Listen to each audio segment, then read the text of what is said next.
Defence, the first priority of any government, has been continually hollowed out. Can we trust our politicians to protect the armed forces? Join me, Mark White, on GB News.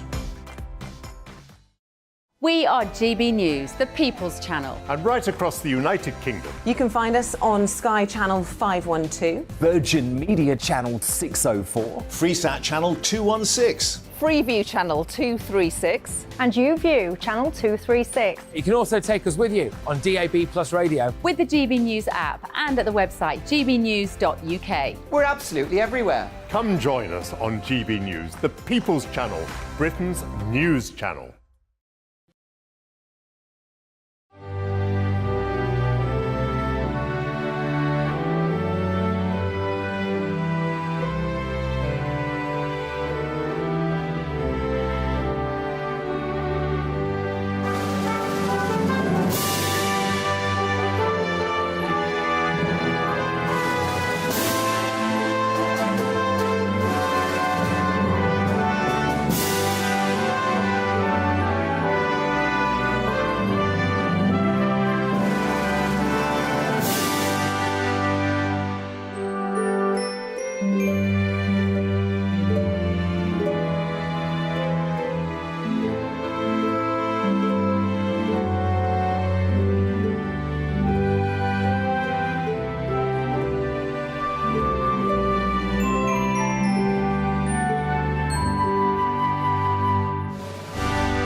England take on France tonight in the World Cup quarter-finals.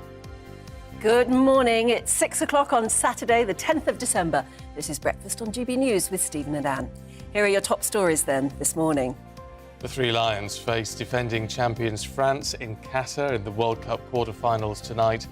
After reaching this stage 3 times before, Gareth Southgate says his squad are better prepared than 4 years ago. The rail union boss, Mick Lynch, has called for urgent talks with the Prime Minister in a last-ditch attempt to resolve the winter walkouts. Members of the RMT are due to stage 48-hour strikes next week after months of industrial action over pay, jobs and conditions. And as the winter weather bites and the UK faces an energy supply crunch, we'll have some effective cost-cutting tips to help you save money on your household bills. And a couple of weeks ago, everybody was talking about air fryers, and it would be much cheaper to use an air fryer than heating up an entire oven to do various things. Today, we're going to learn about dehumidifiers, because it just seems that everybody seems to be talking about them. Not only if you need them to sort of dehumidify your room, but apparently they are a very cost-cutting, energy-saving, cheap and effective way of drying your laundry. Yes. Apparently, they suck the moisture out of the air. I'm not convinced, but anyway, try to convince me if you like. GB Views at gbnews.uk.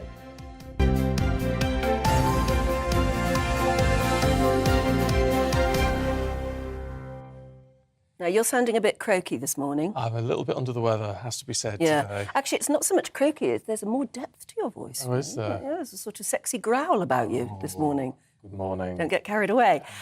No. Was it because you were up late last night watching the football? No. No. Did you watch any of it last night? I didn't watch any football last night. I'm only watching the England games. Yeah. Well, me too, except that suddenly, while they were buzzing away on the telly, so I heard that Brazil and Croatia were going to do penalties. And I thought, can I bear to watch it? Because I know I've always said I don't like watching penalties. You did watch it. I did watch it, and it was excruciating. And your heart just wept for the Brazilians, who didn't do so well in the penalties. The Croatians were brilliant. Are we going to be there tonight, though? Oh, gosh, I hope not. England are taking on the world champions France in the World Cup quarter-finals, 7 o'clock tonight. Yes, and of course, Gareth Southgate hoping to match the Three Lions 2018 finish when they reached the semi-finals. But the favourites, France, want to make history, of course, by becoming the first team to retain the World Cup since Brazil in 1962. Well, Aidan McGee is here. I'm slightly concerned because yesterday you were saying that you thought it would go to a penalty shootout today. You are very good at predicting these things. You thought it would go to a penalty shootout tonight, and you thought we would lose. Yeah, I still think that. Actually, I know it makes me a harbinger of doom, I guess. But I look back, it just dipping into my memory vault. I can't think of many times when, in the knockout stage of a World Cup or indeed a Euros, England have actually beaten a bona fide top 6, top 7 side like a Holland or a Germany or a Brazil or an Argentina. And I can think of a couple of times in the Euros in Euro 96, they beat Spain, they beat Holland as well, quite convincingly. Holland was, and Germany last year in the Euros. Other than that, you have to go back to France in 1982 for a World Cup match where England beat a top side, and that was in the group stage. So I wouldn't call us bottlers. England have a very good team. They've scored 12 goals in 4 games. It's all up for grabs tonight. Forget all the talk beforehand about I nearly said Mbappe. The reason I said Mbappe is because I think one of the papers in Scotland have adopted Mbappe as Mukbappe for today's hoping. Well, they would do that. But yeah, I mean, what is our history of playing against France? France, let me see. We beat them in '82 in the. Going back. It is a bit, yeah. We've not really played. We played them in Euro 2012 in the group stage, and that was a 1-1 draw. But that wasn't England team of today. It wasn't the France side of today actually either. Going back before that, there aren't many times. We played them in the Euros in 1992, a very dull 0-0 draw. Other than that, France haven't qualified for every tournament going back to the 90s. I mean, they didn't qualify for the World Cup in '94, didn't qualify for the World Cup in 1990. So that probably never happen again. They'll miss 2 tournaments like that, just like Germany have just done just now. We've got a winning record ahead of them, but when it really matters, they tend to have the upper hand. Although they tend to produce quite. You can think of great classic games between England and Germany, and England and Holland, but there aren't many classics between England and France. It has to be said. There are lots of theories flying around. Of course, there are. Yeah, everybody's got a different one for tonight, haven't they? But in that France have got one star player, one big star, Mbappe. Yeah, it isn't whereas true. We've got a team who are playing like a team. Yeah, it's almost like Elvis versus the Beatles. That's how I've heard it described. But it's actually not true. Olivier Giroud is a very proficient striker. We know him in England from playing for Arsenal and for Chelsea. He didn't score in the last World Cup, but it didn't matter because it's a team game now. It's not all about when we're growing up and one player scores all the goals. It's spread around the team. So he's very decent. He'll cause England problems. You've got Dembele, he's playing well. Also, Antoine Griezmann and Mbappe as well. So there are guns all over the pitch, and it shows you the depth. But we've got more depth on the bench. Yeah, I would say so. I mean, if you look at the top, you could pick 6 players, 3 players from any of our 6 in the top part of the pitch. I'd be comfortable with any 3 of those 6 causing damage. I really would. And when you think that how Raheem Sterling has come back to join the squad today, no one's really talking about him actually starting. And this is a calibre player. This is somebody who's... No, because Gareth Southgate has said, I don't know quite where he is, Yeah, that's what his form is at the moment. Well, yeah, psychology, mentality is very much important. may not see him. Well, we don't know what he saw when he went home. It's so difficult, to know. But he's a player that's been trusted time and time and again. You would think it impossible 6 months ago that he would be omitted from the starting lineup. But such is the depth around that area of the pitch that England can afford to rest him and maybe bring him back for the next game if we get through. OK, well, look, let's hear from those people who all our hopes are relying on. Harry Kane and then we'll hear from Gareth Southgate as well. Obviously, we got to the semi-final there and everyone was over the moon. But, whether we had the full belief to go and win the tournament, I'm not quite sure. I think we backed that up in the Euros, getting to another final, which, we lost by a couple of kicks of the ball. So, I feel like the belief has been building and building over the 4 or 5 years now. And we entered this tournament hoping to and believing that we can win it. We'll focus on Kylian Mbappe and Harry because of the number of goals. But of course, Olivier Giroud is the French record holder, and Antoine Griezmann is a player who I have a huge amount of respect for as well. So we think we've got some good attacking players in our team, and it's a great game for supporters to watch. Do you think, because I tell you why I'm intrigued by your penalties prediction, is because it's always penalties, though, isn't it? Well, yeah, but there was two matches last night, 2 sets of penalties last night. I know. So, but who's lined up for our penalties if we get to that point? Who are they training for that? Alan Shearer has a theory that you're best. You put. He made a good point last night. I never really considered it, but you go best foot forward. So you put your number 1 penalty taker at the front.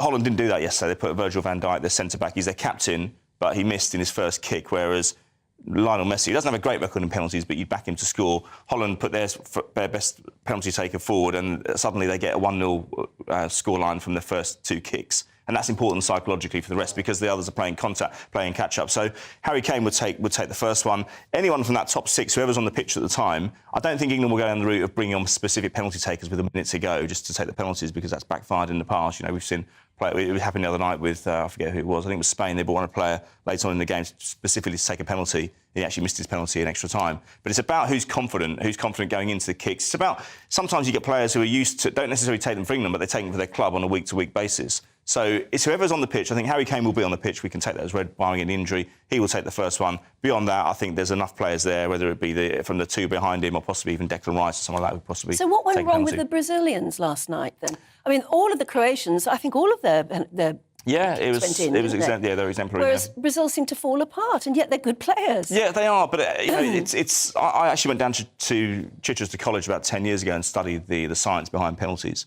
And there was a guy who was involved in biomechanics with golf, and he had a theory about penalties. He said if you hit the ball at a certain rotation, at a certain speed, in a certain corner of the goal, the keeper can't save them. Now, I brought a footballer down with me to test it out, and he was very cynical at the beginning. But as he got the practice, and he realised how hard he had to hit the ball and where he had to hit it, he started scoring again and again. He goes, I believe in this. I really do.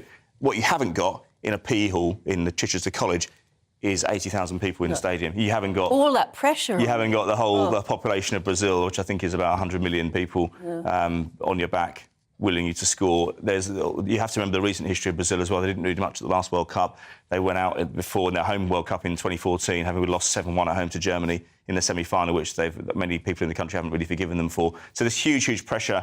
And with England, I mean, it's different because Holland last night, for example, they've got a terrible record of penalties. They're worse than England at penalties, believe it or not, which you wouldn't think possible. But when a nation repeatedly misses opportunities in penalty shootouts, that's where the pressure builds. When Sam Allardyce took over as England manager, he said the biggest barrier between these players, who are good players that I've inherited, and bear in mind he was only there for about 6 weeks or whatever, but he was there for 6 weeks, and he said the problem with England failing at tournaments, the barrier is fear. And that fear is all entwined, not just with the general expectation around the squad, but also taking penalties, repeated failures. It sticks in your mind. But then you dread it, of course, don't you? You dread it. The difference with this England squad, Anne, is that it's been knocking on the door for a little while. You look at Germany in 2014 when they won it, they've been knocking on the door, tournament after tournament after tournament. Even if England didn't succeed tonight, that doesn't mean they're not going to win it in future. We've got to be positive. It is, according to the Daily Star, a game of 2 halves. I didn't know that. But they said that their reasoning is that half the English population will be watching. Which, as they say, which leads us to ask, what is the other 30 million people doing? I know. So if you're not watching the football tonight... I can't believe that's true. I will. If you're not watching, then what are you going to be doing at 7 o'clock tonight? That's the thing. If we're watching, then you should be watching. And scores of people who never normally take any interest in the football, you're allowed to. It does get exciting once you get stuck in. Yeah, there's only football my mum used to watch. Yes, it's when you get... It's a biggie. Yeah, exactly. It's a biggie tonight. Let us know what you are going to be doing if you're not going to be watching the football. Shame on you. No, I don't mean that, but get in touch. GBViews at gbnews.uk. Aidan, thank you. See you later on. Catch up with you a little bit later, indeed. I'm sure we'll be talking a bit more about it. Sure we will. 11 minutes past 6. Let's bring you up to date with the rest of the stories this morning. The RMT Union General Secretary, Mick Lynch, has called for an urgent meeting with the Prime Minister. He's going to try, he says he wants to try and resolve the long-running dispute over pay and conditions for rail workers. Union members are due to stage 2 48-hour strikes next week, following months of industrial action over the deadlocked row. 6 police officers from 3 forces have lost their jobs after exchanging offensive messages on WhatsApp. The investigation found racist comments and disrespectful remarks towards domestic abuse victims. They'll be prevented from joining the police service in the future. And weather warnings for ice and snow has been issued for parts of the UK, with temperatures set to stay as low as -10. The snow and ice is forecast for Scotland and the southeast of England. Ice will be in place for much of the southwest of England, Northern Ireland and Wales.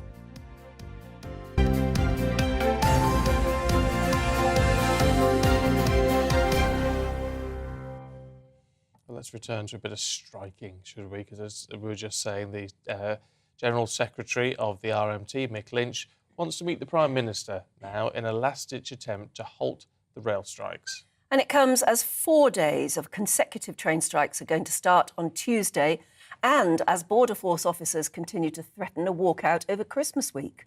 Well, let's talk to political commentator Letis Bromovsky from Young Voices UK, who's here. Good to see you. Good morning. This morning. Look, am I wrong in thinking this? I mean, prime ministers never get directly involved in this sort of thing, right? Yeah. So is this just a political ploy from Mick Lynch? I think so. I think what we're seeing here really is Mick Lynch kind of starting to sweat a little bit. I think he is under pressure, particularly from the lack of support he might be seeing from the public at the moment. This is our first Christmas we all have had in 2 or 3 years without rules, without restrictions. You know, for travel, there's no limit on who you can see. You won't feel guilty going to visit your grandma because of COVID. And they are holding the country to ransom, and people will not be able to travel. I don't know about you, but I plan on going out of London pretty soon, around next weekend. We've also got the added thing of businesses. Christmas time is so important for the economy of small and medium businesses, the hospitality industry. I've got my Christmas party coming up this week. And yet, if there's going to be all these strikes, it's going to impact people whether they'll be able to even get to them, meaning that the money that might be spent over the bar at your local Christmas party or just going out for dinner, people are going to be less likely to do that. Well, I think people are going to opt out of the odd Christmas party, aren't they? It's just too They're going complicated. to fail to do something that they would have. Yes, exactly. People are fed up. Yeah. But I'm not sure at the moment when you go out and talk to... They're not necessarily fed up with the unions. They're just fed up that nothing can be agreed. They're fed up with the government. I mean, even die-hard Tories are fed up with the government. Completely. So it was in the 2019 manifesto that the government would ensure that services would continue despite striking action. It's now the end of 2022. This is 3 years on, and we've seen no moving action on this. We've also known these strikes have been coming for months at this point, and only now we're saying that the armed forces might be brought in for these emergency but even the armed forces are fed up with that. Well, exactly. We've seen in the Times yesterday, actually, I thought it was a great piece, the General Lord Dallett, who used to be the head of the army, essentially, coming through and saying, this is ridiculous. You cannot have this over-reliance on the army every time you need to get something done with your political issues. The army have got their own things that they need to do. Obviously, they were brought in for COVID, distributing vaccines and helping to get petrol around the country. Now we're seeing them having to be trained up very quickly for these skilled jobs on Border Force or potentially driving ambulances around, things like this. That's not the role of the army. And quite frankly, these soldiers, it's actually illegal for them to strike. They're on very low salaries and they're having to fill in for people who are being paid much more than them. I mean, it is outrageous. With all this, we might all be fed up. It might be very frustrating, but there's, you know, if the unions are determined to carry on, and we've got to be careful, haven't we, that we don't lump all the unions into the same basket in a way, because they're coming from actually quite different positions. I mean, the one thing that strikes me, I mean, Mick Lynch is Mick Lynch. Yes. Right, OK. And you can have a view on that or not. But then, you know, Dave Ward from the CWU, the post office workers strike, well, I mean, he makes actually quite a different argument, because it's not all about the pay. They've been given a decent pay offer. It's about, you know, the conditions and the terms that they're working under. And we need to draw distinctions, don't we? We do. I think one thing that we're seeing from these strikes is that it's potentially not going in favour of these industries. So the postal workers, the railways, these are essentially declining industries. When we look at the Royal Mail, they were peaking at about 20 billion in 2004. They're now only bringing in around 8 billion, with sort of annual 8% decline in their industry. And I think these strikes really bring that to the surface. As you'll see on all the front pages today, there is a certain different strike going on. And I think it's highlighting that we need reform. We need modernisation. People aren't using the railways in the same way. We're simply not using the Royal Mail in the same way anymore. And I think that they might not be getting the answers that they want because reform needs to happen. If it was any other industry, any other business model, reform would have already happened. And so that's what we're going to be seeing in the coming months.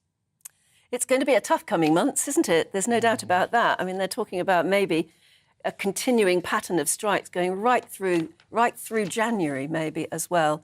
So, well, thanks very much, at least, for trying to make some sense of it for us this morning. Thank you. Do let us know whether all of this is changing your Christmas plans too. It would be sad if it happens, but we've all got to think about how to get through these next few weeks, haven't we? Well, we have. And also talking about the rounders. cost of living. Yeah, Have you well- heard of this lady who's gone viral, as they say, on TikTok? No, because can I just say I'm very surprised because you brought this to our attention Yeah. in the office this morning. I didn't know you looked at TikTok. No, I don't. I Oh. read the newspapers talking about Oh, the I lady see. going viral. And, yeah, no, I wouldn't know how to even get it. No, I'm not a TikTok fan. But she's gone viral because she's come up. She's one of these savvy housewife type people who's come up with a number of ideas on how to save money. And the latest thing everybody seems to be talking about is using a dehumidifier as a way to dry your laundry rather than a tumble dryer, which we know can be expensive. Shall we have a little look at one of her videos that, as I said, is creating a bit of a sensation? Excuse the manky door frame, but you can't pull that door because it's swollen, it's absorbed moisture out.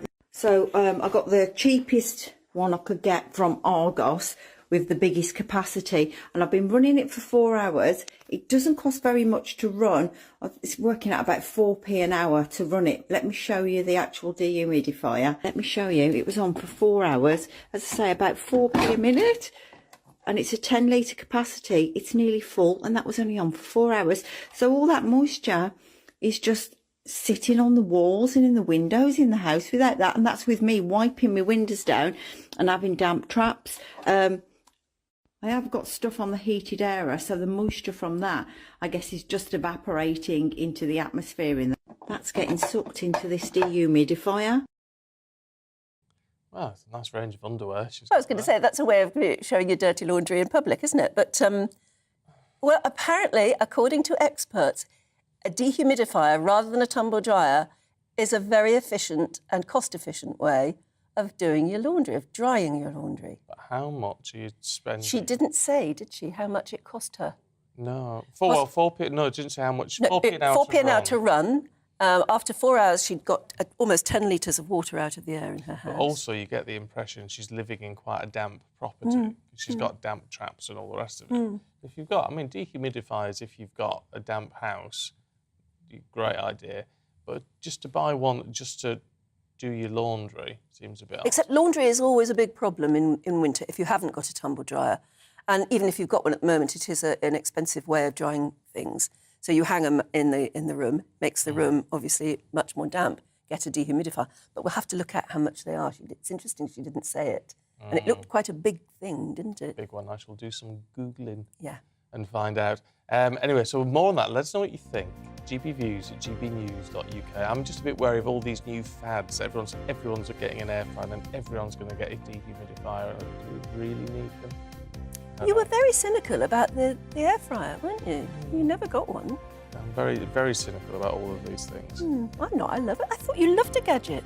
I do love a gadget, but it's got to be the right sort of gadget. Anyway, look, we've got much more to come, including the UK's energy supply crunch as temperatures drop. So let's see what the weather is going to do for you today. Hello, a very good morning to you. It's a cold start out there, and that sets the theme for the weekend. This weekend, we'll see freezing fog, we'll see frost, icy patches, some wintry showers, but also plenty of dry weather. We've had cold air arrive through the last few days from the north. Now we've got that cold air in place, but we've also got low pressure sitting over the UK.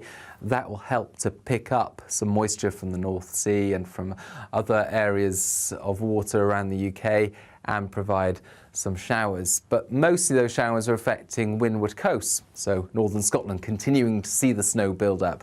And for western parts, there'll be a mixture of rain and sleet showers around the coast, snow inland, and snow covering possible for the Snowdonia, for the high parts of Cumbria, perhaps Exmoor as well. Either way, it's going to be cold, and temperatures will peak at 2 or 3 Celsius in the south, 1 or 2 further north below freezing for some hilly areas, and where we get some freezing fog patches. Now, the fog will reform into Saturday night, some dense fog likely across central and southern parts. For Scotland, the winds change slightly, and that will bring some snow into southeast Scotland by the end of the night. Perhaps a covering for Edinburgh, for Dundee, and certainly across hillier parts of eastern Scotland, we're likely to see some significant snow lying as we begin Sunday. Icy patches as well. We'll continue to see that risk of ice in the west as well as the far north. Elsewhere, largely dry, but that fog continues, and some of it will last into the afternoon. Where that happens, temperatures staying below freezing. Then our focus turns to the southeast of England, where a little feature could bring some significant snow in on Sunday and into Monday. That's something that is open to doubt at the moment. A lot of uncertainty surrounding this small-scale feature, but if it does happen, it could bring a significant risk of disruption. Either way, it stays cold into next week.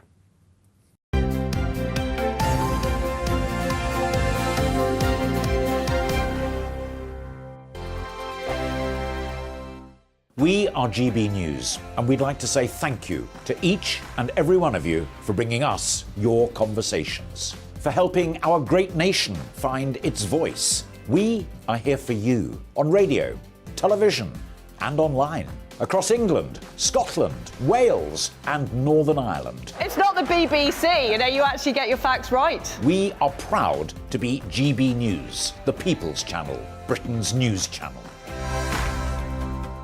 Monday to Thursday, 9 p.m. till 11 p.m. Join me, Dan Wootton. I'll bring you the sharpest takes and hottest debates. Do you not believe in prison? I don't believe in prison. I'm completely stunned. I guarantee you there'll be no spin, no bias, no censorship. I actually was personally quite offended by it. And no reason to go to bed. So I guess they've always been quite woke. That's Dan Wootton tonight on TV, radio and online. Monday to Thursday from 9 p.m. till 11 p.m. on GB News. The People's Channel, Britain's news channel. Hello there, it's Eamon Holmes here from Breakfast on GB News. We're not just on your television and your screens, you know. We're on DAB plus digital radio, so you can listen to your favourite shows on the move. If you've not yet listened to GB News Radio, it's very simple. We're on your radio player and tune-in apps, on your smart speaker, phone or tablet, or online at gbnews.uk. Take us with you wherever you go. GB News Radio. You never have to miss a moment of the People's Channel. Join me every Sunday at 6 p.m. for Gloria Meets. In exclusive interviews, I'll be finding out who our politicians really are and what they really think. It's something that you would never want anyone to suffer. I didn't know what channels there were. I didn't think I'd be believed. I must have weighed about 7 stone and I'm 5'8". My instincts was to sort of cover this up. I mean, clearly that was a mistake. Join me every Sunday at 6 p.m. on GB News, the People's Channel, Britain's news channel.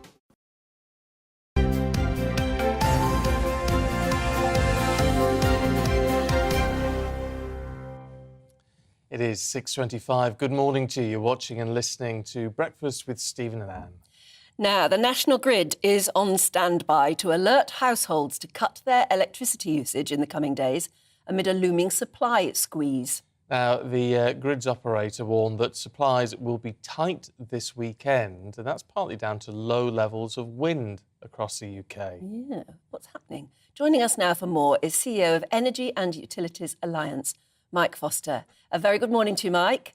Glad to see you've still got the lights on at the moment. Why is there an energy supply problem at the moment? The notice that you just referred to actually bears a lot of relevance to the weather forecast that's just been on. With that mention of the low pressure, it's very still. It's December, so it's dark. So when we rely so heavily on wind power for our electricity generation and the wind doesn't blow, that's when margins get tight. And obviously it's made worse this year because of concerns around the price, the European, the global price of gas because of what's going on in Ukraine. So all of those factors combining to put National Grid on this sort of standby that you referred to. Mike, because you can see how we're using renewable energy so that we are using less of conventional energy means, but that doesn't mean that doesn't mean there's some give in the system, and we don't have these panics every time the wind drops a little bit in this country. Yeah, this is going to be an increasing feature, I'm afraid, of the concerns that people have. First of all, the reassurance is that householders should be pretty much the last people to be affected if margins got incredibly tight. The other reassurance for your viewers is that your heating, because 85% of homes are heated by gas, and our gas supply is not affected by whether the wind's blowing or not, and the gas supply can store in our gas networks. We have world-class gas networks that can store huge quantities of energy that will keep our homes warm. Where we have the difficulty is increasingly becoming reliant upon wind power. And what we have to make sure we do is have enough backup available so that when the wind doesn't blow, we've also got the ability to keep the lights on. So I checked this morning just before coming on air, and at 6 o'clock this morning, 60% of our electricity was actually generated by gas power stations. So that gives you an idea of how the wind at the moment is not providing the bulk of our electricity needs. If we turn the clock back to the summer, there were days in the summer when the wind blew and the sun shone, that the wind and the sun and our base load of nuclear provided all our electricity, so we didn't need gas at all in the summer. And it's about increasing the capacity of our wind system, but making sure that we have that backup available. And the big concern that I have, Stephen, is in 10 years' time, not tomorrow or not this weekend, but in 10 years' time, if we keep putting more and more of our energy needs onto the electricity grid, it makes this problem even worse. So if we switch to electric vehicles, so we no longer use petrol and diesel, and we switch to electric heat pumps, so we don't use gas boilers, we're making that electricity network far more fragile in the future. And I think a much better way forward would be to have a reliance and use of the gas network to provide our heating in the way that it does now. We just have to change the type of gas that we use. But aren't we, I mean, you look at the government plans, and certainly Boris Johnson was talking a lot about it before he left as PM. We have got plans underway to increase our nuclear capacity, haven't we, which should be online in 10 years. I mean, we are planning for that change in how we use electricity. We need, yes, we need absolutely shed loads more nuclear. But the problem with nuclear electricity, it can't be turned on and off to meet occasions when the wind blows or when the wind doesn't blow. It provides that base load that is so important to help us with this combined package of measures to get us to net zero in an affordable way. But the big risk for me is that the sheer quantity of energy we use to keep our homes warm, transferring that to the electricity network, that's when the problems, I think, will really hit us in the UK. And to give you a feel for the scale of what we're talking about, Stephen, when we had the beast from the east a couple of years back, if you remember, there was at the peak hour of energy demand, when the beast from the east was here, we used something like 39 gigawatts of electricity. We used 219 gigawatts of gas. Now, your viewers may not know much about gigawatts, but they know that number difference is huge. And that's what we have to make sure we still have the ability to deliver to keep people warm in this country, because November, December, January, February, March are cold months, and we're going through a cold period at the moment, and we have to keep people warm. Otherwise, frankly, they'll die. We've got to leave it there, but I almost didn't want to end on quite such a sombre note, but maybe it is a very sombre message. Thank you very much indeed for joining us this morning. Yeah. Thank you. I was saying that a lot of people in London are getting quite excited at the prospect of snow, because Londoners hardly ever see snow. But apparently 3 inches over the next 48 hours. That's what they're saying. In London, of all places. Yeah. Of course, I know you probably think we're dead soft if you're up in Scotland or something. And well, yeah. 3 inches is nothing. But I don't know. It'll put a real burden onto the electricity network, won't it? Well, it will. And Mike makes a very good point about where we're going to be in 10 years. I think the answer is storage. Yes, it must be. What we can't do is store the electricity that we generate at the moment. We need to be able to do that. Have you ever been along to the national grid? No. No, you're not allowed to say where it is, but it's basically just like an Apollo moon mission sort of central command place, and they can see where energy is being used more, and they can divert different ways of getting energy to there and all the rest of it. And they brace themselves. I can't remember how now for moments like the Coronation Street ad break or something, because that's when everybody in the world goes and puts on the kettle for a cup of tea. Things like that are amazing, apparently, and they're having to juggle that all the time. I imagine it's done by computer mostly, but very clever stuff. But if there isn't enough of a source of electricity, then we're stuffed, aren't we? Yeah, pretty much. But anyway, keep your fingers crossed. Maybe they'll work it. Maybe it's expectation management, maybe. Anyway, we'll find out. We've got more to come for you in a couple of minutes, as long as the power stays on, with Claire Muldoon and Kevin Schofield going through the papers.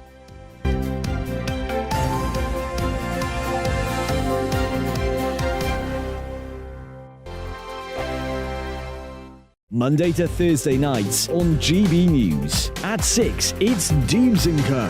7 o'clock, Farage. At 8, join Mark Stein. And at 9, Dan Wootton Tonight, followed by Headliners. On TV, radio and online. This is GB News. We are GB News, the People's Channel. Why not take us home with you by visiting the GB News shop at gbnews.store. You'll find all the official merchandise, a really good present actually for yourself, your friends or your family. We ship across the UK mainland at no extra cost. GB News, the People's Channel. Here on GB News Live, we'll be keeping you in the picture, finding out what's happening across the country and finding out why it matters to you. We'll have the facts fast with our team of reporters and specialist correspondents. Wherever it's happening, we'll be there from 12 noon on TV, radio and online. GB News, the People's Channel, Britain's news channel. Monday to Thursday on GB News, it's Bev Turner Today from 10 a.m. We're going to be here for you, our GB News family, to keep you up to date, but also make you smile. There's a guy who went from puberty to adultery. And I can't wait to bring a few of my own opinions. I have no time for cultural totalitarianism. We'll engage in passionate, but always polite debate, with your thoughts and opinions at the centre of it all. Only on GB News, the People's Channel, Britain's news channel. Hi there, it's Stephen and Anne. At breakfast from 6 a.m, you'll always be caught up with everything you need to know, the latest headlines, opinions and debates. We'll bring you the good news and the bad, but most of all, we're here for you. Remember, send in your views and let us know what you would like us to talk about. That's because we're your news channel. And every morning at 6 a.m, it's breakfast on GB News.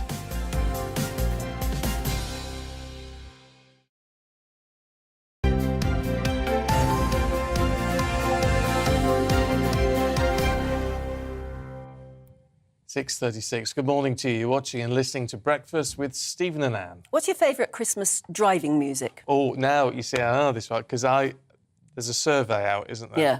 And I'm with the number one choice actually, which is Chris Rea, Driving Home for Christmas. Yeah. I just think there's just something really. It's come out number one. It. Yeah.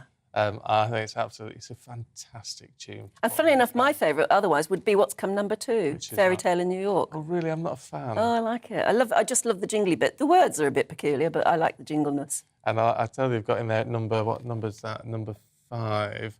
All I Want for Christmas Is You. Mariah Carey. I love that. But I'm a soppy old. And then they always truck out Bing Crosby singing It's Beginning to Look a Lot Like Christmas or White Christmas. Yeah, well. Yeah. He's the only person with 2 in the top 10. Yeah. Mariah Carey, that's Prince William's favourite Christmas tune. When did he say that? Last year or the year before. Oh, I see. Brilliant. Yeah. It's a great. What's your favourite Christmas tune at the moment? Love to hear from you. Like Chris Rea today.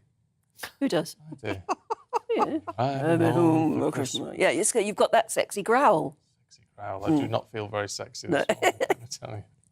Let me tell you. Should we have a look through the papers?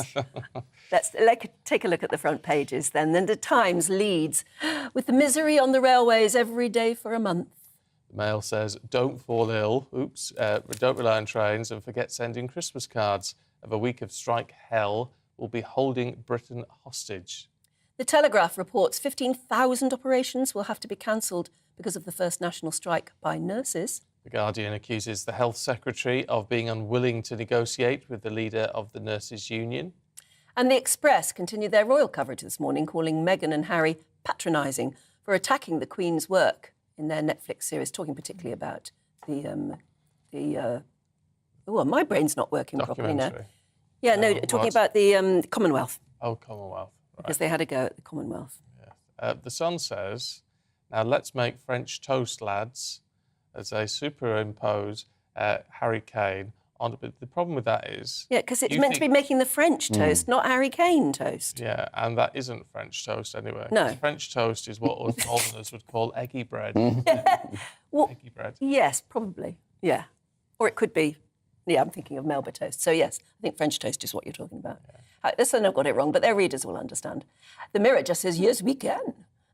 As manager Gareth Southgate says his squad can win tonight's game against France.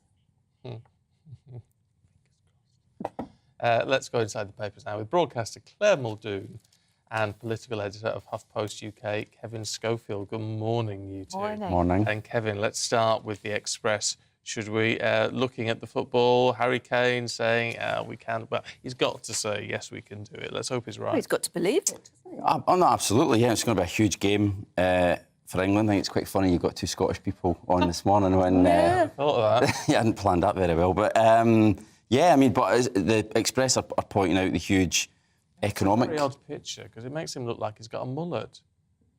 Because of the shadow. Yeah, it does actually, you're right, yeah. It does look like he's got a mullet. That's very unfortunate.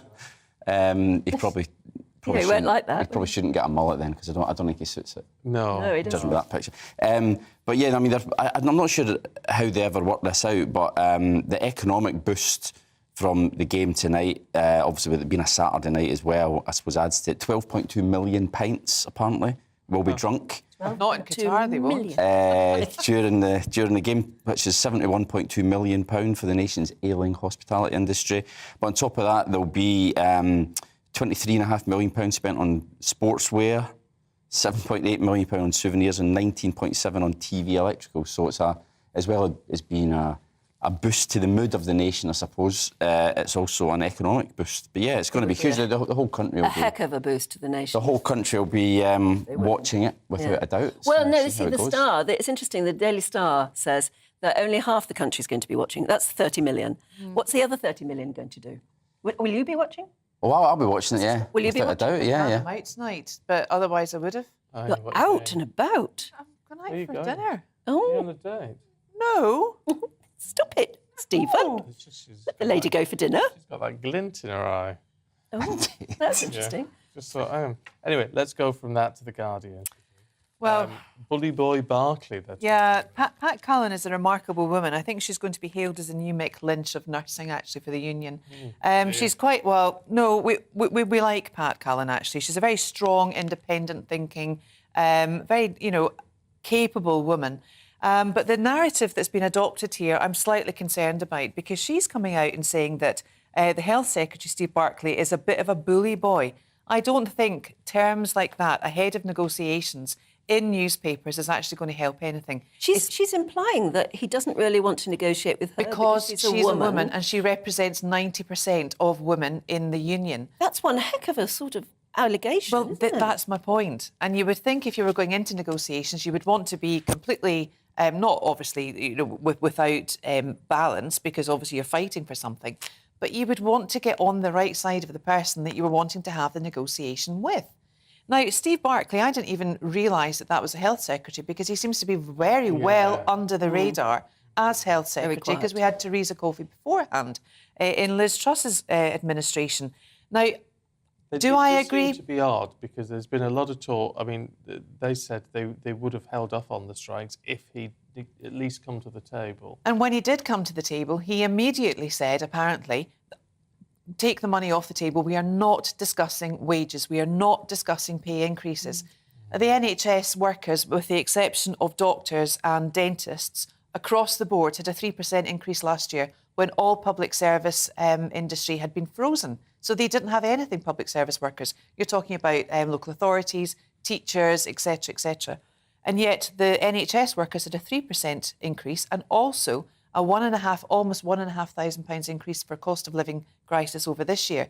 People in the private sector are not getting these wage increases. Now, we have to be very aware, politically speaking, of what is right and what is wrong. But you have to ask yourself, for people that work in the care industry, and they are so adamant and so under the cosh that they are willing to strike at this time of year, I think everyone has to be open to why and reason why. And it's not helpful to use any narrative of othering. We can't do that, OK? Whether we think it's right or wrong, this is the position that we're in and we have to deal with it. It's not, you see, I do think when you talk to nurses, and I'm very fortunate, I'm in hospitals all the time with diabetes, so I get to chat to the nurses that I know. Yes. And they say, you know, obviously money is an issue. Yeah. Right? But they say it's not just about money, it's about staffing, it's about retention, it's also about things like the amount of abuse they get from patients, which is unbelievable. And so you have to say there's got to be, but there's got to be, well, money is an issue, but because money is part of the retention, the training and the recruitment and retention. They're so understaffed, and they're I think that's the thing, and I think demoralised. But I think no amount of money thrown at that would help morale. It wouldn't. It really wouldn't. I think you have to address the deep-seated issues here of we as the public wanting more from the NHS, stroke demanding more for the NHS.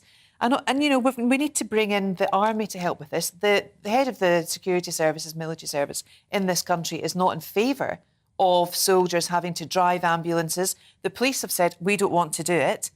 And then you've got the whole legislation of the 111 calls, the 999 calls. Who will be triaging? And what is going to happen? So the winter of discontent, who would have thought it was Great Expectations? Who would have thought it's a rerun right now of a Charles Dickens NHS, novel? of which we are all so proud, and I think we are, of the institution and what it is meant to be. Meant to be under Nye Bevan. Yeah, exactly. It just feels like a declining industry in itself now, and all of the people working in it, or most of the people working in it, desperately unhappy. Well, look, Anne, the NHS is a paradigm of virtue. It was, and we were all outside clapping for it, you know, hailing the NHS. The reality is it's never been funded any more than it has been at the moment, right? So there's something clearly wrong with the management of the money. I've said this before, the IT systems in the NHS are Luddite at best. Luddite at best. And, you know, they're employing people like Deloitte, PwC, one of the big fours, management consultancy companies, to come in and help address this. Where are they getting the money from that? Root and branch reform that it needs, but politically it's suicide. Yeah, well, that's the thing. I mean, any party going into a general election, even discussing, private sector investment or reforms of that nature, instantly the attacks come. Oh, you want to privatise the NHS, you want to sell it off to the United States, and no politician is going to, stand up and take that on. So it's so difficult. What about inventing a sort of cross-party department to run it? Well, and that's what I said should have happened at the beginning of COVID. Or would that just be a talking There should have been a cross-party response. Yeah, you would need some sort of something like this. It has to be, no? Well, but they tried that with social care going back over 10 years ago. There was going to be a cross-party agreement on how to deal with the social care crisis, and that collapsed because I think the Conservatives accused Labour of wanting to impose a death tax, which was politically helpful to them in the 2010 general election, if you remember. But it just meant that there was no chance of any agreement. And that was just social care, that was just one part. I mean, you need a party who gets into government with a absolute landslide. Well, that was the last one. Well, it wasn't enough of a landslide, was it? I think Boris Johnson got the biggest 80, majority, but you need like a proper landslide. It'd be like a Tony Blair-style landslide. Yeah. Where you sort of can say they're going to be in for a couple of terms. And we're going to do it. So therefore, if you start it at the beginning, it's going to take years. And I think it probably would need to be a Labour landslide because they are, whatever you think of the Labour Party, probably the most trusted on the NHS than the Conservatives. So they have the sort of kudos to be able to go in well, he has talked about reform, and West Streeting is certainly, on the right of the Labour Party, a Blairite, really a real centrist. So, I think instinctively he's not averse to major reform. But the answer isn't just to throw money at it. No, that's the problem, because we've done that. Sense that throwing money at it is just a complete waste. It's pointless unless the money's spent properly. There is no other country in the world that replicates the model that we have. Yeah. Well, from that little bit of misery, to another bit in the Times, Kevin, looking at rail services. Yeah, I mean, I think Monday is the only day for the rest of the month where there isn't some sort of industrial action somewhere in the UK. One day, December the 12th. But this is focusing on the railways. Now, obviously, there's a lot of rail strike days coming up in the run-up to Christmas, which is going to cause huge disruption to people trying to visit family and friends and what have you. But the problem there as well is it's not just the days when the strikes are happening, it's the days around them, because the trains have to start to wind down, and then it takes them a long time to get back up to speed, and then they're off on strike again. So, yeah, they're saying, every single day for at least a month, services could be limited, overcrowded or cancelled until at least January the 8th. And, you know, you call it what you like, but it feels like a general strike. It's not officially a general strike, but when you've got so many different unions, we mentioned the nurses, you've got the Royal Mail, no one got their mail yesterday. There's a story elsewhere saying that some Christmas cards won't arrive until February. because of the strikes. It just feels like the country is grinding to a halt. And who do you blame then? Isn't there only one direction for blame if the country is grinding to a halt? The government. Well, that is I it. disagree. Yeah, I think government. That's why it's been grind to the halt. I think the unions. Well, it'll be interesting to see. Maybe people will poll on it maybe in the next few days. But the unions, I think, are taking a bit of a risk with public opinion, because up until now, I think the public definitely have been on the union side. But when you start mucking up people's Christmas plans, etc., you know, that will test people's patience and support, I think. As I was saying earlier on to our guest Lettuce, you can't clump the unions all together. Some seem to be sort of putting forward a quite measured approach. Some seem to be moving towards the militant approach on some of this. I think the unions will take a lot of stick, actually, rather than... The government can't solve everything. No, they can't, but it's a very weak government, and that's why the unions are really pushing it. And I'll tell you something for nothing. If there was a headhunter right there, they'll be vying to get Mick Lynch in, because that man has handled this. You know, he's an amazing orator, I think. And I was in support of the strikes beforehand, but I kind of started to wane, maybe post-summer. And now I'm just thinking, you are cancelling Christmas for people. It is a necessity for people after the pandemic, after what we've been through, for people to get together, and you're actually preventing that. It's not the government, it's you. You know, you're preventing it, and I'm sorry, I'm not supporting it. And I think the court of public opinion will be the same.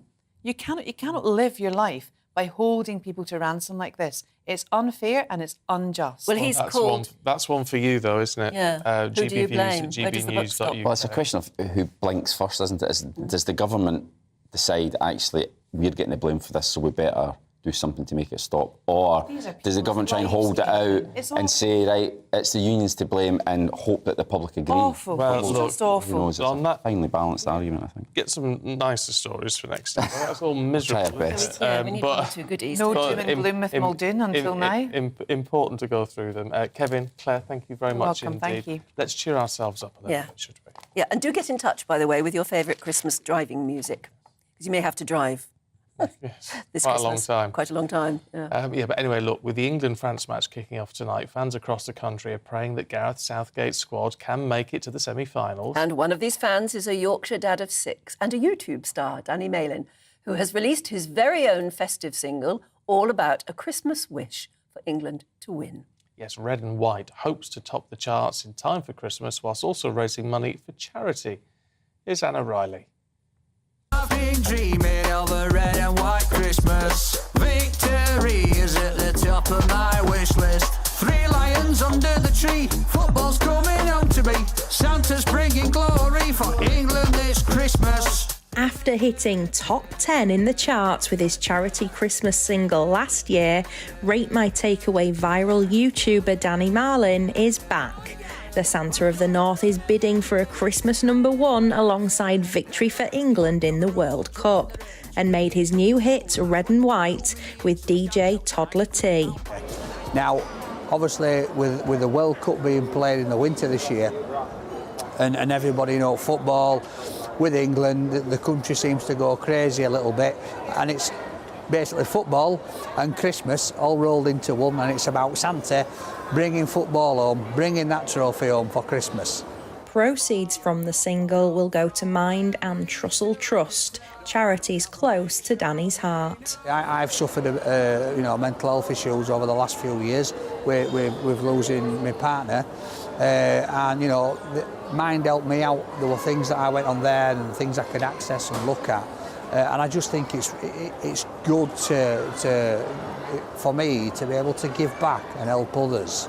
I absolutely love it, and I love the fact that people they love the song, they love me being stupid, and they're willing just to pay that 99p, which then is going to go to these charities to help people in the future.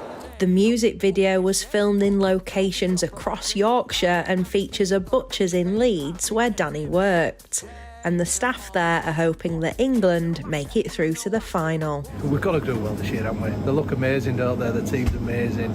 Everybody's behind them. They've got to do well. They've got to do well for Danny, haven't they? You know what I mean? If they do well, then the longer they're in the competition, hopefully Danny's song can do as much as it can for the charity that is behind. Come on England, we'll be dreaming of a red and white Christmas with victory at the top of the wish list. Anna Riley, GB News, Leeds. Well, I have He's very much what you call a character, isn't he? He is a character. It's not my sort. I was expecting something to be a bit more Christmassy. Yes, it's I'm not rappy. I'm not into rap music. But good luck to him anyway. Yeah, I'll tell you what, the mention of a dehumidifier has gone a bit... Oh, here we go. Yeah, here we go with gadgets. David says, hi, Anne and Stephen, greetings from Hong Kong.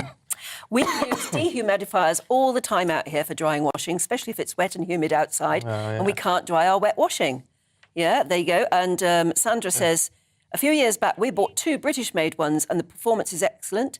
It has a clothes drying function, high speed, etc.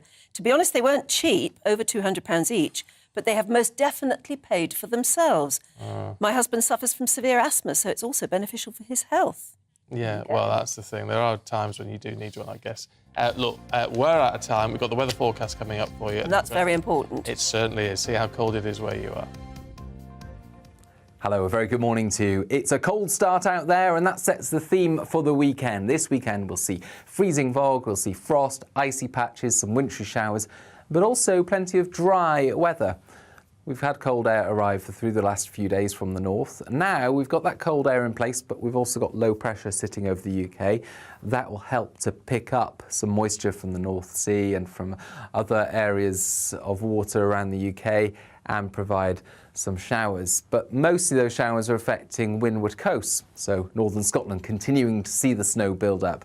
And for western parts, there'll be a mixture of rain and sleet showers around the coast, snow inland, and snow covering possible for the Snowdonia, for the high parts of Cumbria, perhaps Exmoor as well. Either way, it's going to be cold, and temperatures will peak at 2 or 3 Celsius in the south, 1 or 2 further north below freezing for some hilly areas, and where we get some freezing fog patches. Now, the fog will reform into Saturday night, some dense fog likely across central and southern parts. For Scotland, the winds change slightly, and that will bring some snow into southeast Scotland by the end of the night. Perhaps a covering for Edinburgh, for Dundee, and certainly across hillier parts of eastern Scotland we're likely to see some significant snow lying as we begin Sunday. Icy patches as well. We'll continue to see that risk of ice in the west as well as the far north. Elsewhere, largely dry, but that fog continues, and some of it will last into the afternoon. Where that happens, temperatures staying below freezing. Then our focus turns to the southeast of England, where a little feature could bring some significant snow in on Sunday and into Monday. That's something that is open to doubt at the moment. A lot of uncertainty surrounding this small-scale feature, but if it does happen, it could bring a significant risk of disruption. Either way, it stays cold into next week.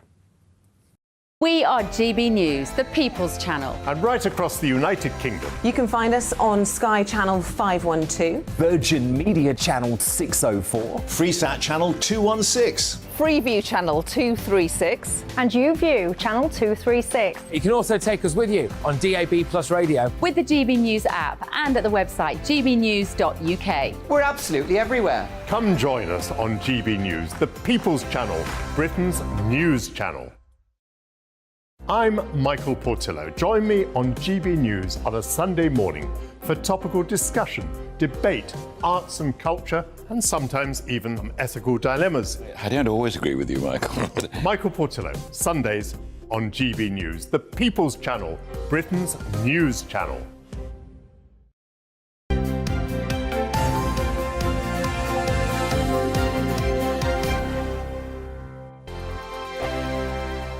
Every morning from 6 o'clock, we'll wake you up with GB News Breakfast with all the stories you didn't know from the night before. So whether it's serious news, entertainment, or your own views from all over our great nation, we're here to kick off your day with a smile. And the national media should be reflecting and reporting what's happening here. You will notice the northwestern accents.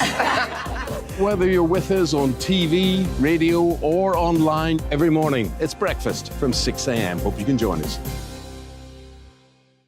We are GB News, right across the nation. You can get us on television, on radio, on digital. We're absolutely everywhere. Amazing! You see, amazing! You remind me of me in the European Parliament. But here's the most important bit. We are not part of the mainstream establishment. We think and speak just like you do. We are the People's Channel. Magnificent. That's really, really thoughtful. Come and join us on GB News, the People's News Channel.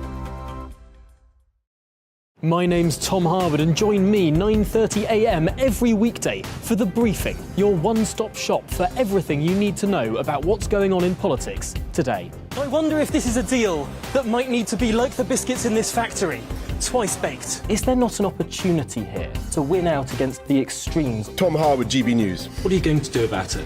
Things should have been done differently, and they certainly are being done differently. Don't miss it. The Briefing with me, Tom Harwood, 9:30 Monday to Friday on GB News. Join me, Nana Akue, Saturday and Sunday afternoons on GB News. Expect fiery debate and passionate discussion as me and my panel tackle some of the biggest topics hitting the headlines. It's a place for everyone's opinion. No one gets cancelled, but no one gets an easy ride. Oh, she's on it today! Be ready for conversations that are fierce, frank, and of course, fun. Every Saturday and Sunday afternoon from 4 p.m. on GB News, the People's Channel.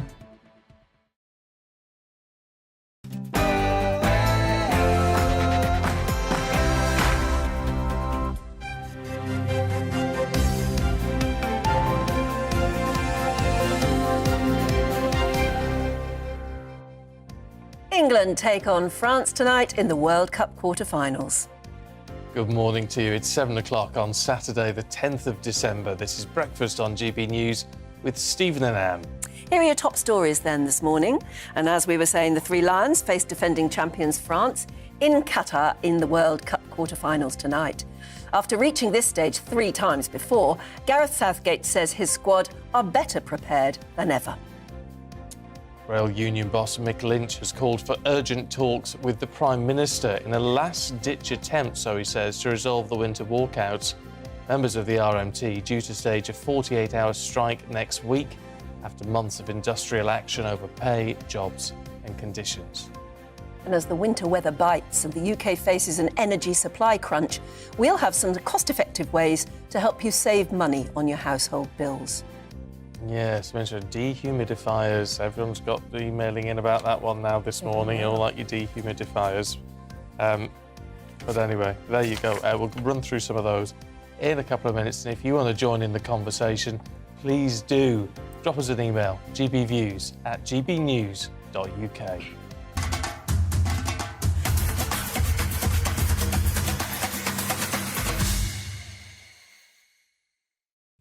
$30 million of us apparently going to watch tonight. Alan says, you asked what we'd be doing if I'm not watching the football. Not interested, don't care, overpaid prima donnas on all sides, kicking a ball and chasing it. I shall be with my lovely wife cuddled up watching a movie. I can't wait until the Six Nations, a real game. Oh, you see, so you like some sport. Yeah. I have to say, I mean, I'm not a football fan, as you well know. But when you watch a team play and how they sort of know where each other is, and some of it actually is very impressive. Yeah, well, you mean the game of football? The game of football. It's like, how do you know where someone is to pass? Well, sometimes the ball they're to? not. Well, no, but they are a lot of. And that's when you shout at the television, isn't it? Elizabeth says, I'm English and I live and work in Germany. I'll be watching England v France here in Germany with my best friend, who's French. That really is World Cup, isn't it? Oh, that's interesting. But Pete says, when the football's on tonight, I'm going to be in my study with a roaring fire, a good book and a glass of wine. Oh, yes. That's how to do it. Strict instructions to his 4 sons not to disturb him. Well, John says something similar. He said, I've only had about 3 hours sleep because I've been getting caught up in the World Cup now. And I really believe this is our time now. Brazil have gone out. Now, can you imagine the scenes if we bring home the World Cup like England did in the Rugby World Cup in 2003? I'm going now to make a coffee. Come on, you boys. You can do it. It would be very good for the country at It would. the moment. But every country must be thinking that. Well, yeah, but we're English. Yeah, all right. You know, well, we're English. You may be Scottish, Welsh, or Northern Irish, but, you know. Yeah, but we can still root for the home team. Why not? Anyway, all this means, of course, that England are taking on the world champions France in the World Cup quarter-finals, 7 o'clock tonight. So Gareth Southgate hoping to match the Three Lions 2018 finish when they reached the semi-finals. But the favourites, France, want to make history themselves by becoming the first team to retain the World Cup since Brazil in '62. Well, let's see what Aidan McGee makes of it all. Morning, Aidan. Morning, how are you? Well, all right, the pressure really is on now. Without question. I mean, as I said in the last hour, England have been knocking on the door for a number of tournaments now, certainly the last 2 semi-finals, as you said, Anne, in 2018 at the World Cup, the final in the Euro 2020 as well, they're only 18 months ago. Even after this, I mean, it's another 18 months until we face the Euro, so we've got plenty of opportunities to get over the line, but, you know, you can't help thinking that, as you say, Brazil going out. The teams I've seen so far that are left in it, I mean, I'm not sure Croatia are as good as they were 4.5 years ago. I mean, don't get me wrong, I think with Brozovic, Kovacic and Modric, they've still got the strongest team. The strongest midfield in the tournament, but there are only 4 players left over from the 24 that went to the World Cup 4.5 years ago. A lot of local players in there as well, so I don't think they're as strong. I look at Argentina, I wouldn't say they're a one-man team, but they've got some other players around them, some strength around them, but I don't think they're as good as sides that I've seen go deep into the tournament before, with Argentina particularly not in 2006 and 2010. So, yes, it's an opportunity for England. I think there's a good momentum that's been building with England over a number of years now. It's fun. You ask any journalist covering England, it's fun. It's good. You think about how Jordan Henderson did an interview this week talking about what it was like to play for England 10 years ago compared to now. He said it's much, much different. The tactics are different. The team play a different way. They're on the front foot more often. The nation are behind them as well. I mean, you've seen. I don't think we can ever accuse. That would be heartbreaking then, wouldn't it? I mean, if you made it to the semi-finals last time, if we got kicked out in the quarter-finals, when the team is better and more united and all the rest of it, I mean, that'd be absolutely disastrous. Yeah, I wouldn't say disastrous, no, because as you say, the team is united, but it's also quite young. So and when you think, the World Cup may be 4 years away, but the Euros is almost as big as the World Cup. In 18 months' time, the team could be more mature. And as I said, when teams win it, it's generally because they've been pushing for a number of tournaments. It's rare that someone just comes out of left field and wins a tournament. It's because they've been working well over a number of years. So I disagree that it would be a disaster or a catastrophe we mustn't in a football talk sense. It down. We mustn't. No, I know. Well, that's just Stephen. I mean, it's not me. Although saying that, I predicted a France win on penalties. Yeah, you have predicted. I really want us to win. Well, we've had some good news in terms of the team news. I mean, Declan Rice missed training earlier in the week with illness, but Calvin Phillips confirmed 48 hours ago that he trained. We're having Raheem Sterling back yesterday because he went home to tend to his family after a break-in. And then we had... So we're on full thrusters. Yeah, I mean, there's no notable injuries. France is... I mean, Callum Wilson's back after a slight muscle strain. France are at full strength as well, but their injury blows were delivered before the tournament when they lost N'Golo Kante, Karim Benzema and Paul Pogba, who were 3 key players when they won the World Cup in 2018. But we can hear... Shall we listen to Harry Kane? And... Yes. Yeah, shall we get Harry Kane and Gareth Southgate, shall we? Obviously, we got to the semi-final there and everyone was over the moon, but... whether we had the full belief to go and win the tournament, I'm not quite sure. I think we backed that up in the Euros, getting to another final, which, we lost by a couple of kicks of the ball. So, I feel like the belief has been building over the 4 or 5 years now. And we entered this tournament hoping to and believing that we can win it. We'll focus on Kylian Mbappe and Harry because of the number of goals. But of course, Olivier Giroud is the French record holder, and Antoine Griezmann is a player who I have a huge amount of respect for as well. So we think we've got some good attacking players in our team, and it's a great game for supporters to watch. Fascinating stuff, isn't it? Nail-biting. But like I say, I think we've got to talk it up. On the other hand, what are the French thinking? Joining us for a bit more on what the way they're going into it is French football journalist Sarah Menaille. Very good morning to you. Hello. Good morning. So tell us all about your big star, Mbappé. Well, he is so far, in the French opinion at least, the player of the tournament. He's been absolutely astonishing since the start of the competition. Since Karim Benzema is injured, he said he would take pressure on him. He said he wanted to be the leader of that team. He's still very young, but he does want that responsibility. And this morning in Paris, in France, all the headlines, all the front pages are covered with his picture and his name, because I think French people today really rely on him, not only on him, but he's obviously the superstar of this team.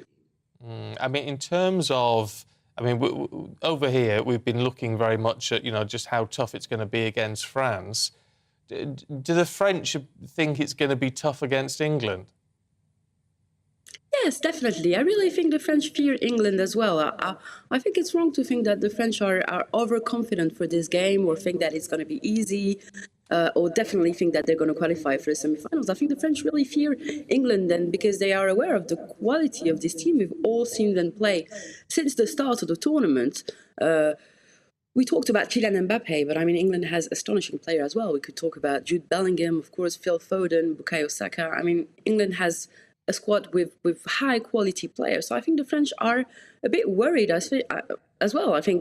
I reckon supporters of either side are a bit worried today, and the French are obviously aware that England has a high quality of profile, but also England is very determined to go far in that World Cup and to continue their journey. So it's going to be a really tough and tight one, I think. It's going to be a big test for both teams. You're very generous. But, we reckon about 30 million Brits are going to be watching tonight. Is football that big in France? Will most of Paris, for instance, be watching, or do they have other things to do? So I've seen 30 million viewers in the UK and 100 million pints served today in pubs.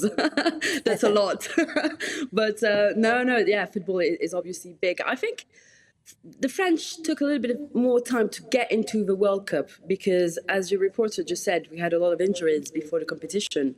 N'Golo Kanté, Paul Pogba, Karim Benzema. I think we had a difficult Nations League tournament as well a few weeks ago. So I think the French were less enthusiastic. But now that it's the quarterfinals, obviously, and now that it's a quarterfinal against England, it's a crunch in football on a Saturday night at 7 o'clock, 8 o'clock French time. So I think everybody tonight in France is going to be watching. It's such a special game, an old rivalry, an old fight between two brothers. So I think everybody is really passionate now here about this game.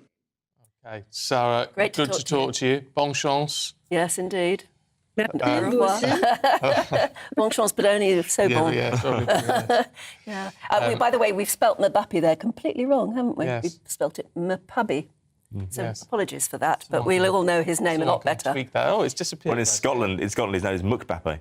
Mbappé, exactly. Yeah. So not only is he, as we were saying there, the top goal scorer in Qatar at the moment. Yes. So he's quite formidable, isn't he? He's formidable. But also, he, unlike Pelé, is the only teenager to have ever scored in a World Cup. This is fantastic knowledge. Yes, you're absolutely right. It's coming out of my mouth. I don't understand it. You're absolutely... Well, Stephen was talking about squad depth in the last hour. Goodness me, you put me out of work. So I don't believe... This thing about who is the best player ever, who's the best player currently, I've never subscribed to that. Well, you'll never get an answer out of me in terms of who the best player is, because football is a team game. I believe in the best player in a certain position, and I believe in the player who excites you most. But in terms of the best player, if we're talking about, it's always the same type of player. It's always an attacking midfielder or a striker, because I guess they're the ones who excite us. But then, on that basis, how can a goalkeeper ever be the best player in the world when, you can be Peter Schmeichel or David Seaman can be the best we've ever seen, but how can they be the best in the world? So, having said that, he is a huge weapon for France tonight. There's no doubt about that. It really adds to it for me if you know some of the characters, some of the main players. That's what I mean. It's personalities. I can't watch it just for the game. I need to know who the certain characters that's are. what And I then mean. you can get excited. That's sport. It's all about personalities. Yeah. That's what we link. That's what. It's not about tactics. It's not about formations, and that's what a lot of our media get wrong this time. They'll happily go on about the functional stuff, but what about the personalities? And this is why it's been a problem in the last 20 years of clubs not letting journalists near their players. They don't get to know them. We don't get to know about their personalities. We see it in flashes. Like last night, for example, we saw an attritional match between Argentina and Holland, which didn't end well off the pitch, but we'll go into that more later on. Yes, we will. We will indeed. Aidan, thank you very much indeed. I'm going to be watching the hairstyles after talking to their barber yesterday. Yes, absolutely. Who was the young lad who was talking so nicely? I thought, what a charmer. That was Calvin. Calvin Phillips. See, I'll be watching out for him now. Yeah, he was a real charmer, wasn't he? Oh, Declan will be back, but if he's not, I'll do the full. Who's your favourite and why? Get in touch with us. Who's your favourite in tonight's team? Because we don't know who is exactly playing, but who's your favourite and why? gbviews@gbnews.uk. It's 13 minutes past 7. Let's bring you up to date with the rest of the stories this morning. And the RMT General Secretary, Mick Lynch, has called for an urgent meeting with the PM. It's to try, he says, to resolve the dispute over paying conditions. Union members are due to stage 2 48-hour strikes next week, following months of industrial action over the deadlocked row. 6 police officers from 3 forces have lost their jobs after exchanging offensive messages on WhatsApp. The investigation found racist comments and disrespectful remarks towards the domestic abuse victims.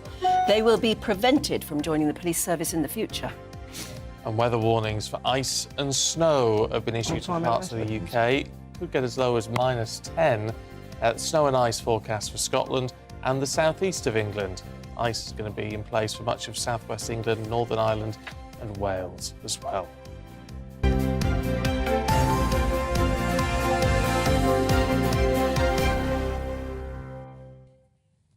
Well, here's something to get excited about then, or do we? The Secretary-General of the RMT, Mick Lynch, has asked to meet the Prime Minister in a last-ditch attempt to halt impending rail strikes. Comes as 4 days of consecutive train strikes should start on Tuesday, and Border Force officers are also continuing to threaten a walkout over Christmas week. Well, we're joined now by GB News' political reporter, Olivia Utley. So what's Rishi Sunak going to say? Yes, of course, come on in. Or is this is just an empty promise? Well, I think the first thing to say is that the tone of this letter from Mick Lynch is quite extraordinary. You've got the leader of the RMT demanding to meet with the Prime Minister. He's spoken to the Transport Secretary multiple times, but I think in many people's minds it'll reinforce the idea that the train unions are sort of holding the country to ransom, that Mick Lynch has the power to be able to demand a meeting with the Prime Minister is in itself kind of extraordinary. Whether Rishi Sunak will agree to this, I mean, I can't really see it happening. The place we're at the moment is the government has agreed to an 8% pay rise for RMT workers over the course of 2 years, which the government argues is absolutely reasonable and in line with what's happening elsewhere in the country. The RMT has rejected that, and now the government has added a new clause into the contract whereby guards from trains would be removed. And this is what this is the sticking point at the moment. Mick Lynch is saying that having driver-only trains, as they're known, would be dangerous for passenger safety. The government argues that actually we've had these kind of trains for 40 years across other parts of the rail network, and there have been no safety issues at all. Mick Lynch says that in Scotland and Wales, there was no, the devolved governments there didn't insist on driver-only trains. So he's hoping that he can bring Rishi Sunak down that way. But when Mark Harper has already been so firm on this, it's very hard to see any negotiating room. But somebody's got to give, haven't they? Yeah. I mean, somebody does have to give eventually. I think what Rishi Sunak is hoping that his new legislation, which is due to come in the new year, which would cut down on strikers' rights, will put the frighteners on Mick Lynch, essentially. And that the problem at the moment in Sunak's mind is that the unions have far too much power. And if he's able to take some of that power away, then perhaps that's how this resolution will be resolved in the end. But it's interesting, you say the Scottish Government hasn't insisted on driver-only trains as part of the settlement in Scotland, but the RMT did settle for a 5% pay rise, plus a bit of cash in hand. So, I mean, it's a significant difference to the 8% over 2 years that's being offered in England. It is, and I think part of the issue there is that the RMT is much more willing to pick a fight with the Conservative-led government than with the SNP-led government in Scotland. But I do think this driver-only train issue is the big sticking point, because if Rishi Sunak did budge on that, then it's hard to see how he could backtrack, and that means a lot more RMT jobs. There's a lot more money in the pockets of RMT workers over the next, 40 or so years. It's a long-term issue. If you concede the point that driver-only trains are in some way dangerous, that is very, very good for the RMT. So that's what Mick Lynch is going to keep pushing on now. You do wonder, though, at what point... clearly there's an idea within one side of the negotiating table that at some point the strikers are just going to run out of money and go, well, we've got to go back to work. Yeah, and perhaps that's another thing that Rishi Sunak might be sort of holding out for. I think that part of the reason why Mick Lynch could be pushing for these talks now is that definitely public support for the strikes is ebbing away quite quickly when people are worried that they're not going to be able to see their families over Christmas. That takes away some public support. And then you've also got the other added pressure, as I mentioned, on the government side of this new legislation being brought forward in the new year, which would curtail strikers' rights a little bit. And that's obviously not what Mick Lynch wants. That's not what he wants his legacy to be. So perhaps there is a little bit of wiggle room. But for now, it's very, very difficult to see any way forward, with both sides really quite entrenched now. Yeah, and not long till Christmas either, and that matters too. Olivia, thanks thank you very much. Do stay with us. We've got lots more to come, including Celine Dion's recent stiff body syndrome diagnosis. We'll be finding out exactly what it is and how common.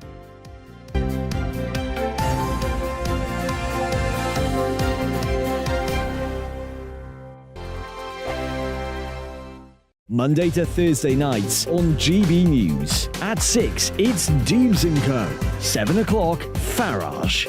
At 8, join Mark Stein. And at 9, Dan Wootton Tonight, followed by Headliners. On TV, radio and online. This is GB News. Here on GB News Live, we'll be keeping you in the picture, finding out what's happening across the country and finding out why it matters to you. We'll have the facts fast with our team of reporters and specialist correspondents. Wherever it's happening, we'll be there from 12 noon on TV, radio and online. GB News, the People's Channel, Britain's news channel. We are GB News, the People's Channel. Why not take us home with you by visiting the GB News shop at gbnews.store. You'll find all the official merchandise, a really good present actually for yourself, your friends or your family. We ship across the UK mainland at no extra cost. GB News, the People's Channel. Join my show Farage, 7 p.m. till 8 p.m. Monday through Thursday. And there you will get opinion, analysis, debate, and I'll cover stories that nobody else dares to touch. You've been cancelled. Join the club. Oh, my goodness me. And then for the last 15 minutes, talking pints. We're over a drink. We have a civilised conversation with someone. We very often disagree, but we do it in a grown-up way. Come and join me on Farage. Monday to Thursday on GB News, it's Bev Turner Today from 10 a.m. We're going to be here for you, our GB News family, to keep you up to date, but also make you smile. The guy went from puberty to adultery. And I can't wait to bring a few of my own opinions. I have no time for cultural totalitarianism. We'll engage in passionate, but always polite debate, with your thoughts and opinions at the centre of it all. Only on GB News, the People's Channel, Britain's news channel. Hi there, it's Stephen and Anne. At breakfast from 6 a.m, you'll always be caught up with everything you need to know, the latest headlines, opinions and debates. We'll bring you the good news and the bad, but most of all, we're here for you. Remember, send in your views and let us know what you would like us to talk about. That's because we're your news channel. And every morning at 6 a.m, it's breakfast on GB News. Join me every Sunday at 6 p.m. for Gloria Meets. In exclusive interviews, I'll be finding out who our politicians really are and what they really think. It's something that you would never want anyone to suffer. I didn't know what channels there were. I didn't think I'd be believed. I must have weighed about 7 stone and I'm 5'8". My instincts was to sort of cover this up. I mean, clearly that was a mistake. Join me every Sunday at 6 p.m. on GB News, the People's Channel. Britain's news channel. Hello, I'm Simon Evans. Join me on GB News for Headliners at 11 p.m, where I'll be joined by 2 of the country's top comedians as we take a look at tomorrow's newspapers tonight. If it's a big story, we'll be covering it, I guarantee, but we'll also have some fun along the way. That's GB News Headliners at 11 p.m. We won't put you to sleep, unlike some of the other paper review shows out there. So join us, 11 p.m, 7 nights a week.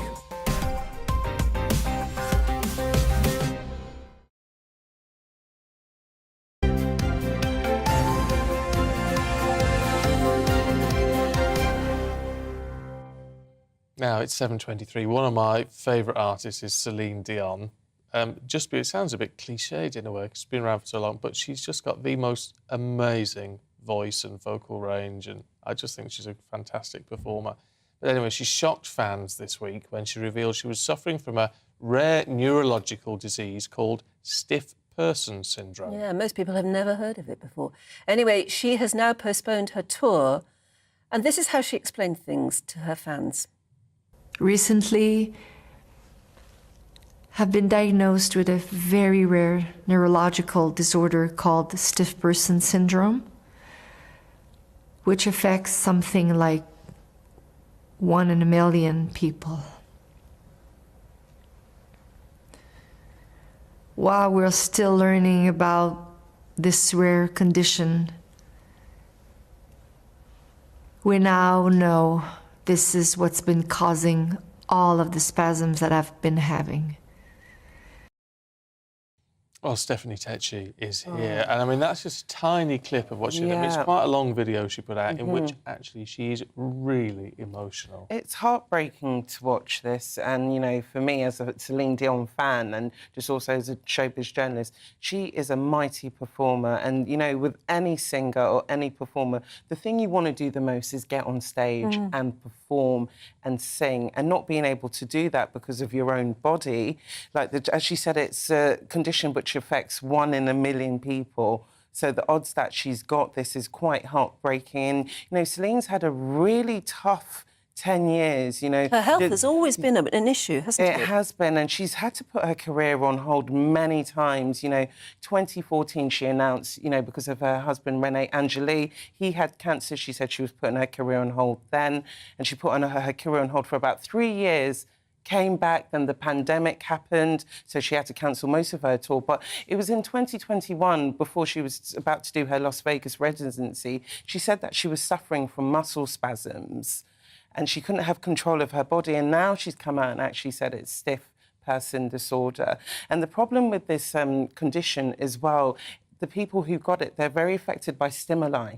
So, you know, noisy environments, emotional distress, anything like that can cause her body to spasm up, and there's a chance she could have a severe fall. So she's a singer who does multi-huge venues. Yeah. How could she not be in a very stimulating atmosphere? Yeah, and, you know, even though, you know, in this video she's saying she's working with the top medical people, for me, I'm baffled on how would she be able to perform in front of large crowds where people are obviously going to be screaming for Celine Dion. So I think she will be taking quite a bit of time out. And she does say it is, as well as the rest of her body, it is affecting her vocal cords. Yeah, and it's like she hasn't got control of it. And Celine's a very powerful singer, you know, there's no way she's going to be whispering when she's on stage. It's affected her walking, her talking. So it's looking quite bleak for Celine Dion, but she seems quite positive in this video that she put out on Thursday that her doctors will be able to give her the best medical treatment. So for next year, she's cancelled her tours in places like London, Birmingham, Manchester and Glasgow. Well, let's find out a bit more about the disease itself and what on earth, how it sort of, what do they call it? How it presents, how it affects you. We've got senior physician from the Clinic for Neurology, Dr. Bettina Balint, A very good morning to you. Thanks for joining us. What is stiff person syndrome and how does it affect someone? So, stiff person syndrome is an extremely rare autoimmune neurological disorder. And as been highlighted, it causes muscle stiffness and spasms. And depending on, there's a broad clinical spectrum, and the stiffness can affect different body parts. So, for example, the lower back and the legs, and that can make walking extremely difficult. And as your colleague has highlighted, patients also can get spasms, like severe spasms. They are very painful, debilitating, and they can cause falls and fractures. And the third symptom, apart from the stiffness and the spasms, is what we call exaggerated startle. And this is what has been highlighted, this extreme sensitivity to noise or touch. And we all have a startle response. If there's a sudden noise, we all will jerk up. But in these people, there is no habituation, meaning they don't get used to repetitive noises. So they tend to tense up all the time this is happening. She's talked about the fact that she's having, she's got a medical team round her. She's having a lot of physiotherapy is what she talked about. I mean, there may be no cure for this, but are there treatments that can help her control it? Certainly. So the treatment is basically based on two different targets or areas. So as I said, it's an autoimmune disorder, meaning the immune system mistakes parts of the nervous system as the enemy. So rather than attacking any viruses or bugs, the immune system attacks certain nervous system cells. And to regulate these immune attacks, we give immunotherapies. There's a broad range of different immunotherapies, some of which are quite expensive, which can be used for that. And the second leg we stand on is symptomatic therapy.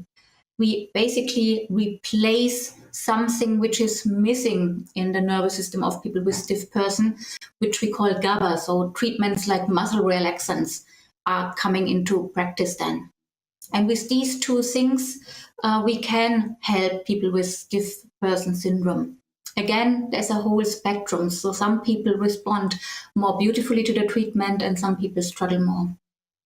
Bettina, do you think the outlook looks positive for Celine? Do you think she'll be able to be the performer that she's always been in the future and be able to get back on the stage with a condition such as this?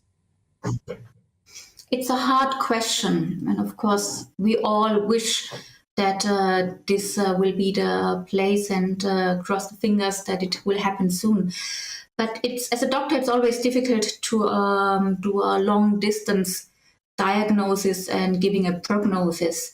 So as I said, there's a broad spectrum on how people respond. And some people actually can go back in a highly functional way to their previous life. But as you highlighted, she has a very special job. And it's difficult to say how well the treatment will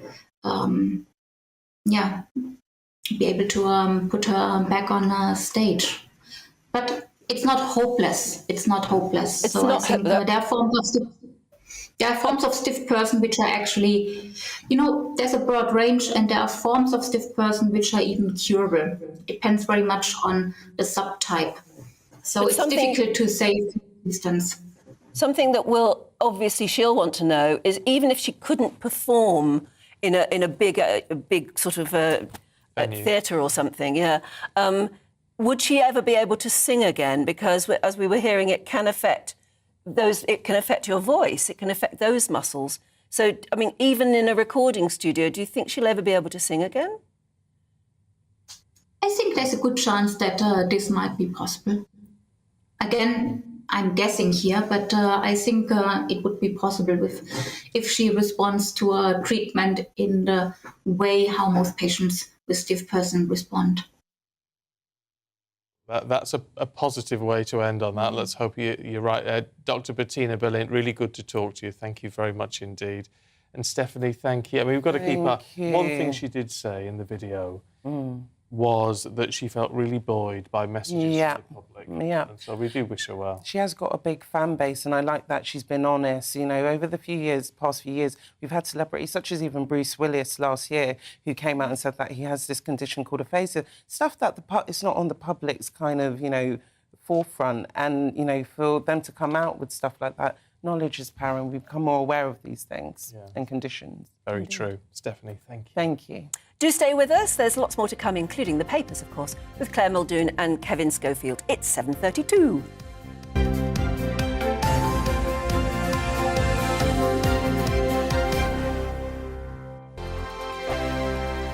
We are GB News, and we'd like to say thank you to each and every one of you for bringing us your conversations, for helping our great nation find its voice. We are here for you on radio, television, and online, across England, Scotland, Wales, and Northern Ireland. It's not the BBC, you actually get your facts right. We are proud to be GB News, the People's Channel, Britain's news channel. Monday to Thursday, 9 p.m. till 11 p.m. Join me, Dan Wootton. I'll bring you the sharpest takes and hottest debates. Do you not believe in prison? I don't believe in prison. I'm completely stunned. I guarantee you there'll be no spin, no bias, no censorship. I actually was personally quite offended by it.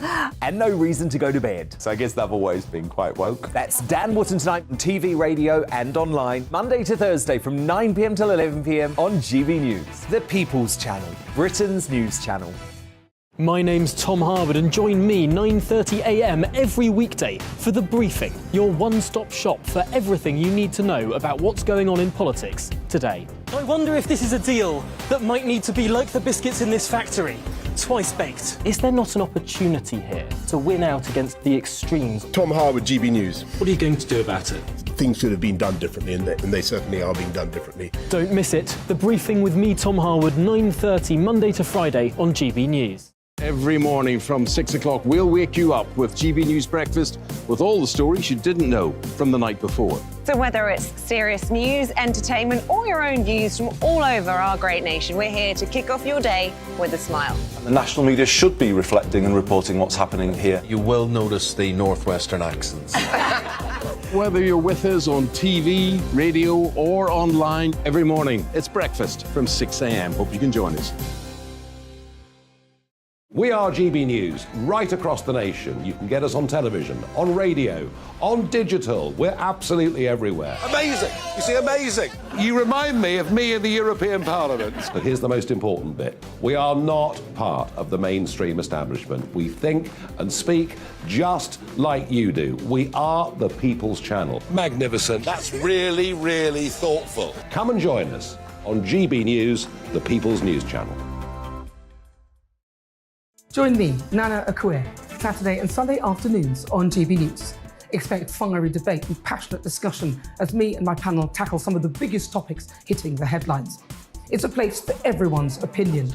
No one gets cancelled, but no one gets an easy ride. Oh, she's on it today! Be ready for conversations that are fierce, frank, and of course, fun. Every Saturday and Sunday afternoon from 4 p.m. on GB News, the People's Channel. We are GB News, the People's Channel. And right across the United Kingdom. You can find us on Sky Channel 512. Virgin Media Channel 604. Freesat Channel 216. Freeview Channel 236. And YouView Channel 236. You can also take us with you on DAB Plus Radio. With the GB News app and at the website gbnews.uk. We're absolutely everywhere. Come join us on GB News, the People's Channel, Britain's news channel.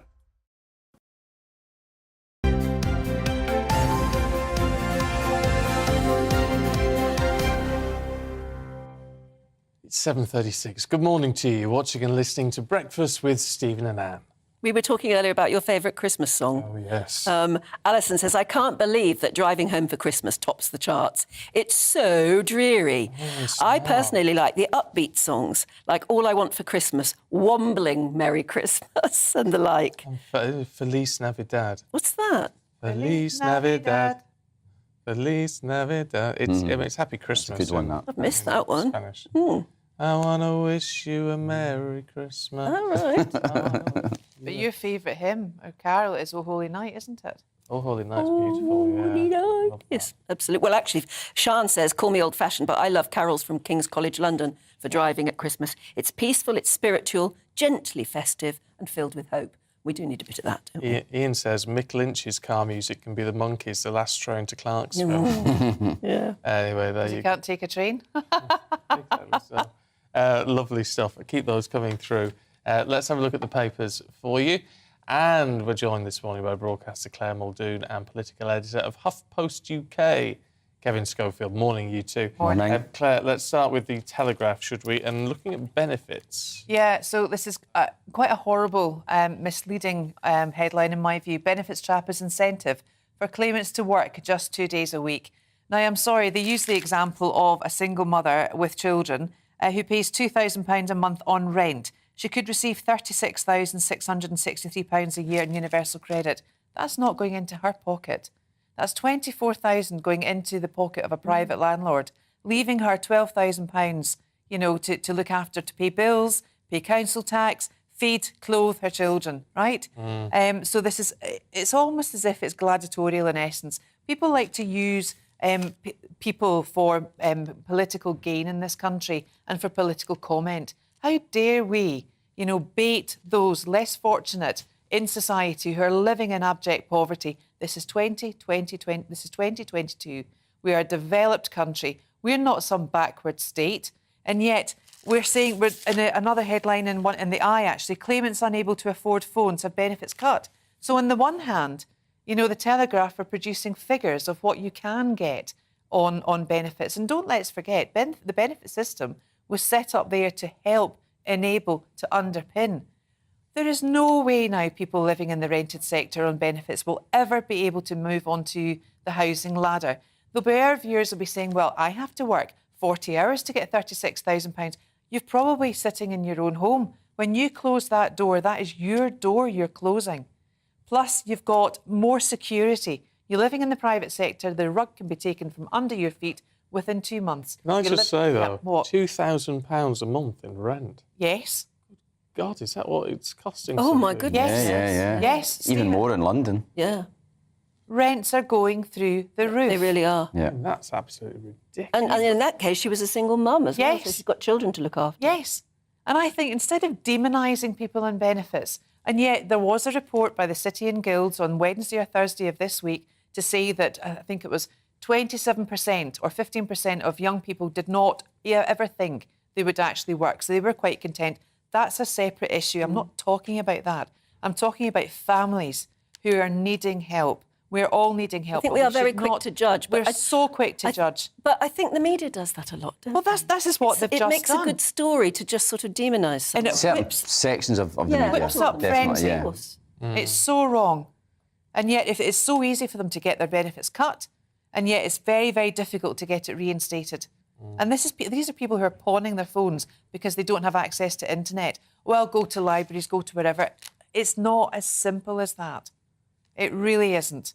Well, meanwhile, Kevin, you found in the Telegraph the story about the fact that everybody's a bit worried that a lot of elderly people, particularly because they take this thing so seriously, will turn off their heat even in this cold in order to try and save money and keep eating.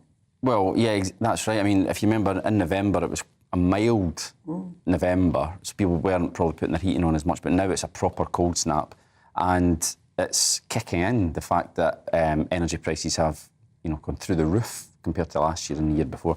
And in a way, it's not surprising, although it is quite depressing, that elderly people, as you can understand, they're looking at their bills going up and they're thinking, well, where can I save money? Oh, I won't put heating on quite so much, but if it's like -10 outside, as the weather forecast was saying earlier, that people could die in those circumstances. What is in place? Because there must be stuff in place for. I mean, I don't know where you draw the line. Over 75. So, well, can't they ring their energy providers and say, I'm over 75. I'm over 75. I need my heating. Well, the government have got these cold weather payments which kick in if the temperature is low enough for a certain period of time, which I think has happened. So then elderly people get extra money to help with their bills. And obviously the government has also brought in a universal system to try and combat the rise in bills. But even still, funnily enough, I was on FaceTime to my mum and Dad a couple of days ago, and they're okay. My mum's very good with budgeting and what have you, but they've got a smart meter, and it was like 5 o'clock in the evening, and she went and checked it, and it was like £7.50 that day.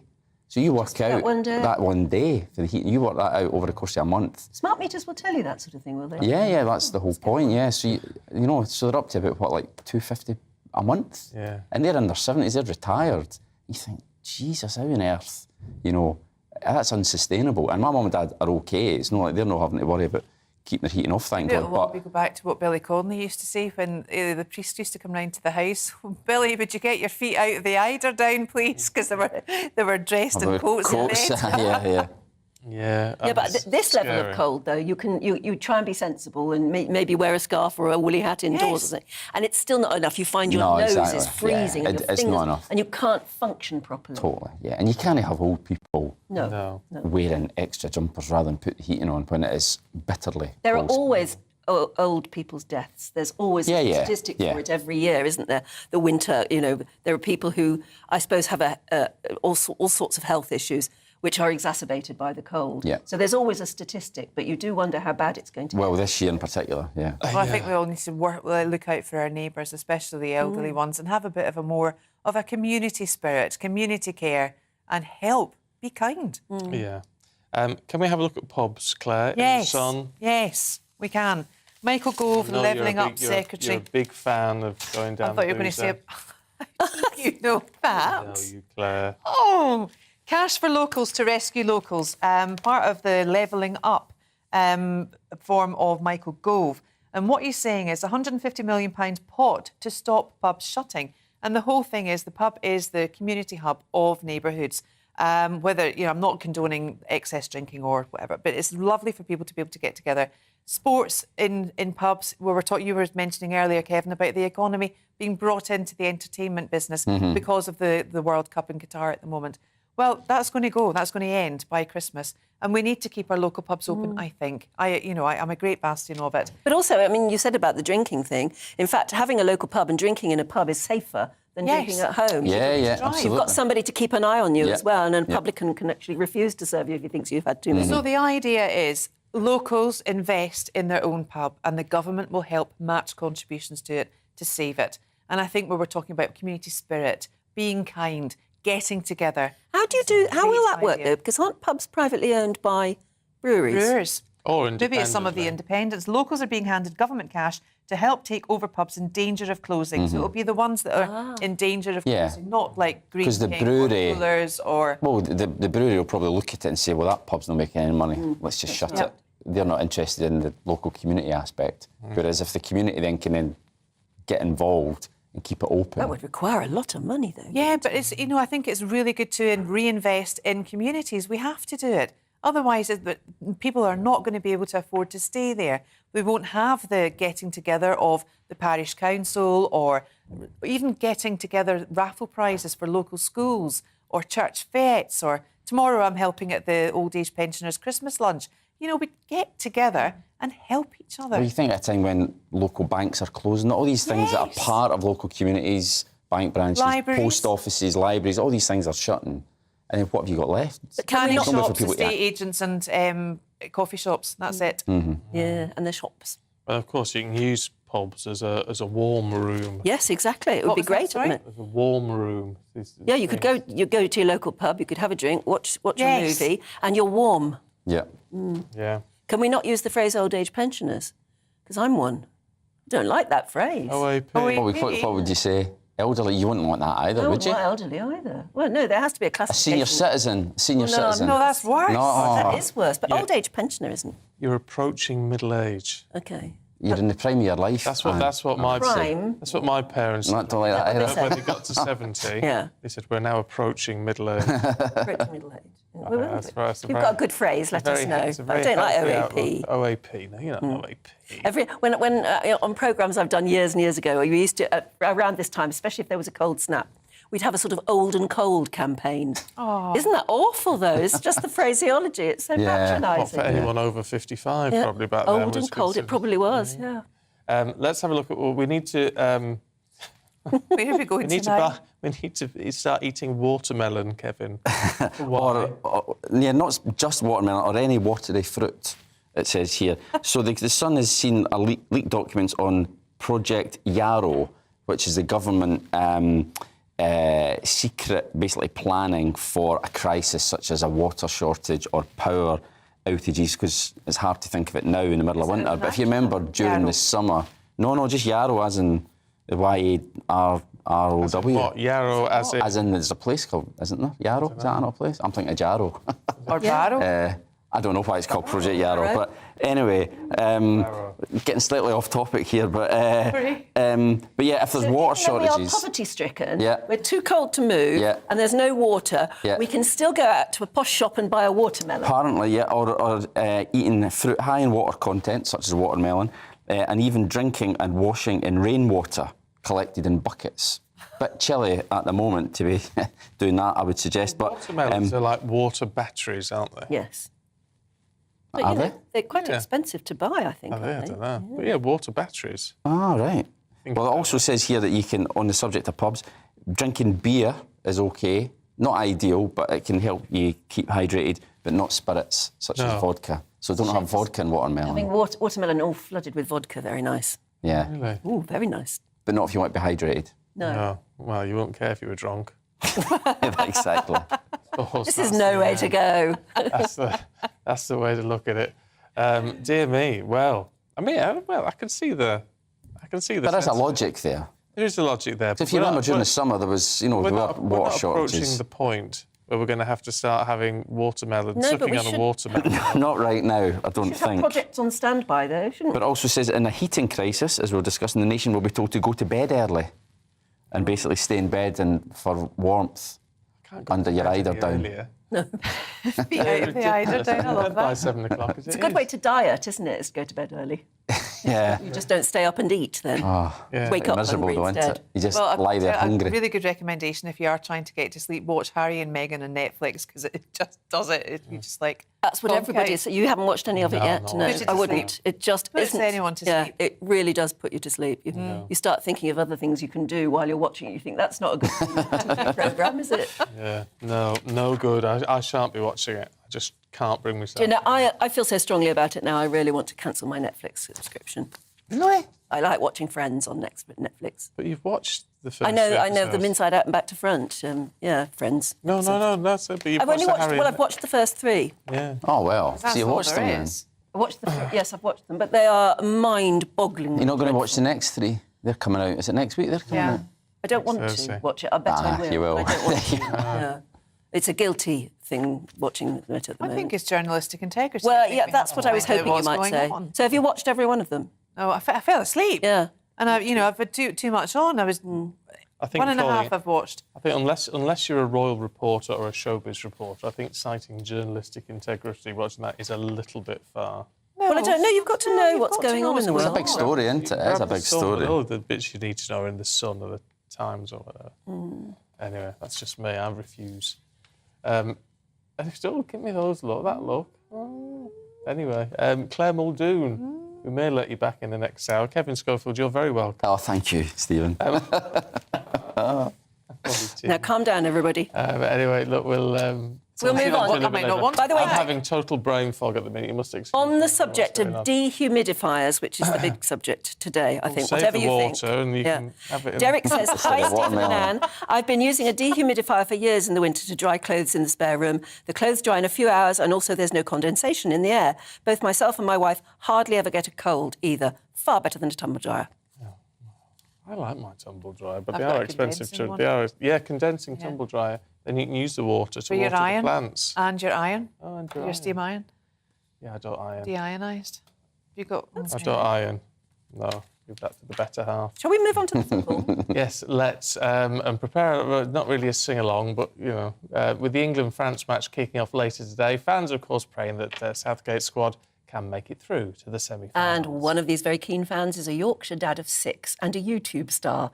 He's Danny Malin, who's released his very own festive single all about their Christmas wish for England to win, basically. Yeah, I don't know if it's very festive, really, but, it's enthusiastic. Red and White hopes to top the charts in time for Christmas, and it's raising money for charity. Anna Riley has the story. I've been dreaming of a red and white Christmas. Victory is at the top of my wish list. 3 lions under the tree, football's coming home to me. Santa's bringing glory for England this Christmas. After hitting top 10 in the charts with his charity Christmas single last year, Rate My Takeaway viral YouTuber Danny Marlin is back. The Santa of the North is bidding for a Christmas #1 alongside victory for England in the World Cup, and made his new hit Red and White with DJ Toddler T. Now, obviously, with the World Cup being played in the winter this year, and everybody know football, with England, the country seems to go crazy a little bit, and it's basically football and Christmas all rolled into one, and it's about Santa bringing football home, bringing that trophy home for Christmas. Proceeds from the single will go to Mind and Trussell Trust, charities close to Danny's heart. I've suffered mental health issues over the last few years with losing my partner, and Mind helped me out. There were things that I went on there and things I could access and look at, and I just think it's good for me to be able to give back and help others. I absolutely love it, and I love the fact that people they love the song, they love me being stupid, and they're willing just to pay that 99p, which then is going to go to these charities to help people in the future. The music video was filmed in locations across Yorkshire and features a butcher's in Leeds where Danny worked. And the staff there are hoping that England make it through to the final. We've got to do well this year, haven't we? They look amazing, don't they? The team's amazing. Everybody's behind them. They've got to do well. They've got to do well for Danny, haven't they? You know what I mean? If they do well, then the longer they're in the competition, hopefully Danny's song can do as much as it can for the charity that is behind. Come on England will be dreaming of a red and white Christmas with victory at the top of the wish list. Anna Riley, GB News, Leeds. Well, good on him for trying to raise some money and do it with a smile. It's an awful tune. It's an awful tune, but I'd say good on him. Good on him. Dehumidifiers, going mad here. A good one. This is according to Tom. A good one costs about the same as a tumble dryer. Actually, they're cheaper than a tumble dryer. Been using one since tumble dryers started bursting into flames. Oh, that was a worry at one stage. In terms of favourite driving music, John says Chuck Berry, Ron Ron Rudolph. I don't know that one. And Brian says The Pretenders, 2,000 miles. Is that 200 miles? I don't know. Is that the one I would walk 500 miles? Oh no, that's the Proclaimers. Oh, so what's 2,000 miles? I don't know, by the Pretenders. We'll have to look that one up. We'll look it up. Anyway, look, don't go anywhere. Keep your thoughts coming through. It's gbnews@gbnews.uk, and we've got much more to come, including, of course, a look ahead to the big game tonight. We're going to be live in Qatar.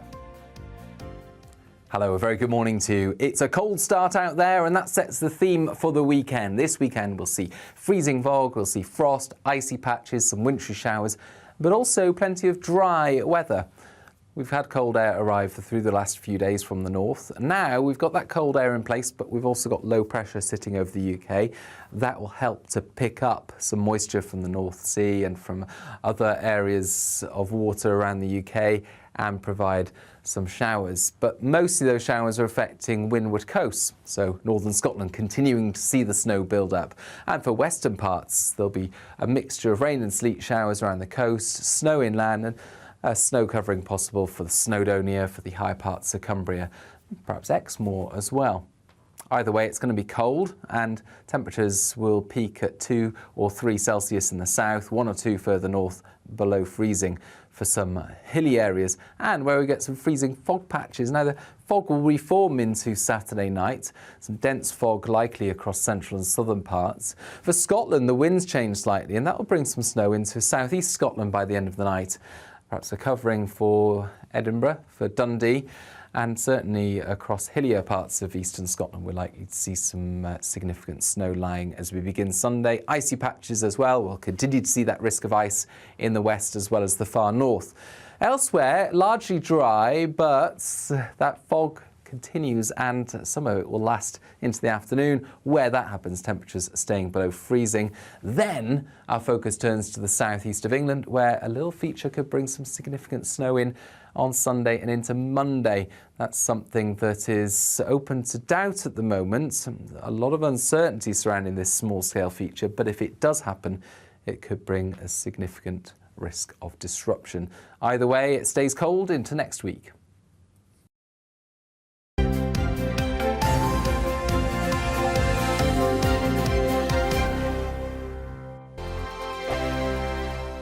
Hello there, it's Eamon Holmes here from Breakfast on GB News. We're not just on your television and your screens, you know. We're on DAB plus digital radio, so you can listen to your favourite shows on the move. If you've not yet listened to GB News Radio, it's very simple. We're on your radio player and tune-in apps, on your smart speaker, phone or tablet, or online at gbnews.uk. Take us with you wherever you go. GB News Radio. You never have to miss a moment of the People's Channel.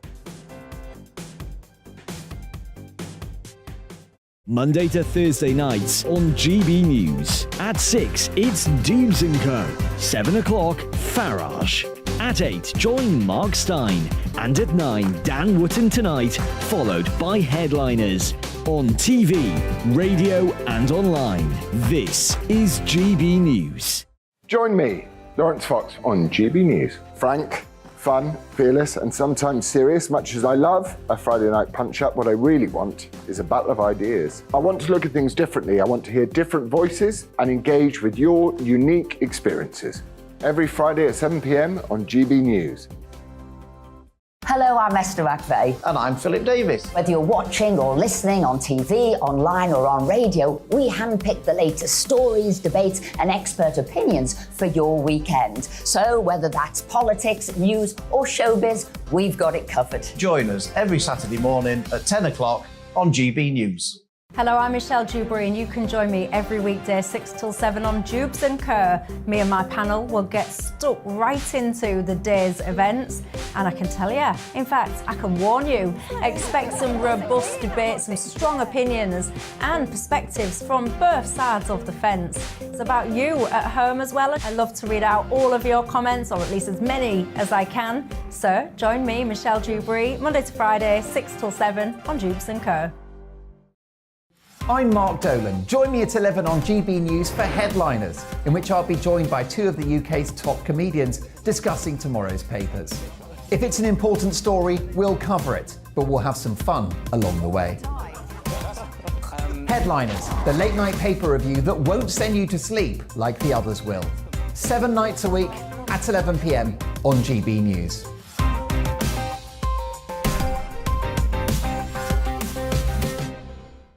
Monday to Thursday on GB News, it's Bev Turner Today from 10 a.m. We're going to be here for you, our GB News family, to keep you up to date, but also make you smile. The guy went from puberty to adultery. And I can't wait to bring a few of my own opinions. I have no time for cultural totalitarianism. We'll engage in passionate, but always polite debate, with your thoughts and opinions at the centre of it all. Only on GB News, the People's Channel, Britain's news channel.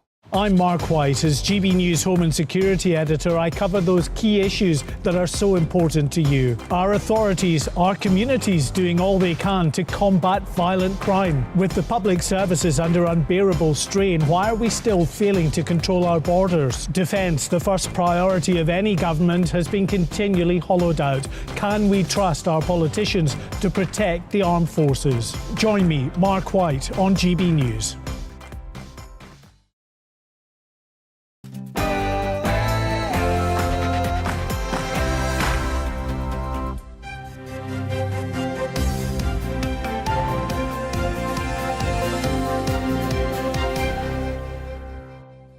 England take on France tonight in the World Cup quarter-finals.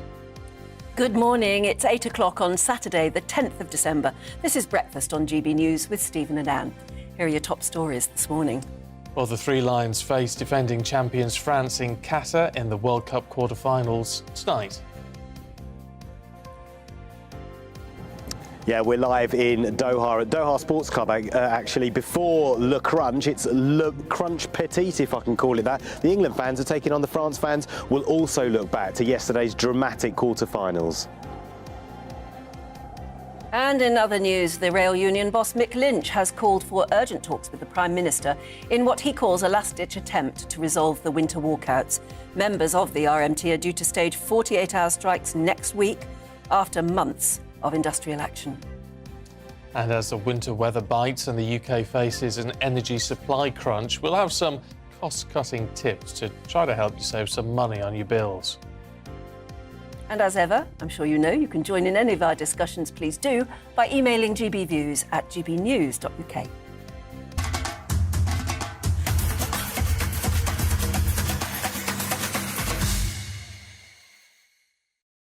So, of course, the big news today is that England are taking on the world champions France in the quarter-finals of the World Cup, 7 o'clock tonight.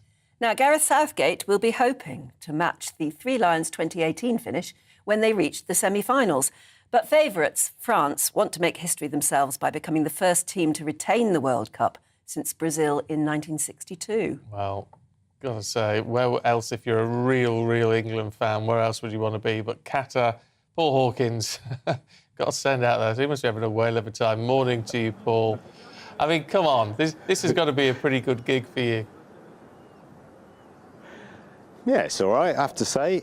You know, go to a World Cup, it's all right. Never been to a World Cup before, never been to any sort of football tournament before. So I've got to say, it's an experience for me. And because it's in Qatar, I don't have the reference point of other World Cups and how they've been. So it's been a great experience so far. But we'll see what it's like tonight. I have to say, watching the drama of the quarterfinals yesterday, which we will get to, I was thinking, oh, God, I hope this isn't going to be England and France tomorrow night. But just to give you an idea of where we are at the moment, Stephen, we're at the Doha Sports Club before Le Crunch tonight.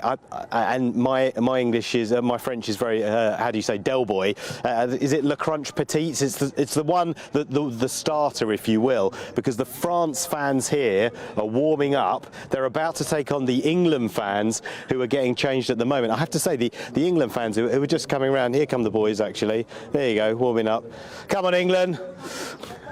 They're warming up there. So there's 22 England players. It's only a 7-a-side match. It's only going to last about an hour, but the England fans taking on the French fans ahead of that huge quarter-final tonight.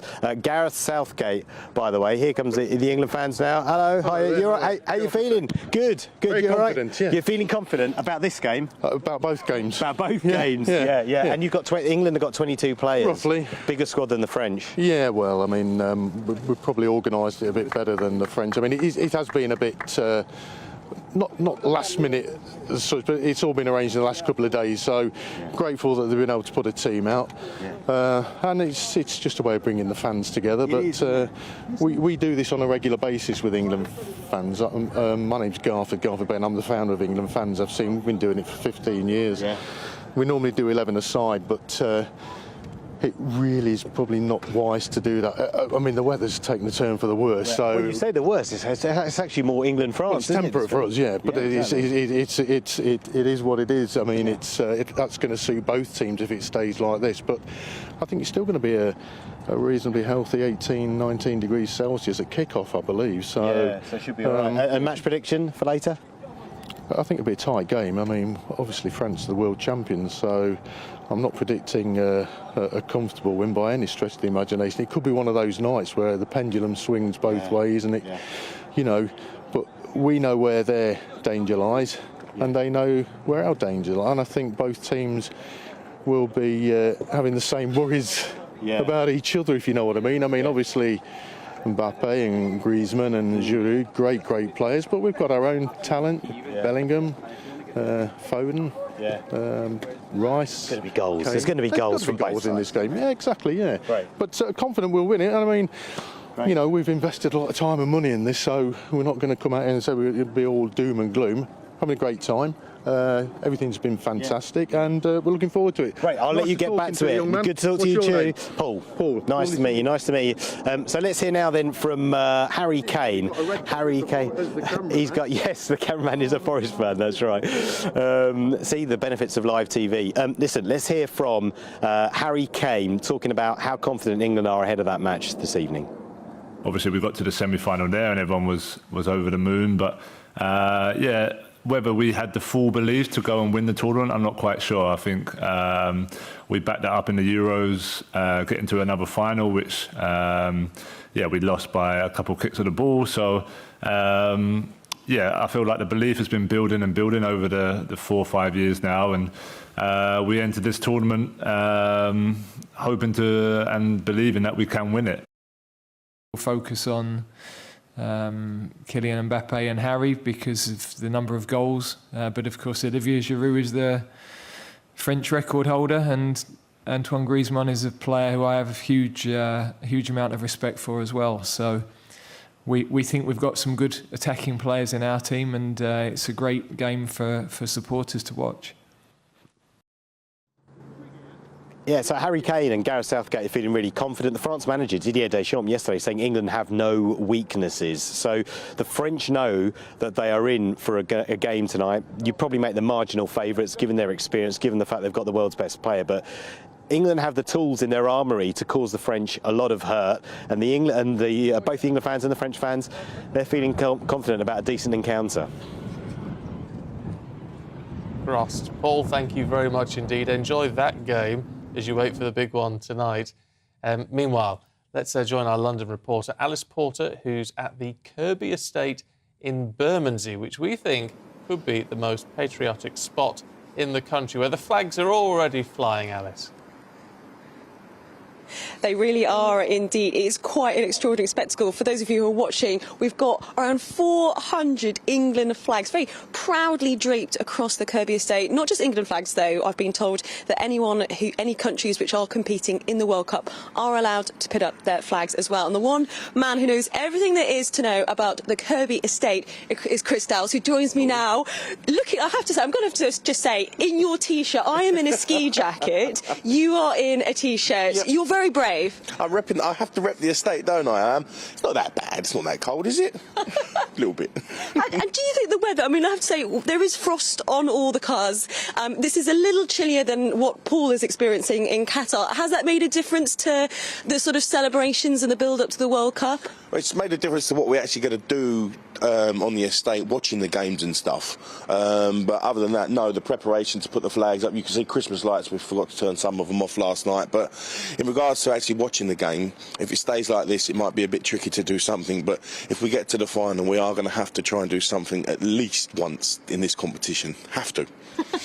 Now, I know, as I was just saying there, we've got lots of flags from England, but there are a few from other countries, including you have a secret French flag hidden away. What's the story with that? Are we allowed that? Well, of course we are. I mean, we've got Spanish, Brazil, Moroccan, Canadian. There was a German flag that's disappeared. There's a Portuguese flag still up, but we have got a French flag. We bought that for one of the residents a few years ago, but for the last few years she's not been able to find it. All of a sudden, surprisingly, she found it the other night and she dropped it down, and we're going to put it up today for her, just literally above where we're standing now. And how are you feeling about the match this evening? It's 7 o'clock kick-off. After yesterday, I don't know what to think anymore. Some of the games yesterday were absolutely incredible. I mean, to be a neutral watching them is amazing, but to actually be a supporter, I mean, if we got a game like that tonight, I'm going to be all over the place. But if we can do what we've been doing, yeah, I reckon we've got a chance. I reckon we've got a good chance. And I just want to give a final sort of look around the estate. This has been very much Chris's hard work, putting up all these flags. This is all very much a voluntary basis. Chris very much is the person who runs the estate, make sure everything is happening. And it is just an extraordinary spectacle, really. I mean, Chris, just finally, why is it so important to you that whenever there is a World Cup, when the Lionesses were playing in the summer, you always make sure that we've got lots of flags around the estate? And why is it so important to you? I mean, over the years, I mean, back in Euro 96, it used to be everywhere. You see white vans with St George crosses across their bonnets. People used to shave their hair with St George crosses on. It was everywhere. And over the years, it's just died down and you just don't see it anymore.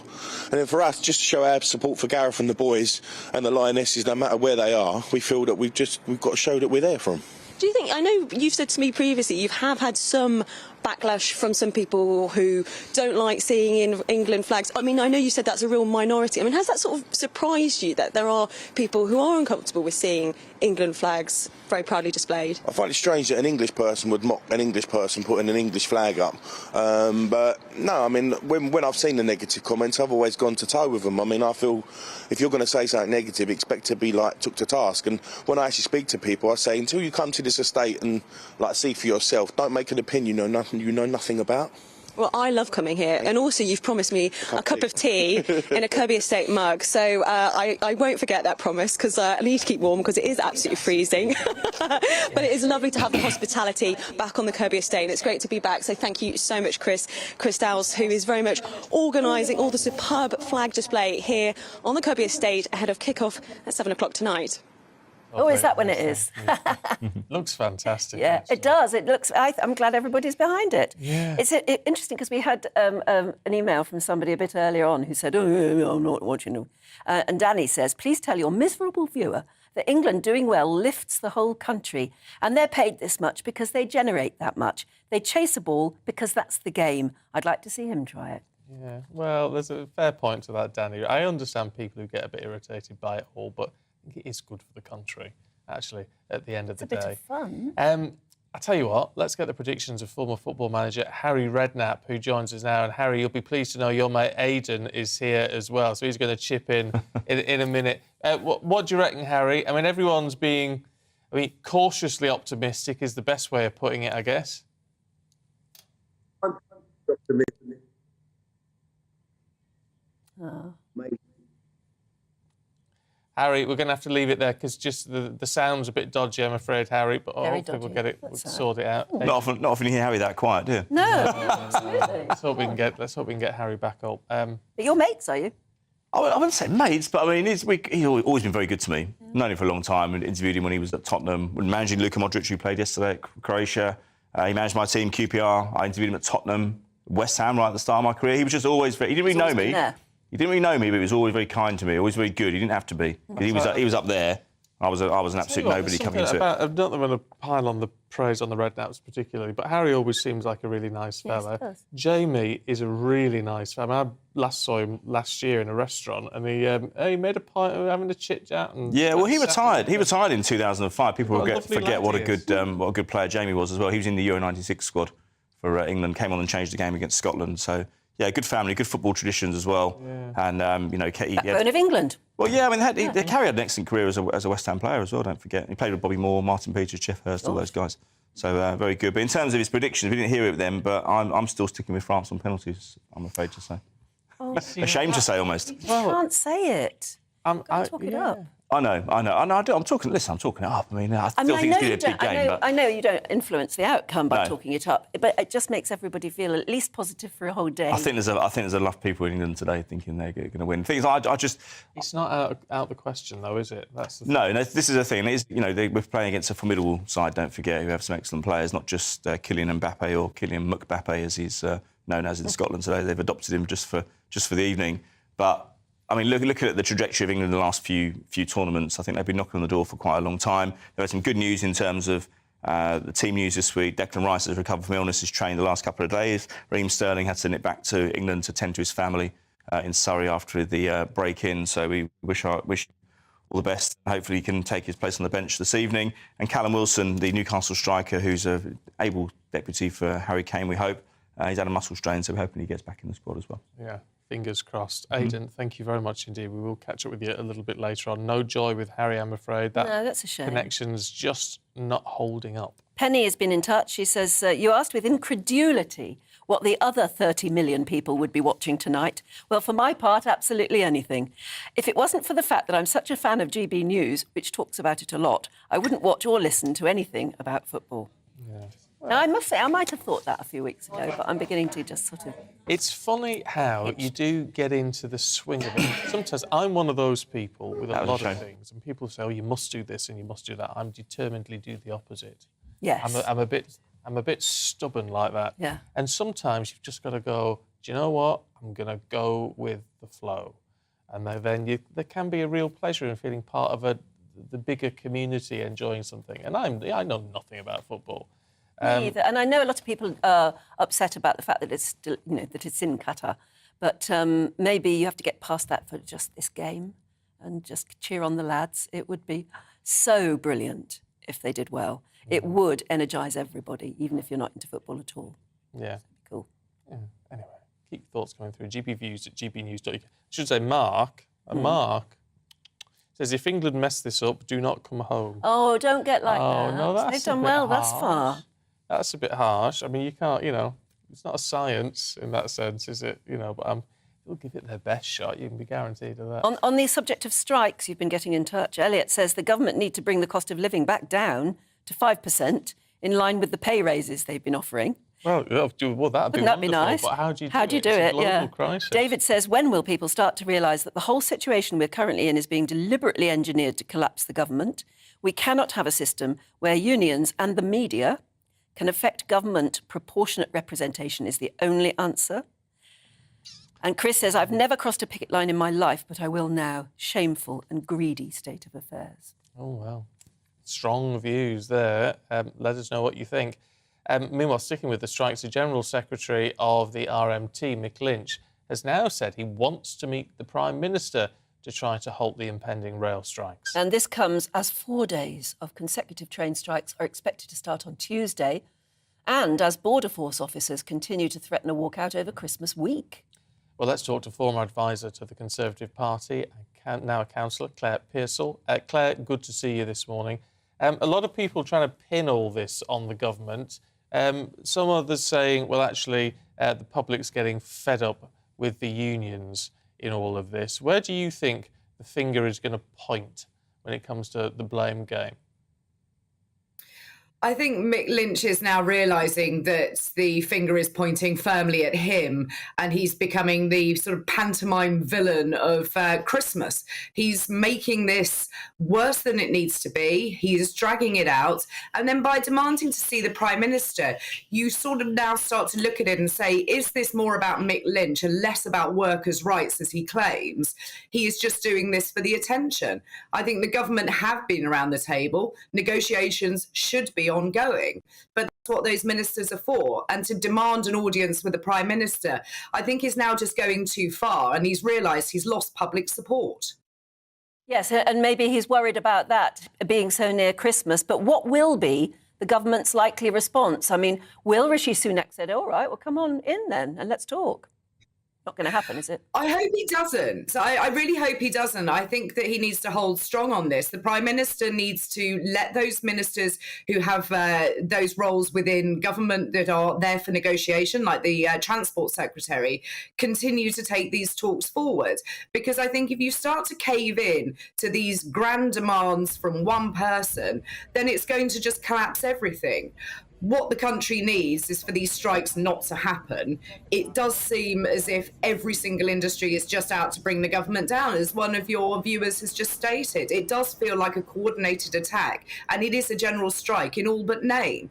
And we don't need this right now with the cost of living being as it is. It doesn't mean that you can't support better pay and conditions for people, but I certainly don't support strike action, and I do think there are other choices, and these negotiations need to happen as soon as possible. You see, it's interesting, isn't it? I mean, so a coordinated attempt to bring the government down, where you can see, I mean, unions are political. You can see unions doing that, but the individuals who are striking just want better pay, better terms and conditions. They won't be thinking along those political lines in the same way. No, you're absolutely right. The individual workers are there to get the best deal for themselves. But unfortunately, they are being led by unions who are indeed political. We only have to look at the closeness between these unions and the Labour Party and all of those funds that they put into those seats for Labour to see that it really is against the Conservative Party. I think this has now moved past looking at workers' rights and more to the politics of it. Well, we'll leave it there for the moment and see what happens. Meanwhile, one more question. Are you going to be watching the football tonight? No, I'm not. I took an objection to it being held in Qatar, which I have to stick to. My son will be watching. He's going to be in the living room. I'm going to be hiding out in the kitchen or doing something else not to watch. But I really hope the boys do well. I think they're a superb team, and let's hope we can win. Yeah, it would do us all good, wouldn't it? Claire, Thanks, good to see Claire. you. Thank you. Ellen says, I've got a solution to the strike problem. Give the strikers what they want, and then double their tax bill. Ooh, how would you do that? Well, yes. And Helen says, with the strikers who lose their jobs, never the union officials. Strikers are led and used by unions. And just a last one on this, Deb says, absolutely fed up with the unions holding the general hard-working public to ransom. We're the ones suffering, not the MPs or government. Yeah, I do sort of agree with that point of view. But ultimately, if the country feels as though it's falling apart, and actually unions have been sort of they've become so strong, you have to ask why. And ultimately, does that mean bad governance? If an industry is is failing in all sorts of different ways, and all its workers are unhappy, and all the rest of it, you have to look to the people at the top and say, well, surely it's something to do with bad leadership, isn't it? No, maybe. If a school is falling apart, we do that. We've done countless reports over, I'm sure you have, interviewed some of these super head teachers who are sort of parachuted in and managed to make a huge difference. They do, but often with extra funding. That's the thing, they get extra funding when they come in to do it. But also you've got to look at the fact that a lot of this is down to modernisation and adjustment to what the current situation is. And with the RMT, they don't want driver-only trains. Well, perhaps, you know, people have to, because that would result in some job losses. Yes. But perhaps that's the way forward, but that's the way we've got to go. And that's what I wanted to ask about. If Scotland deals with the RMT in their own way, if you have driver-only trains in one part of the country and a non-driver, in other words, trains with a guard as well in other parts of the country, isn't that the job of trains, is to go from one country to another? Well, how does that work then? Only the intercities, though. It's only the West Coast and the East Coast main line that would do that. All the local trains would just stay. At some point, all the guards would get off. Well, yeah, I don't know. And catch the next train How south. would it work? Not Weird. entirely sure. No. If you know, let us know, gbnews at gbnews.uk. Don't go anywhere, though, because we've got lots more to come, including top tips on saving money on your bills as the cold weather bites.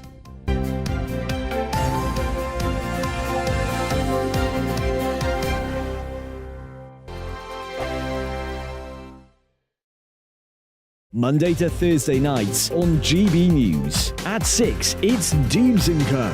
7 o'clock, Farage. At 8, join Mark Stein.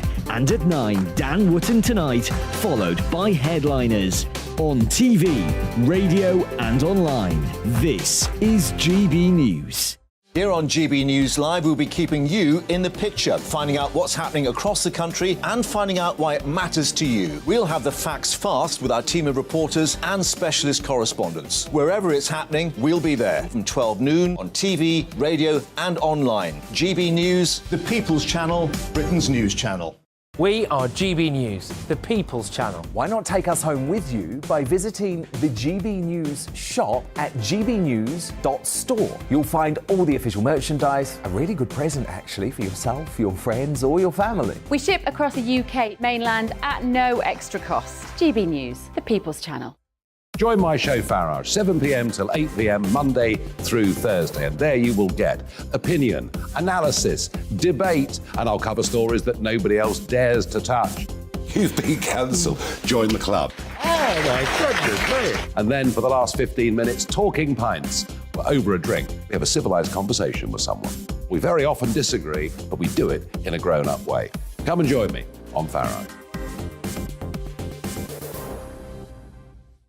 Monday to Thursday on GB News, it's Bev Turner Today from 10 a.m. We're going to be here for you, our GB News family, to keep you up to date, but also make you smile. The guy went from puberty to adultery. And I can't wait to bring a few of my own opinions. I have no time for cultural totalitarianism. We'll engage in passionate, but always polite debate, with your thoughts and opinions at the centre of it all. Only on GB News, the People's Channel, Britain's news channel.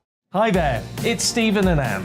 At breakfast from 6 a.m, you'll always be caught up with everything you need to know, the latest headlines, opinions and debates. We'll bring you the good news and the bad, but most of all, we're here for you. Remember, send in your views and let us know what you would like us to talk about. That's because we're your news channel. And every morning at 6 a.m, it's breakfast on GB News.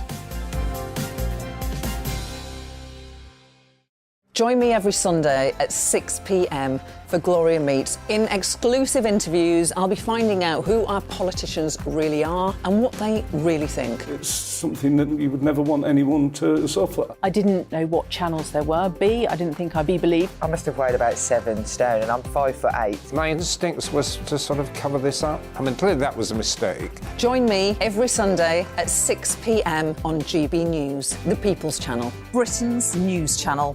Hello, I'm Simon Evans. Join me on GB News for Headliners at 11 p.m, where I'll be joined by two of the country's top comedians as we take a look at tomorrow's newspapers tonight.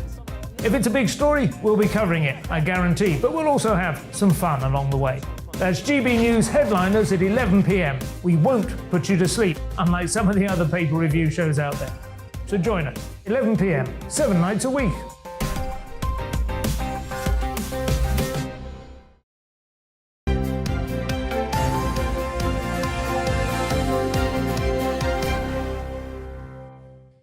It's 8:27. Good morning. You're watching and listening to Breakfast with Stephen and old age pensioner Anne.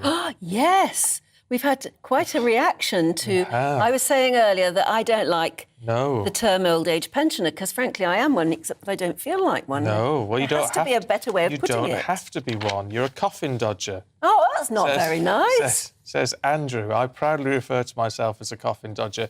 It makes people smile and they can't take offence. No, but... Yeah. Tony says, dear Anne, we're not OAPs, we are mature. Yes.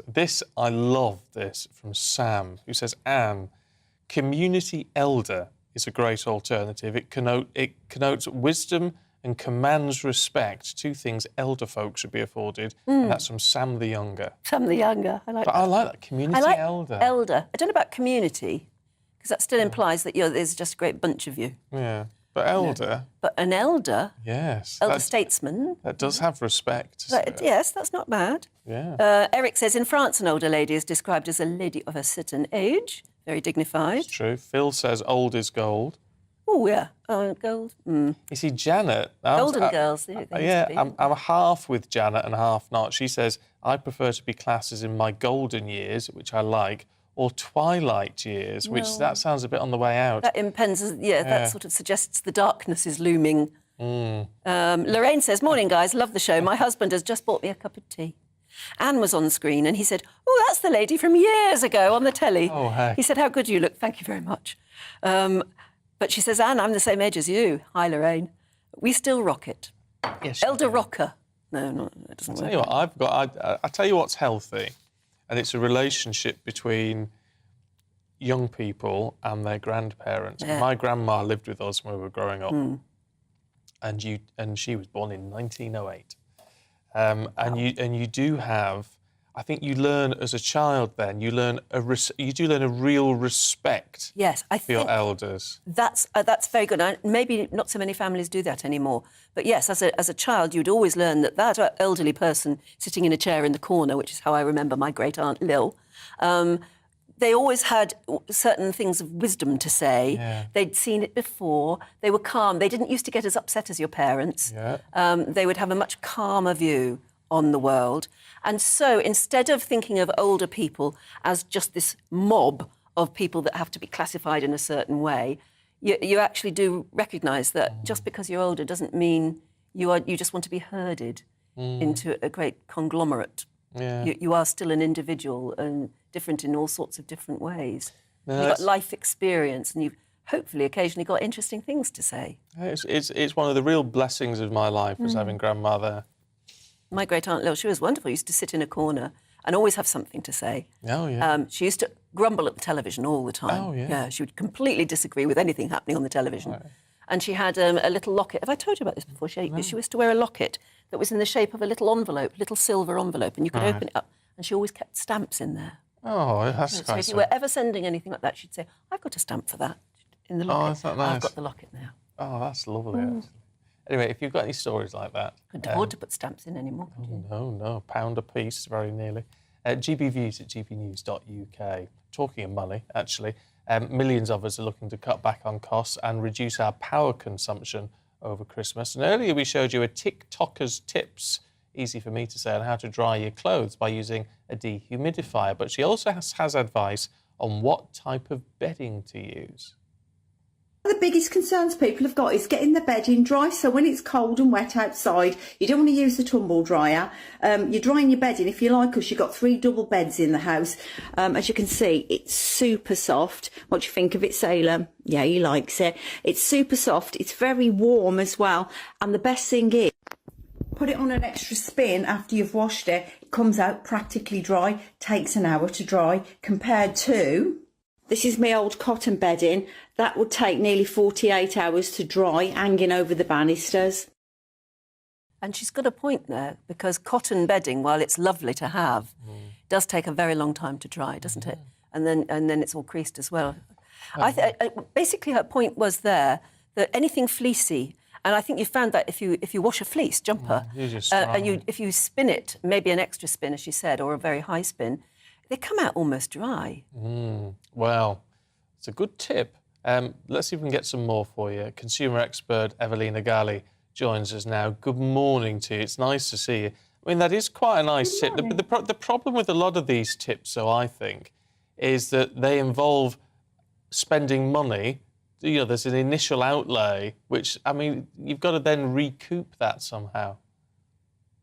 Definitely, and this is a trend we see over all segments. Basically, all the trending categories right now over at Price Runner is products that are in one way or another connected to the cost of living crisis. So either trying to keep your energy bills low or trying to keep warm the next coming week.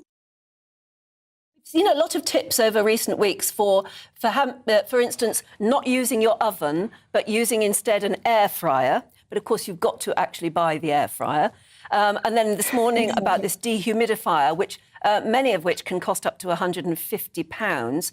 So how quickly would you possibly get that money, recoup that money?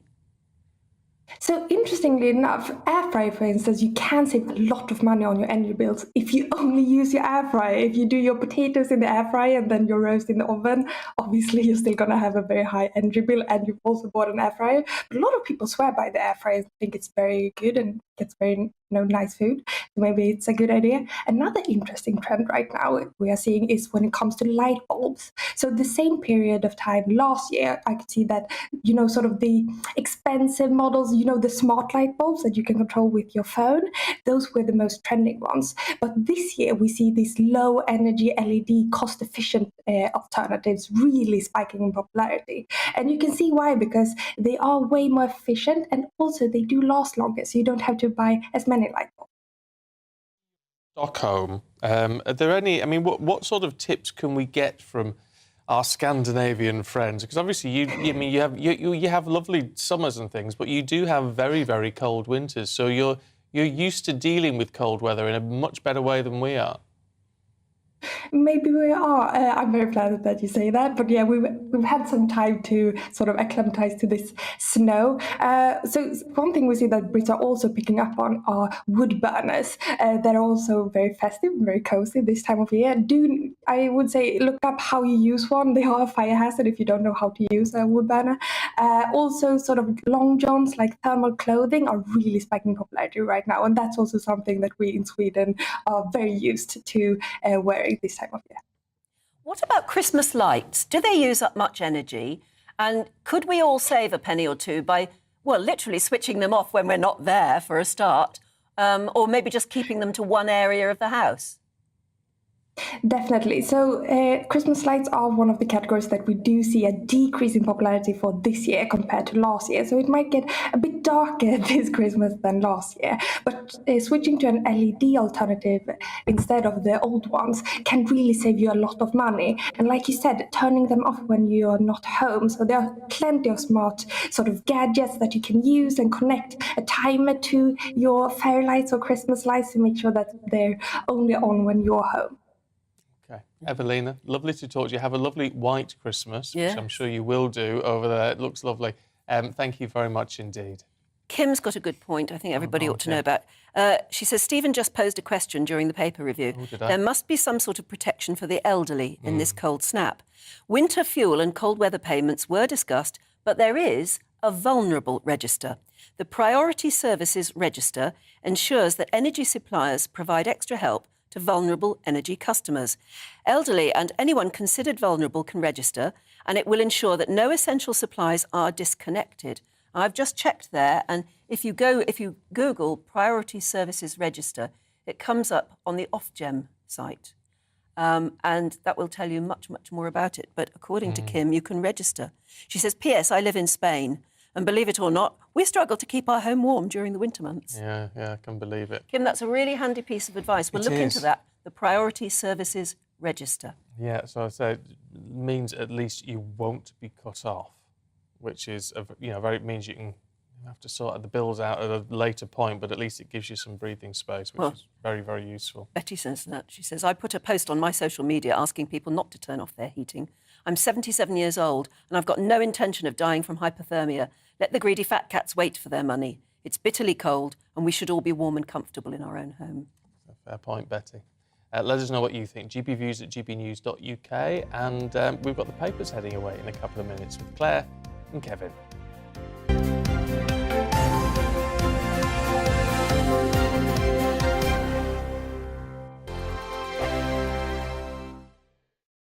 We are GB News, and we'd like to say thank you to each and every one of you for bringing us your conversations, for helping our great nation find its voice. We are here for you on radio, television, and online, across England, Scotland, Wales, and Northern Ireland. It's not the BBC, you actually get your facts right. We are proud to be GB News, the People's Channel, Britain's news channel.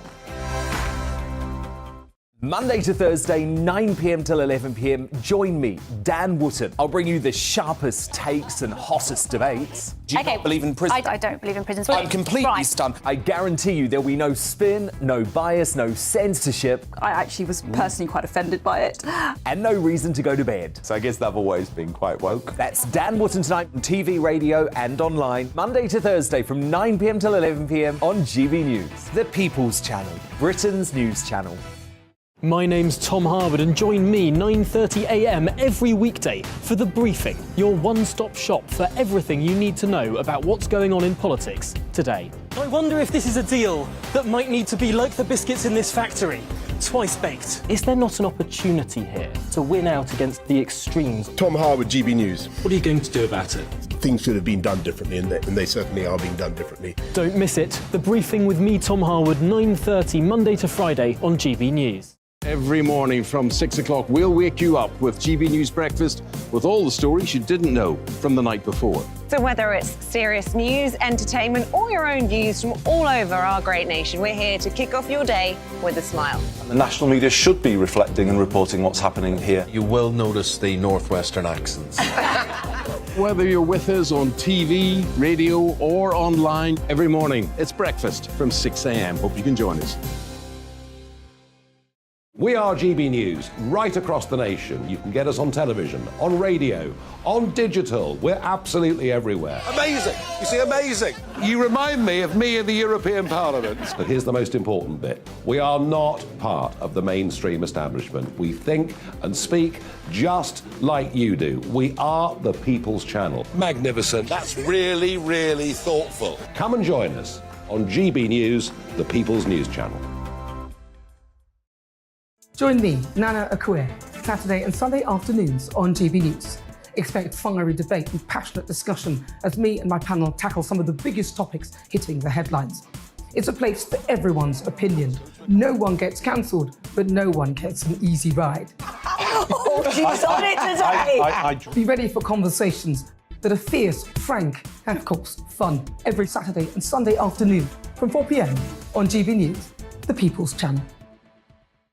We are GB News, the People's Channel. And right across the United Kingdom. You can find us on Sky Channel 512, Virgin Media Channel 604, Freesat Channel 216, Freeview Channel 236, and YouView Channel 236. You can also take us with you on DAB Plus Radio, with the GB News app and at the website gbnews.uk. We're absolutely everywhere. Come join us on GB News, the People's Channel, Britain's news channel.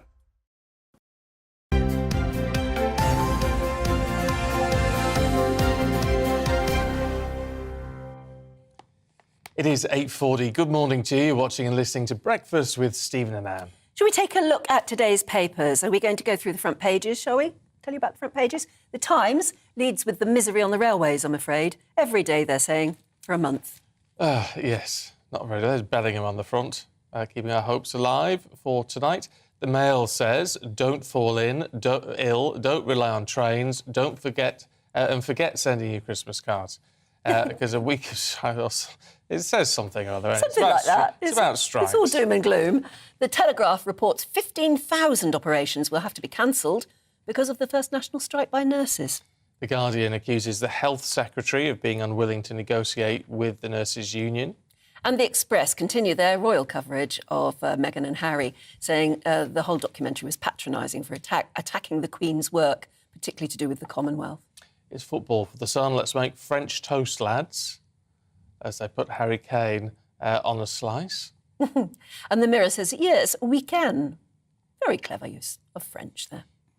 Yes, there you go. Let's go through the papers then. With broadcaster Claire Muldoon and political editor of the HuffPost UK, Kevin Schofield. Morning to you both. Morning. Let's kick off with The Guardian, should we, Kevin? Looking at, they say Rishi Sunak is weak and living in terror. Well, yeah. Or the headline here is slightly more balanced. It says indecisive or pragmatic. So this week he overtook Liz Truss his time in office. So he's no longer the shortest living. He made a joke this week actually that he's not the shortest serving, but he is the shortest Prime Minister because he's a very small man. But they're looking back 6 weeks since he's taken over, and I think it's safe to say that it's been calmer politically. It wouldn't have been difficult after the chaos of the Liz Truss and the end of the Boris Johnson era. But they're looking at whether is that a good thing or not as far as the Tories' election prospects are concerned, because they're still quite far behind. He's quite invisible. He doesn't go out chasing headlines in the way that maybe Boris Johnson, certainly Liz Truss, used to do.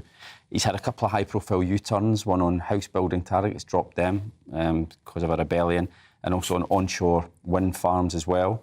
So is he pragmatic? Is he doing the sensible stuff to avoid controversy, or is he just indecisive? And what does The Guardian conclude? Well, The Guardian, The Guardian will come down, I guess, more on the indecisive side.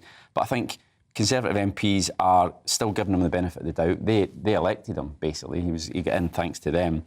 But I think they're going to look in the new year for a bit more getting on the front foot, a bit more pizzazz to try and turn around the polls, because it's not long to the next election, really. No, but we needed a period of just calm and quiet, didn't we? Well, yeah, it's quite ironic, though, because the criticism of Keir Starmer was always, he's so boring. Yeah. I wouldn't want to have a pint with Keir Starmer when Boris Johnson was Prime Minister. Whereas now, I think you're right, people want a bit of boring, actually. It's been so tumultuous that people are just ready for. He also had the U-turn over COP27 as well. He said he wasn't going to go. That's right, and then he did. And then he actually went. Yeah, I forgot about that one, yeah. So there is a drive. There must be a steely determination there from Sunak and the Sunak camp in some way. One, in order for him to get elected, but two, where is he? Because he's not standing up to the unions. Well, people don't know what he stands for as well. He's weakening his government. He's weakening the country. He's not coming out and standing up to the likes of Mick Lynch, Pat Cullen, who we discussed earlier, the Nurses' Union. But he needs to stay in the background for that, doesn't he? Otherwise, things like the demands for talks with him he'd be the person that you would have to see. Well, you wouldn't want that. In terms of, but he has to still lead, I believe, and I don't think there's a strength of leadership there that clearly he has in the inside to get where he is, but unfortunately I don't think he's leading the country to where we need to be taken. He made a lot of promises in the summer in the leadership election that he ended up losing to Liz Truss, but all of them have been ditched.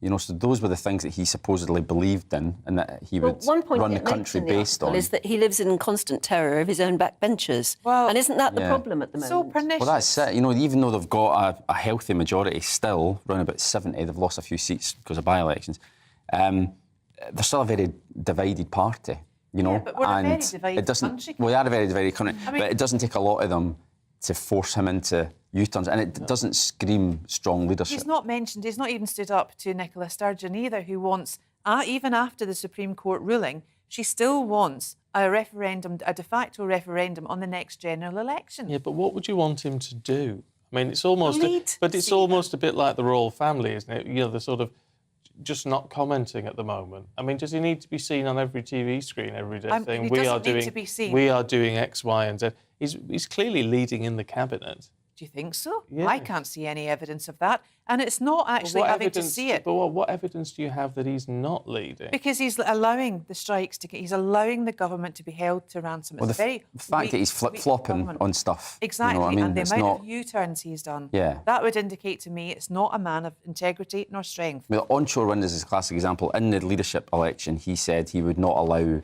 any weakening of the ban on onshore wind farms. And this week he did. He said, yeah, OK, because there was a big rebellion brewing on his backbenches. So that, his critics say, is evidence the fact that he's blown by events rather than leading events, you know. Yeah, I think you'd be off being a bit critical, overly critical, to be fair. I don't know. You see, we've had charismatic in Boris Johnson. Yeah. We had... Gosh, how would you describe Liz Truss? Chaotic, but terribly firm. I mean, she was doing a Margaret Thatcher. Ideological. And that terrified everybody. Now we've got boring and apparently indecisive or weak or flip-flopping or whatever.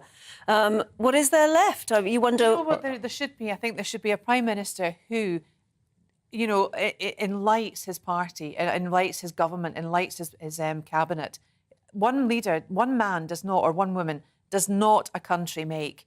You know, it could be the whole cabinet, and it just feels to me that the whole cabinet is pretty disparate, is pretty broken, is pretty in need of help, really, and unification. But it's not there, and I don't believe a Prime Minister of this country should be accountable for their backbenchers.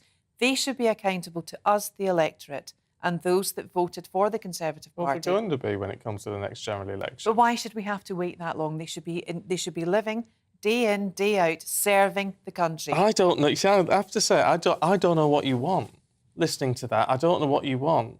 I hear a lot of sort of, but I can't see. I'm politically homeless. I'm neither Conservative nor Labour. But what I do want is leadership. What I do want is strength. What I do want is a way. But what does that mean? It means messages. It's messages. It's more than sound bites. It's policy. It's instruction. It's let's do this. We're all in this together. But what they're doing at the moment is, and there have been quite a few changes, I mean, financial changes, but what he is doing, and it's not that I particularly support what he's doing, I should make that clear, but what he is doing is trying to work out, he can't come up with any strong political messages at the moment because they don't know what land they've got. They don't know how the land lies at the minute. Why do they not know? Because there's been so much turmoil. They're trying to flatten it out. And they've been in charge of that turmoil for goodness knows how many years. But a lot of this is international pressure, isn't it? I mean, this is happening. This isn't happening in the UK. What are you talking about? The energy crisis? The whole energy crisis and cost of living crisis global.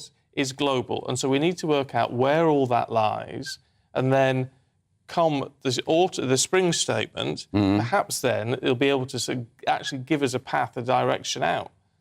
And I just think, and so this isn't me supporting Rishi Sunak, anybody. You just think for anyone in that position, you'd have to say, right, instead of coming out with some great bold statements, let's see where the let's see where the hell we are actually. Why not even just send that message out? Because at the moment, there's nothing. I agree with that. Yeah. I think if only somebody like him would stand up and say, this is the problem we've got, we're sorting this and we're trying to take an overview and we will come back with something that will make a difference. Yes. Give us some sort of reason to believe. They'd be judged as being weak by the Labour Party. But it's not there to be judged. He's there to do a job. I'm just fed up with them telling us that judged. everything's terrible. I'd Twitter rather will hear a judge us little for bit our of views here this optimism. morning. Well, you know, yes. we're always being judged. Yeah, and we'll look at a lot of them and say if they're critical, we'll say, well... I tell you what, let's turn to AI in that case. Maybe better than a Prime Minister, we'll have a chatbot. Tell us about the chatbot. Oh, Right. Claire, it's yours, isn't it? Yeah. So chatbot to rewrite how we do everything. This is quite disturbing, actually, I think. I did a dissertation on AI on the Robotic Reporter, and it was to do with how do newsrooms and press associations move forward in terms of journalism. The reality is there's a horizon planning in place. Everything in the whole world has actually happened. We've had wars, we've had droughts, we've had famines, we've had everything you could possibly think of. And that's all been compressed, and that's into horizon planning. And going forward, there might not be the need for international reporters or embedded reporters trying to embed and tell us the truth that's what's happening. Take a step forward again, and we've now got Elon Musk set this firm up in 2018, or he resigned from 2018, and it was a chatbot. So what you can do is you can plug in to this thing called ChatGPT, and it can write scientific essays. It can write editorials on page 35 for the London Times, and it's actually done it very, very well. And there's critics and there's people for it. They're advocating it clearly. And what would be a good reason for it when it's actually devaluing education, I would say, because you don't need to read a book. But it's not original thought, is it? Terrifying. It's absolutely terrifying. Absolutely, like Kevin. I completely agree. You need journalists. You absolutely need journalists to write. You need original thought. Of course you do, but there is nothing original. What is original left now? Because everything's happened. Original, everything, it's just what you were saying about having international reporters and everything. Original is what's happening now that is new and that is different, and you get a reporter's perspective on it. I would say it's not different because it has already happened. And stereotypes... I don't get that. Every natural disaster is different. Even no two droughts are the same. No two wars are the same. Certainly. I'm an advocate. I'm not an advocate for it. Okay, there's a huge barrage against this kind of thing happening, and I think it would devalue education, as I've said, and it will also devalue original thought because there isn't anything available to do it. And we think, the biggest selling records of all time are the Beatles. They wrote, everything that's, huge back catalogue, as they say. How many chords are there in music? 5, 4, whatever? I don't know. That's what they always say, that there's no such thing eventually you'll run out of tunes. That's not true. And the recording of music now is about sounds. It's about doors closing. It's about people shouting in the street. It's about different variations of noise. That is then transferred into new music. That's the way the music but that never is going. caught... I mean, that sort of music never caught on as anything but a gimmick. Well, intellectual property and intellectual rights is huge in the legal profession now. Huge. Because there are only a finite number. Don't you think you're getting worked up about just another AI tool? No, I'm not at all. I think this is going to be very, It just sounds to me like one of those prey-seeing things. Yes, you feed all the information in, but in the end, the only thing that comes out is something that's already been programmed. Who's doing the programming you as say well? Prescient. I would say sentient because it's getting No, more I like don't- that. Not sentient yet. No. It might be like it, it might feel like it, but it isn't the same.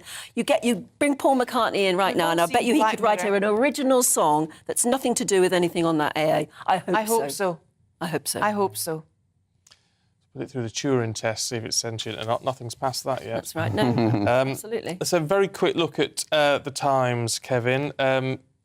It's all about ditching the Christmas turkey. Yeah, so conservation groups are saying because of the shortage of turkeys, because of avian flu, it's wiped out half of Britain's 1.2 million free-range turkeys, so clearly there's a shortage right before Christmas, which isn't ideal. They're saying, forget turkey, there isn't enough going around. Instead, for Christmas, have beef or venison. Venison's expensive, isn't it? Well, it's expensive, yeah, but it's plentiful, unlike turkey. So beef for Christmas? Yeah, beef for it just doesn't. I mean, that's just like a normal Sunday. I mean, you guys are vegetarians, aren't you? Yeah. So, but I mean, beef is just like a normal Sunday roast, whereas Christmas is meant to be Not if it's special. all dolled up with all the Christmas trimmings. Yeah, I don't know. Would you have that way? Well, let us know Eggs and what blankets you with think. beef? GBviews at gbnews.uk. Would you have beef or venison? As long as there's not a Brussels sprout. I think there was I love last year. Brussels No, that's you need your sprouts. Love Kevin, Brussels sprouts. Claire, we are out of time. Good to see you both this Thank you morning. very much. Thank you. We've got your top stories coming up after the weather. Hello, a very good morning to you. It's a cold start out there, and that sets the theme for the weekend. This weekend we'll see freezing fog, we'll see frost, icy patches, some wintry showers, but also plenty of dry weather. We've had cold air arrive through the last few days from the north. Now we've got that cold air in place, but we've also got low pressure sitting over the UK. That will help to pick up some moisture from the North Sea and from other areas of water around the UK and provide some showers. But mostly those showers are affecting windward coasts, so northern Scotland continuing to see the snow build up. And for western parts, there'll be a mixture of rain and sleet showers around the coast, snow inland, and snow covering possible for the Snowdonia, for the high parts of Cumbria, perhaps Exmoor as well. Either way, it's going to be cold, and temperatures will peak at 2 or 3 Celsius in the south, 1 or 2 further north below freezing for some hilly areas, and where we get some freezing fog patches. Now, the fog will reform into Saturday night, some dense fog likely across central and southern parts. For Scotland, the winds change slightly, and that will bring some snow into southeast Scotland by the end of the night. Perhaps a covering for Edinburgh, for Dundee, and certainly across hillier parts of eastern Scotland we're likely to see some significant snow lying as we begin Sunday. Icy patches as well. We'll continue to see that risk of ice in the west as well as the far north. Elsewhere, largely dry, but that fog continues, and some of it will last into the afternoon. Where that happens, temperatures staying below freezing. Then our focus turns to the southeast of England, where a little feature could bring some significant snow in on Sunday and into Monday. That's something that is open to doubt at the moment. A lot of uncertainty surrounding this small-scale feature, but if it does happen, it could bring a significant risk of disruption. Either way, it stays cold into next week.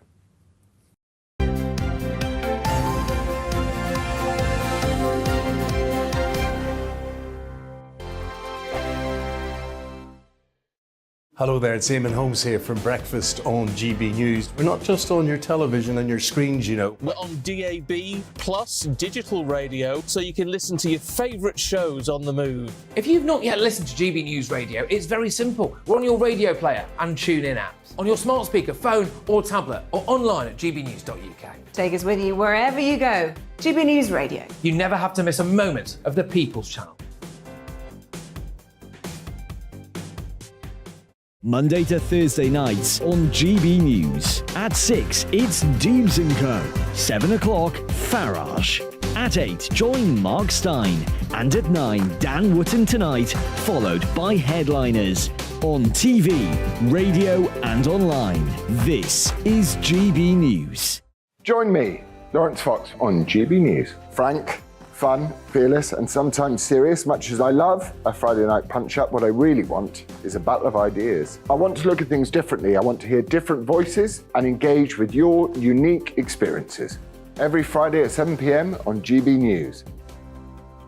Hello, I'm Esther McVeigh. And I'm Philip Davis. Whether you're watching or listening on TV, online or on radio, we handpick the latest stories, debates and expert opinions for your weekend. So whether that's politics, news or showbiz, we've got it covered. Join us every Saturday morning at 10 o'clock on GB News. Hello, I'm Michelle Dewberry and you can join me every weekday 6 till 7 on Dubes & Kerr. Me and my panel will get stuck right into the day's events and I can tell you, in fact, I can warn you, expect some robust debates, some strong opinions and perspectives from both sides of the fence. It's about you at home as well. I love to read out all of your comments, or at least as many as I can. So join me, Michelle Dewberry, Monday to Friday, 6 till 7 on Dubes & Kerr. I'm Mark Dolan. Join me at 11 on GB News for Headliners, in which I'll be joined by 2 of the UK's top comedians discussing tomorrow's papers. If it's an important story, we'll cover it, but we'll have some fun along the way. Headliners, the late night paper review that won't send you to sleep like the others will. 7 nights a week at 11 p.m. on GB News.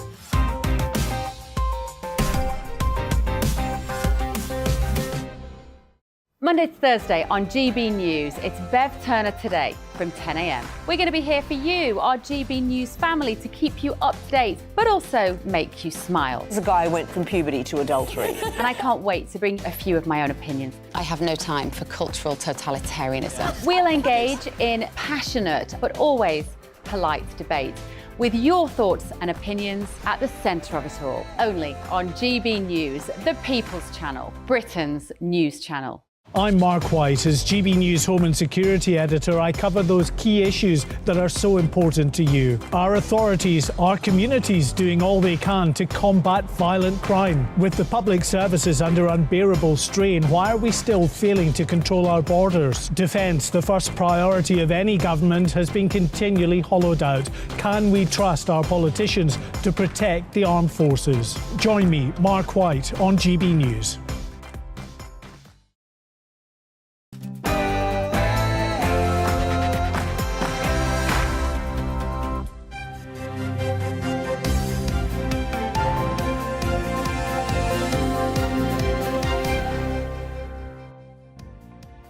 England face France tonight in the World Cup quarter-finals. Good morning. 9 o'clock on Saturday, the 10th of December. This is Breakfast on GB News with Stephen and Anne. Here are your top stories then this morning. The Three Lions facing defending champions France in Qatar in the World Cup quarter-finals. Tonight, 7 o'clock our time. And before Le Crunch, the England fans are taking on the French fans right now. They're just into the second half. It's currently England 3, France 3. Coming up, we'll be chatting to England fans and looking ahead to the game tonight, as well as reviewing all the quarter-final action from yesterday. Also this morning, the rail union boss, Mick Lynch, has called for urgent talks with the Prime Minister in a last-ditch attempt to resolve the winter walkouts. Members of the RMT due to stage 48-hour strikes next week after months of industrial action. Missing since the 29th of October as the family of rugby player Levi Davis put up a £10,000 reward for any information relating to his disappearance. We'll be speaking to the private investigator searching for him. And as England prepare for Le Crunch, could a few asparagus spears predict the outcome tonight?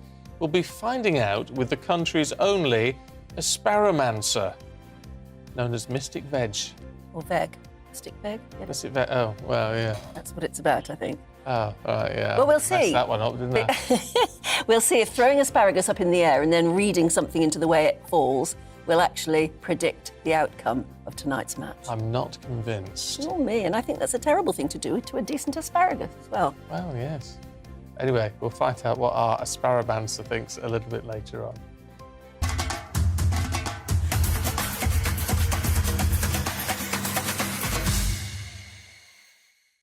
Well, maybe you haven't heard, but there's a big match tonight.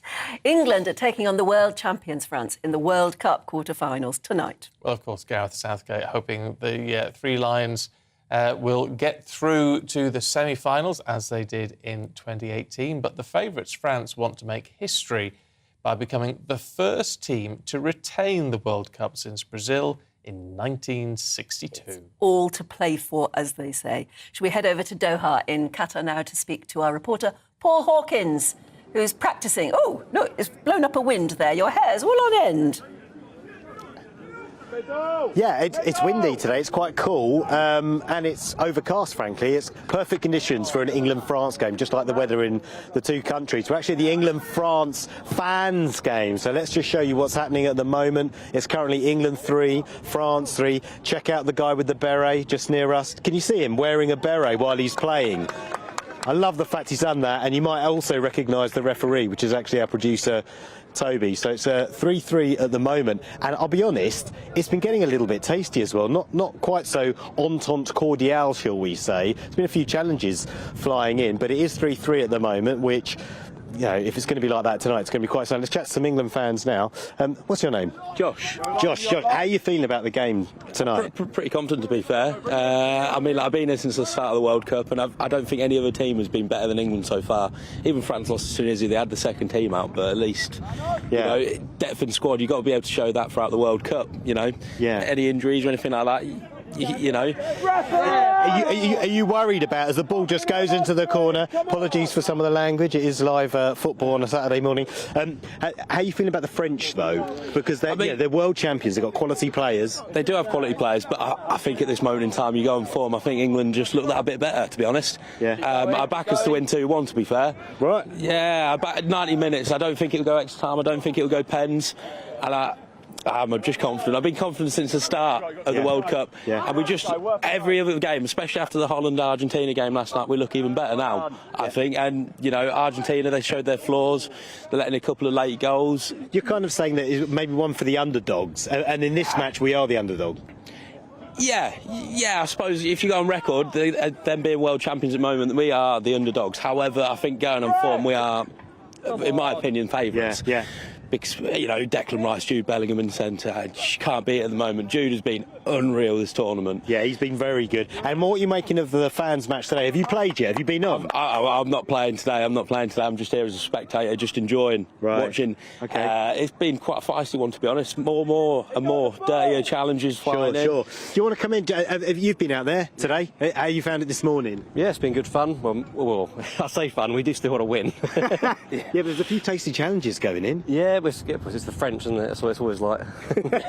And how have you found the tournament so far?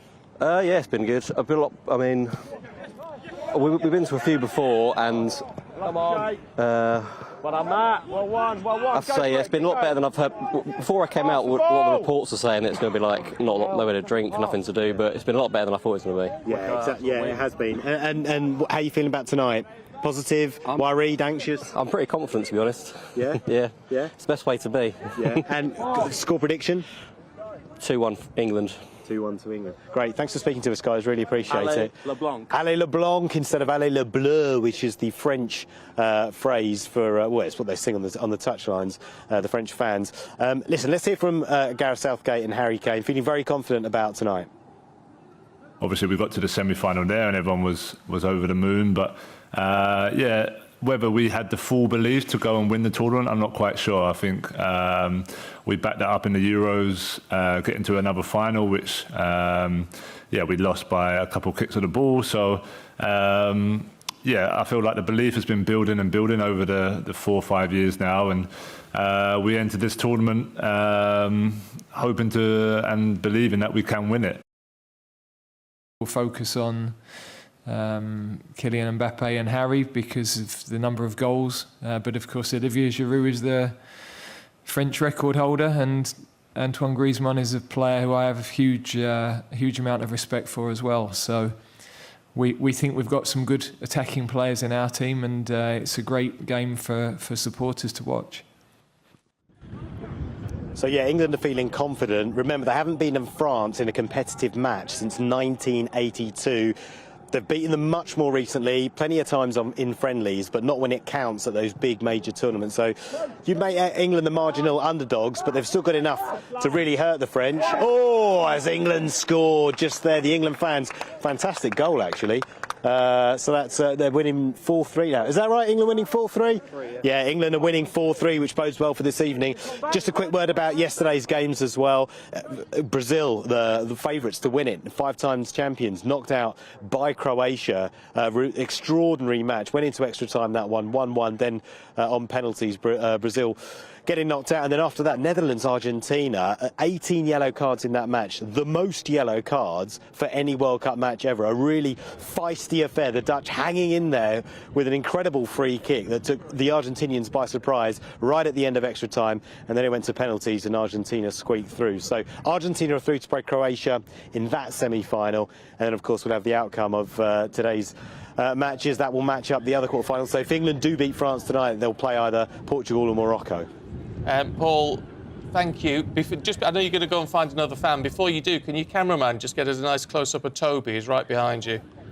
Because we want to see the ref, the GB News ref. There he is. Oh, there he is. By the way, Stephen, Toby's already been getting stick for his decisions. England have gone 5-3 up. Toby's been getting stick for his decisions, look, because he doesn't have a whistle as well. So there's been some arguments and a little bit of la banter, but he's done a good job. Look. He's doing his best. Toby Olisamiwa there, one of our finest. He's a good lad. We miss him over here. We're glad when he's back. Paul, thank you. We'll come back to you in a minute. There'll be a lot of two-fingered salutes going on against France tonight, won't there? Because that was the origin of the... Well, supposedly so. ...sign the other way around. Mm. Yes, it was the Battle of Agincourt or something, and Henry V's troops were told, don't get captured by the French, because the French were known to cut those 2 fingers off. So you couldn't fire your arrows. You couldn't pull the bow. Yeah. And so to taunt the French, the English came up with the V sign. Yeah, there you go. There'll be a lot of that going on tonight. There will be. Aidan's here. Morning, Aidan. Hi, how you doing? Okay. Yeah, all right. Toby. I wouldn't mess with Toby if I was a player and he was refereeing.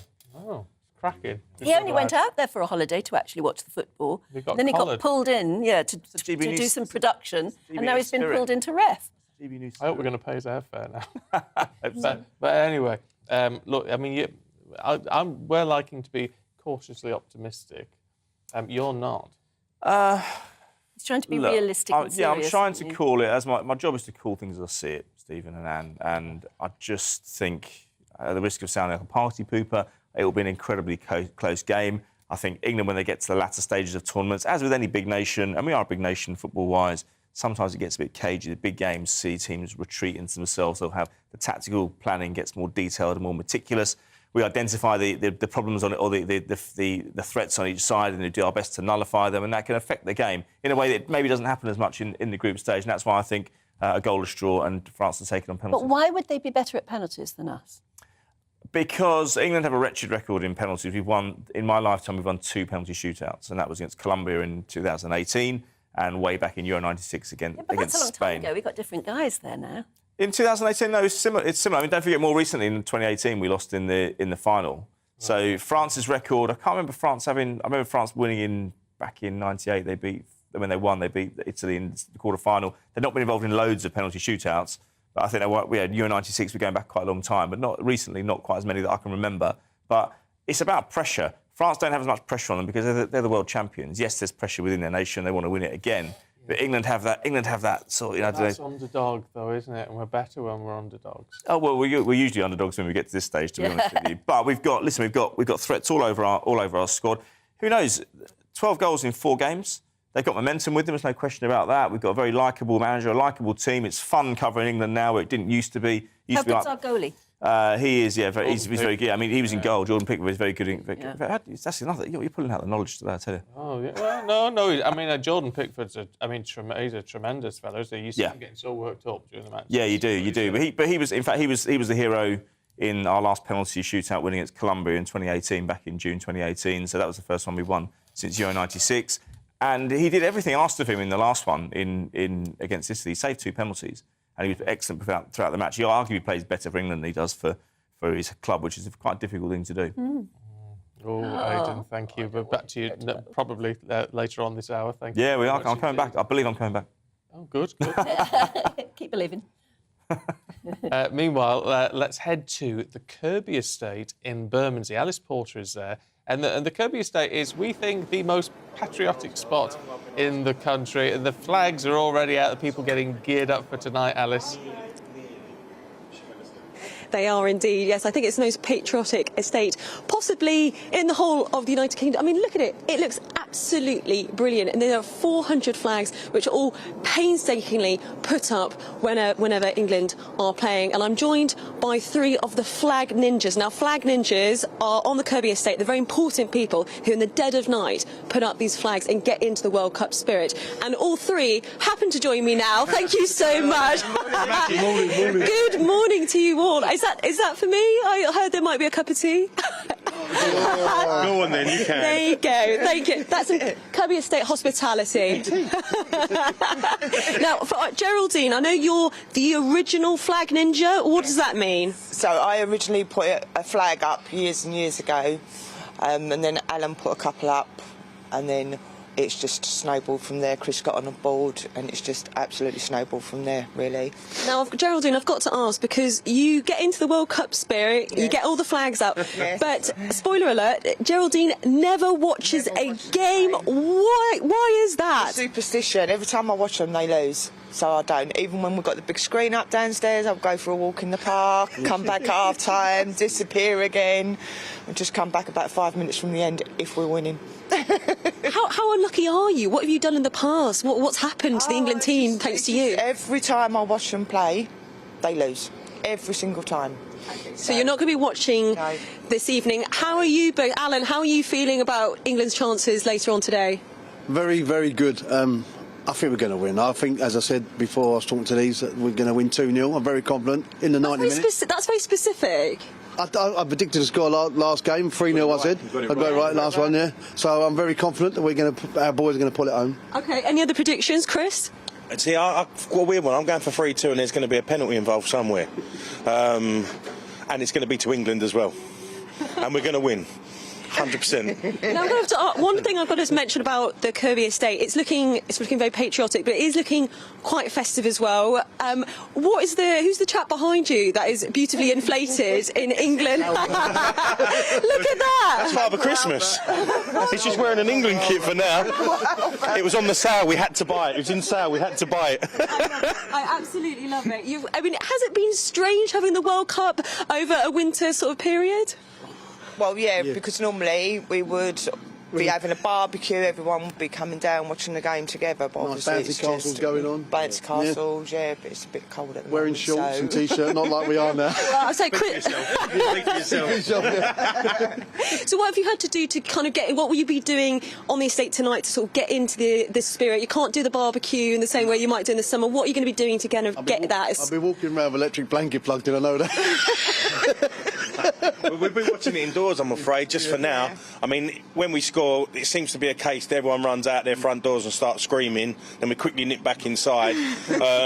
Hopefully, if we get through tonight and we get through to the semi-final, if we get to the final, we're going to have to do something on this. So if there's any marquee companies out there that want to give us a shout out and come and help us out for the final, please get in touch. A heated marquee company. Yeah, well, I can get the heaters, that no problem. But if they want to supply them as well, it's even better. Lovely. All right. Well, look, thank you so much. We'll have one last look at the beautiful flags on the estate, all 400, which have all been put up on the estate by the Flag Ninjas. Now, they are almost all England flags, but my understanding is you can have a couple of other flags as long as they're in the World Cup, and there is a French flag hidden away from one unsuspecting French person who's maybe on the estate. But yeah, it just means that everyone on the estate can take part in the World Cup, and it looks beautiful. It's so lovely to be here, and look, some great hospitality as well. Perfect. You can't argue with that. It looks absolutely sensational. Yeah, Alice, thank you very much indeed. And what I like is the atmosphere. Yeah.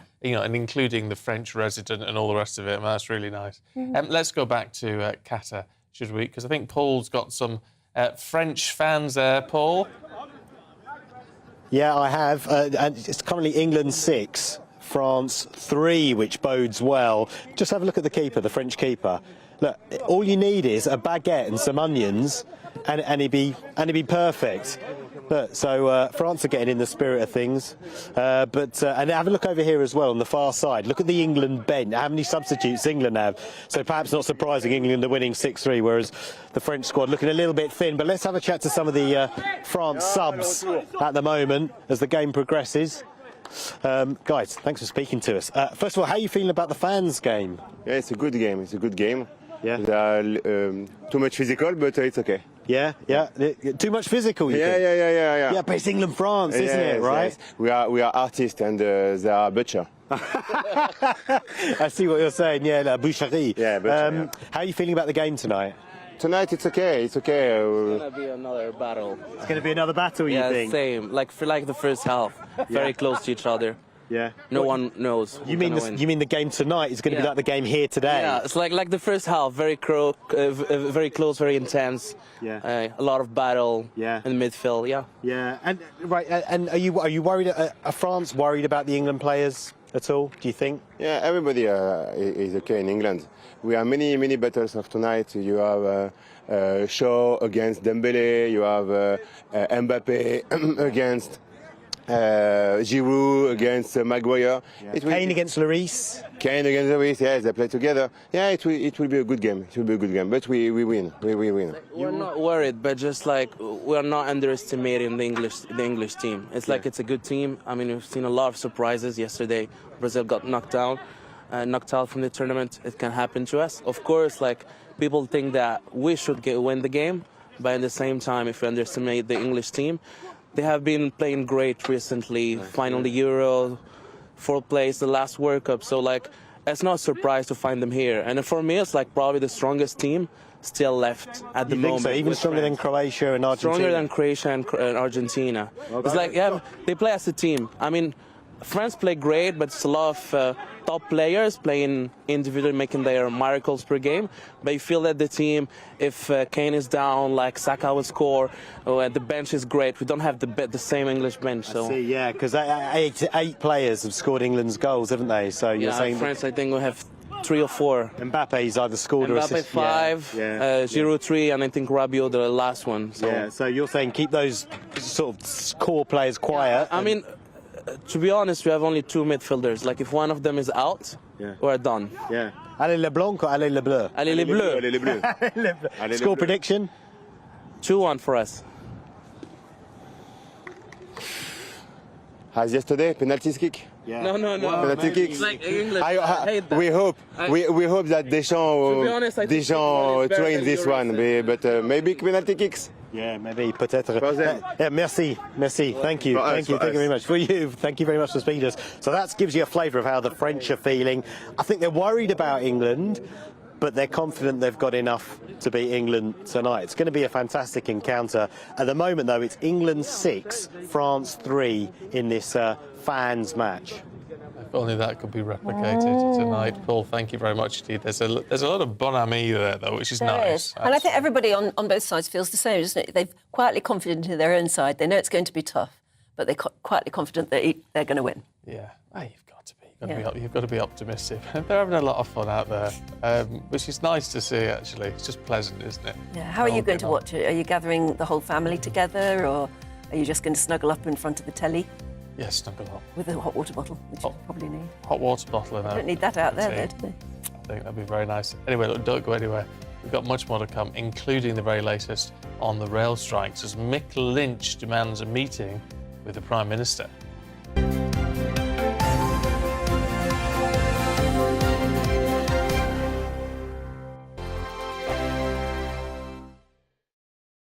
Monday to Thursday nights on GB News. At 6, it's Dubes & Co.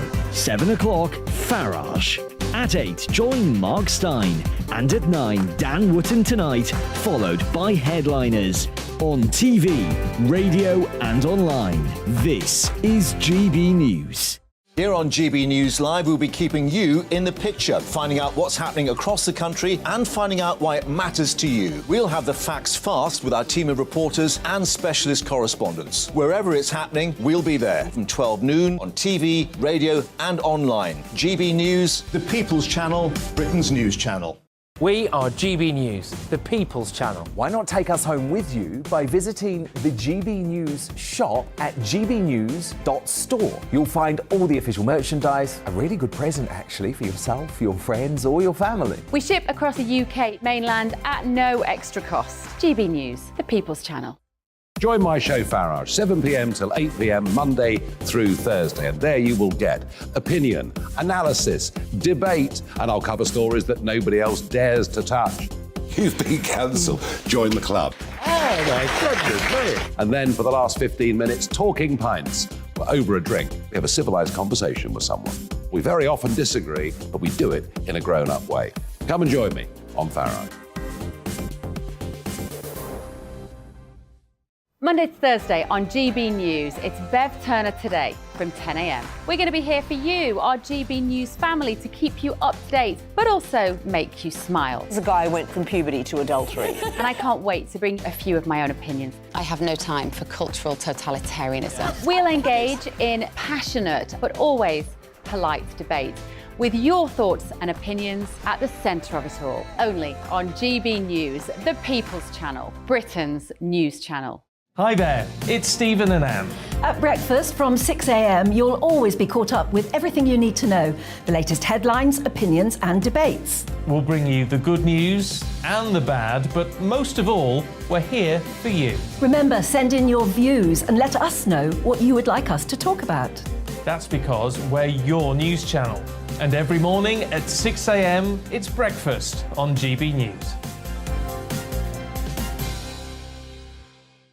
Join me every Sunday at 6 p.m. for Gloria Meets. In exclusive interviews, I'll be finding out who our politicians really are and what they really think. It's something that you would never want anyone to suffer. I didn't know what channels there were. I didn't think I'd be believed. I must have weighed about 7 stone and I'm 5'8". My instincts was to sort of cover this up. I mean, clearly that was a mistake. Join me every Sunday at 6 p.m. on GB News, the People's Channel, Britain's news channel. Hello, I'm Simon Evans. Join me on GB News for Headliners at 11 p.m, where I'll be joined by 2 of the country's top comedians as we take a look at tomorrow's newspapers tonight. If it's a big story, we'll be covering it, I guarantee, but we'll also have some fun along the way. That's GB News Headliners at 11 p.m. We won't put you to sleep, unlike some of the other paper review shows out there. So join us, 11 p.m, 7 nights a week.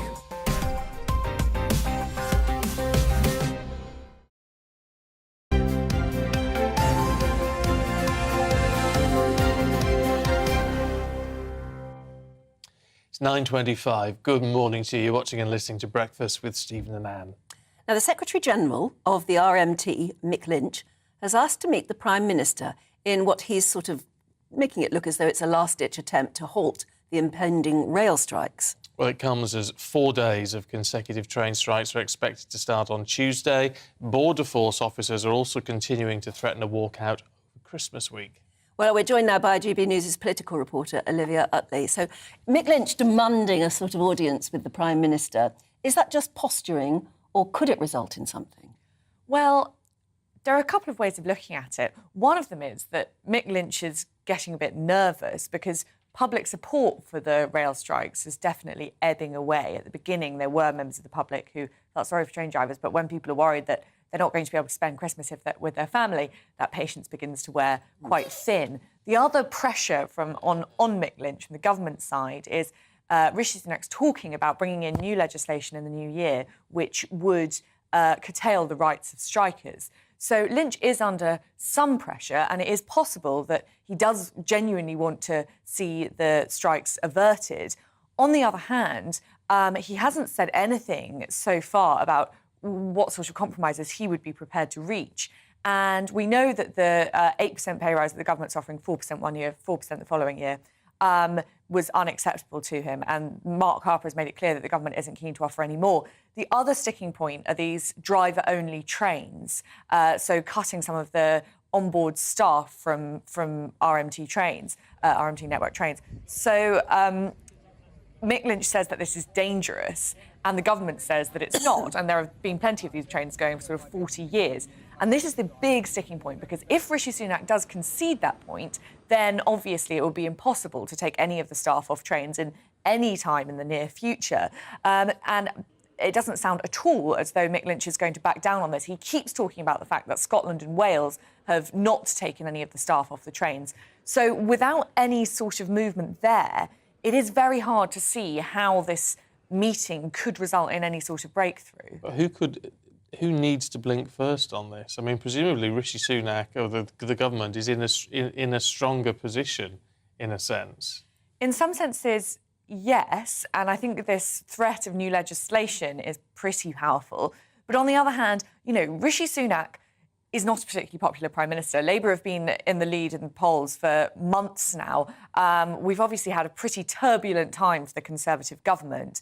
And Rishi Sunak obviously doesn't want the start of his premiership to be completely overshadowed by strikes. And if people's Christmases end up being ruined, yes, there'll be some blame on the unions, but ultimately the sort of intrinsic feeling of people in this country is nothing's going well, blame the government. And Rishi Sunak will be very aware of that. Yeah, both of them are in quite a difficult position, actually, aren't they? Because if Rishi Sunak gives in, his whole premiership will be blighted by the fact that he's the Prime Minister who gave in to the unions. But on the other hand, he can't allow either Mick Lynch to turn around and say, I've offered to meet the Prime Minister to avert these Christmas strikes and I'm just being turned away.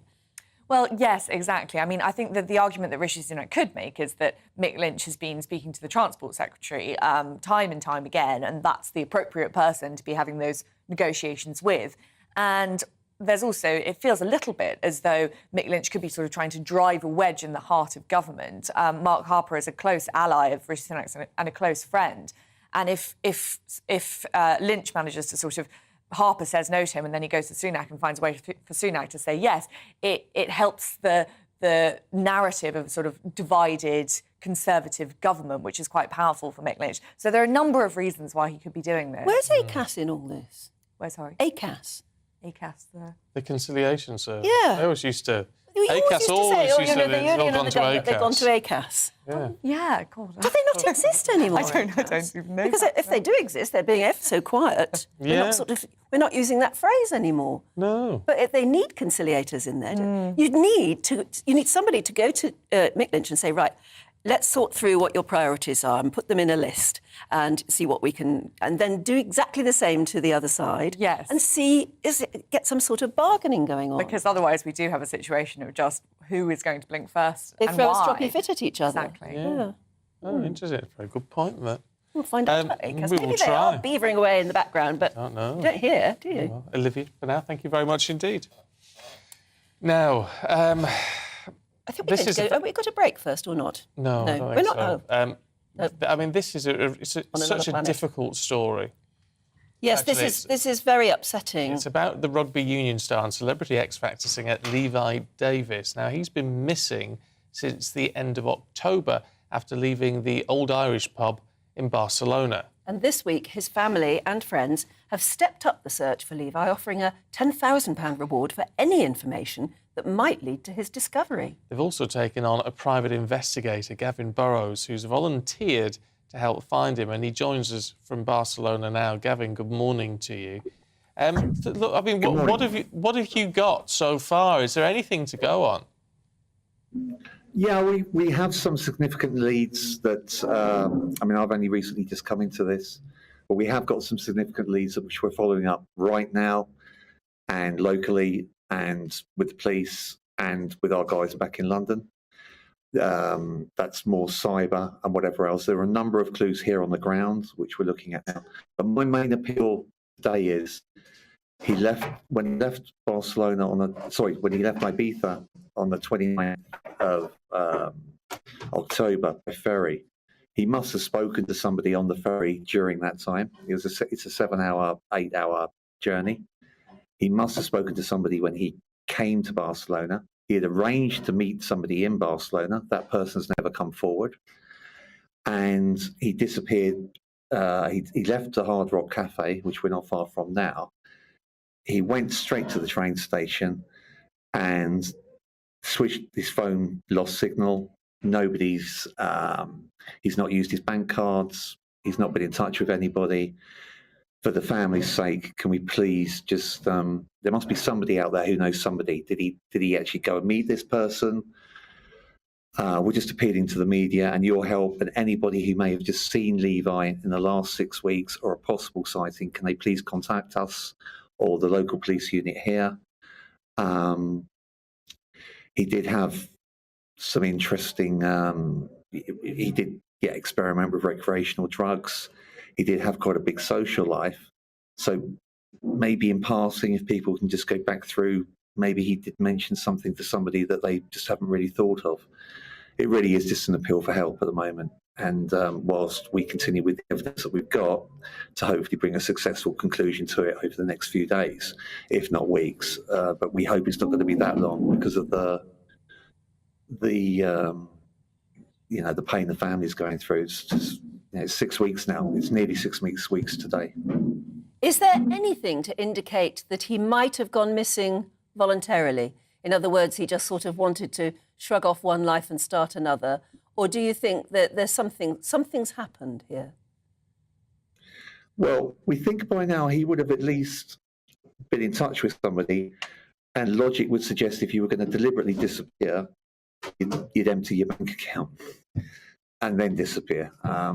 So, yes, it's a very big possibility. It's a possibility we're exploring.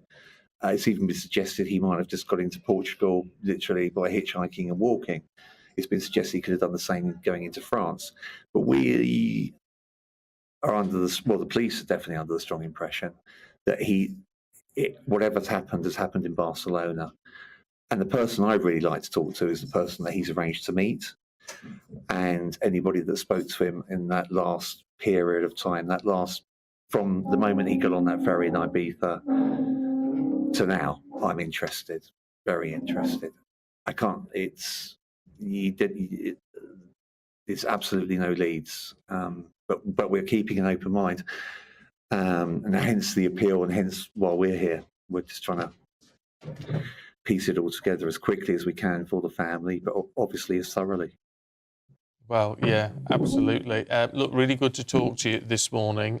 Keep us up to date with that. And if you happen to have any information on Levi Davis, anything at all, then you can contact local police on 112 or email, and this is probably the best way to do it actually, email findleviddavis@gmail.com.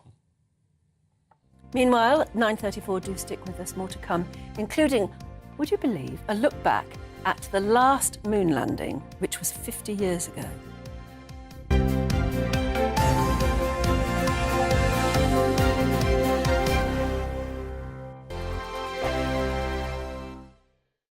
We are GB News, and we'd like to say thank you to each and every one of you for bringing us your conversations, for helping our great nation find its voice. We are here for you on radio, television, and online, across England, Scotland, Wales, and Northern Ireland. It's not the BBC, you actually get your facts right. We are proud to be GB News, the People's Channel, Britain's news channel.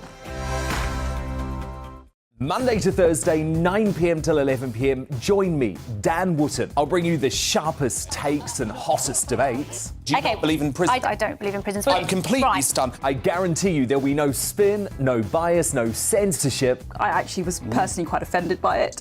And no reason to go to bed. So I guess they've always been quite woke. That's Dan Wootton tonight on TV, radio and online. Monday to Thursday from 9 p.m. till 11 p.m. on GB News. The People's Channel, Britain's news channel. My name's Tom Harwood, and join me 9:30 a.m. every weekday for The Briefing, your one-stop shop for everything you need to know about what's going on in politics today. I wonder if this is a deal that might need to be like the biscuits in this factory, twice baked. Is there not an opportunity here to win out against the extremes? Tom Harwood, GB News. What are you going to do about it? Things should have been done differently, and they certainly are being done differently. Don't miss it. The Briefing with me, Tom Harwood, 9:30 Monday to Friday on GB News. Every morning from 6 o'clock, we'll wake you up with GB News Breakfast with all the stories you didn't know from the night before. So whether it's serious news, entertainment, or your own views from all over our great nation, we're here to kick off your day with a smile. And the national media should be reflecting and reporting what's happening here. You will notice the northwestern accents. Whether you're with us on TV, radio, or online, every morning, it's breakfast from 6 a.m. Hope you can join us. We are GB News, right across the nation. You can get us on television, on radio, on digital. We're absolutely everywhere. Amazing! You see, amazing! You remind me of the European Parliament. But here's the most important bit. We are not part of the mainstream establishment. We think and speak just like you do. We are the People's Channel. Magnificent. That's really, really thoughtful. Come and join us on GB News, the People's News Channel. Join me, Nana Akue, Saturday and Sunday afternoons on GB News. Expect fiery debate and passionate discussion as me and my panel tackle some of the biggest topics hitting the headlines. It's a place for everyone's opinion. No one gets cancelled, but no one gets an easy ride. Oh, she's on it today! Be ready for conversations that are fierce, frank, and of course, fun. Every Saturday and Sunday afternoon from 4 p.m. on GB News, the People's Channel.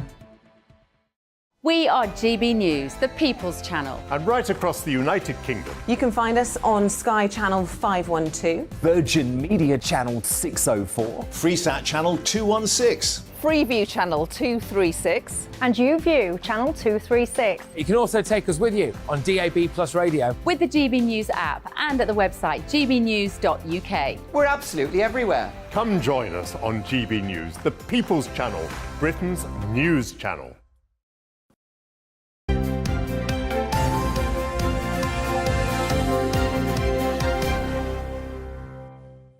Oh, now we've got the toys out.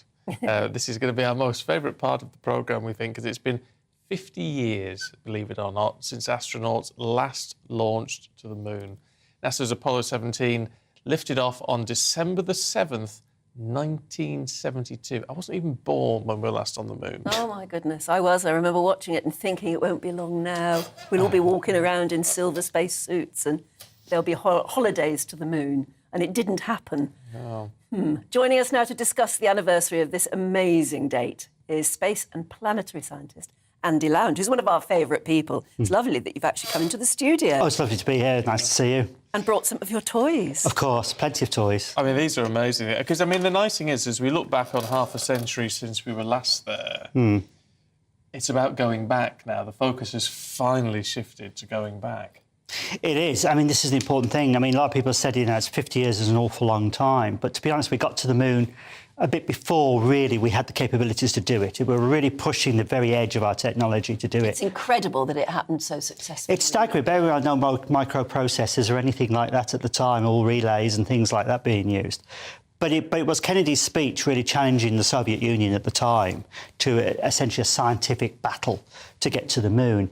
And it sort of lost its impetus then. By the time 72 came and Richard Nixon became president, Richard Nixon, to be fair, asked a sensible question. He says, right, what's your plan? And he went, we don't have a plan. When it was just about getting to the moon. Yeah, and he said, well, no, we have to have a plan. If we're going to go into space and do exploration, which he was very positive on. In fact, to be fair, Kennedy nicked a few of Nixon's ideas from the 50s, interestingly enough, because Kennedy wasn't pro-space until it became politically useful to be pro-space. Yeah, but Nixon got the phone call to Neil Armstrong. He did, and I think that was quite the most important phone call in history. But he wanted to do Earth orbital work and an idea of building an international space station to bring nations together. That was his viewpoint. Whereas you have music and you have sport, brings people together. Science can do the same thing. That was his vision, which was very smart thinking. And it worked for a while. It worked for a while. We had the Apollo's. Well, we had the Apollo test project, Soyuz test project, which was very successful, and we had the ISS, which has gone on. Political issues on the ground sort of are changing things a little bit, sadly. So now, moving forward, we are preparing, you know, to get ourselves back on the lunar surface. I don't know when the proposed date is now. Is it 2025? 2025. And in this one here, that's Artemis, isn't it? Artemis is the orange one. Yeah, and this is the top section of it. Yes. Which is what actually the people will be in. Yes. Where are we in terms of... Obviously, we've had the test flight, which is due to land... Test flight, which is splashing down Sunday, tomorrow, right, so hopefully. That's all gone well, but it's a very big step between doing that and actually sending humans up there. It is, but once the technology works, and it does... I mean, bear in mind, when we launched Apollo 8, that was the first time they tested the whole system up and they put people on it. That was a risk. Where this time they've done it without people on board to see if everything's working, it's going to work well. It'll take about 18 months or so while they actually sort things out to see if things have worked well, the technology's there. And then astronauts will be sent around the moon in 2024. They won't land?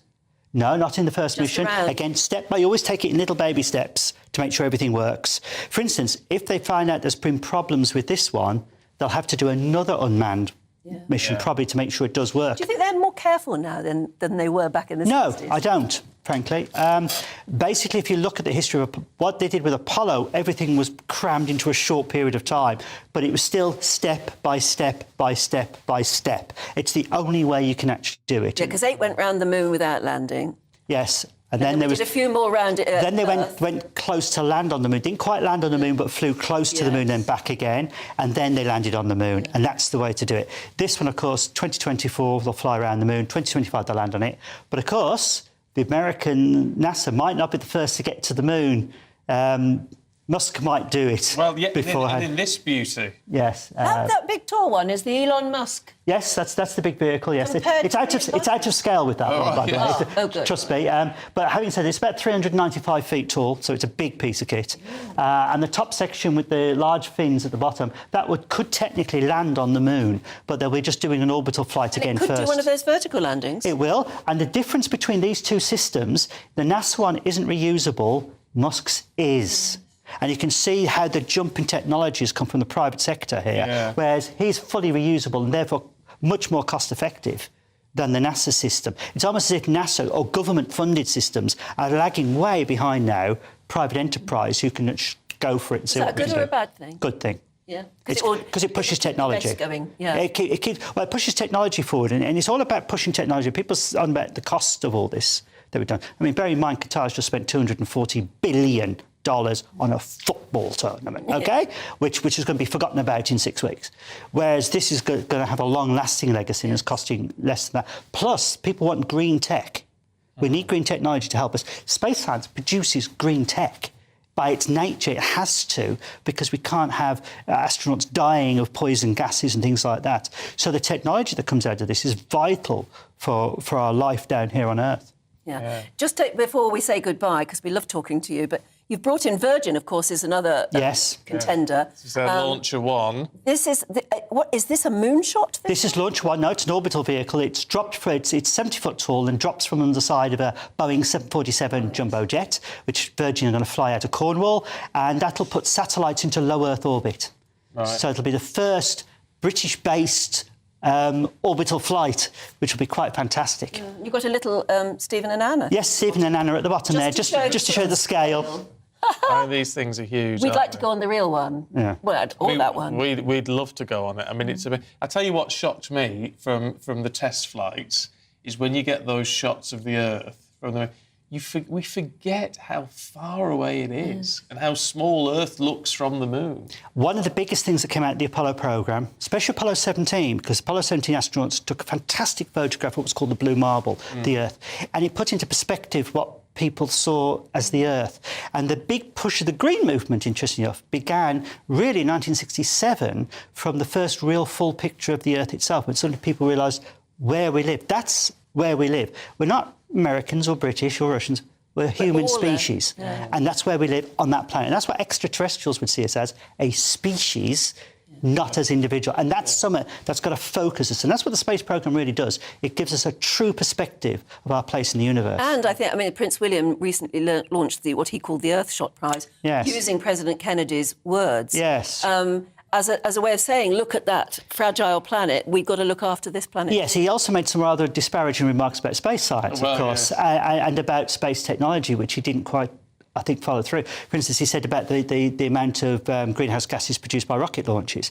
Well, for instance, in a 12-month period, 40,000 times more pollutants were put into the atmosphere by commercial airline travel than rockets.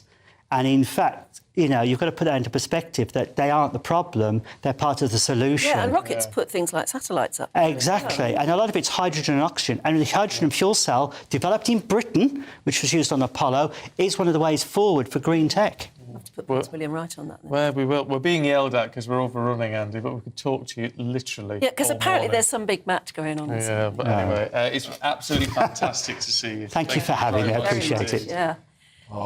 So, with the England-France match kicking off later today, 7 o'clock our time, fans across the country are praying that Gareth Southgate's squad can make it to the semis.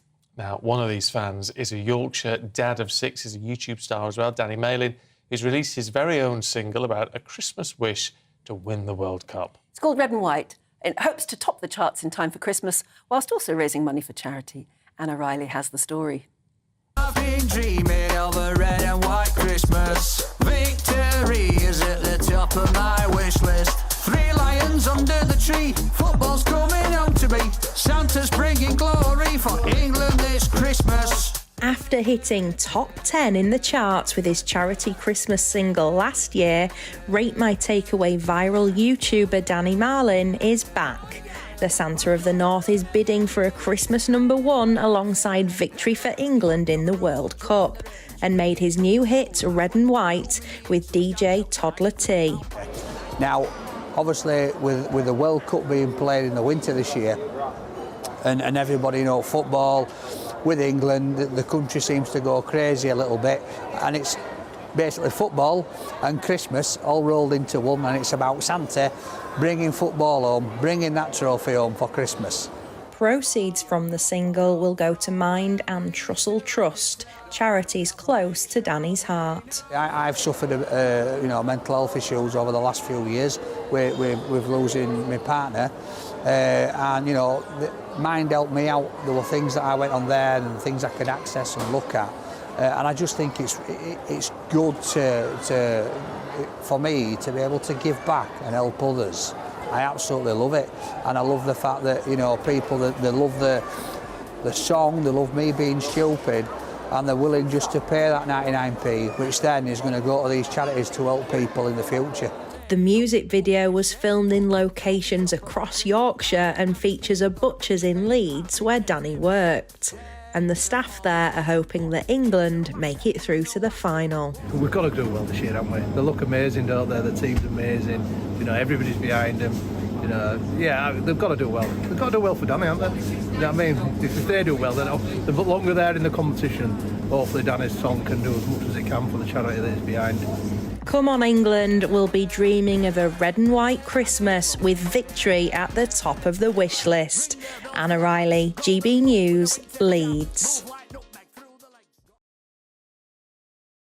Well, you can't help but just keep getting worked up now to how things are going to go this evening. Yes, well, of course, the big question remains, can England beat France and get to the semi-final? Well, one woman who might already know is Jemima Packington. Now, Jemima has correctly foretold Brexit, Boris Johnson becoming Prime Minister, and the Sussexes stepping down as senior members of the royal family. And how does she do it? She uses asparagus. She joins us now. Good morning. We're baffled. Talk us through being what asparamancer. Are you? Asparamancer. I'm the world's only asparamancer. I make predictions using asparagus. How does that work? I cast it onto a flat surface. It makes patterns, and I interpret the patterns. What made you even think of doing it with asparagus? It happened when I was a child, 8 or 9, and we ate asparagus with our hands. That's how you eat it, with your fingers. And some fell on the floor. I came out with a precocious remark, and the rest is history. What do you see in it then, in the patterns? How do you know what you're seeing? Over the years, you gathered certain things represent. For instance, I see crowns, a shape of a crown, and I know it's to do with royal family. If it is a breakup, a spear will break. You can also see happy times for people, and it depends. If you cast the asparagus, I can then take your energy that you have put into the asparagus and make a prediction just for you based on that.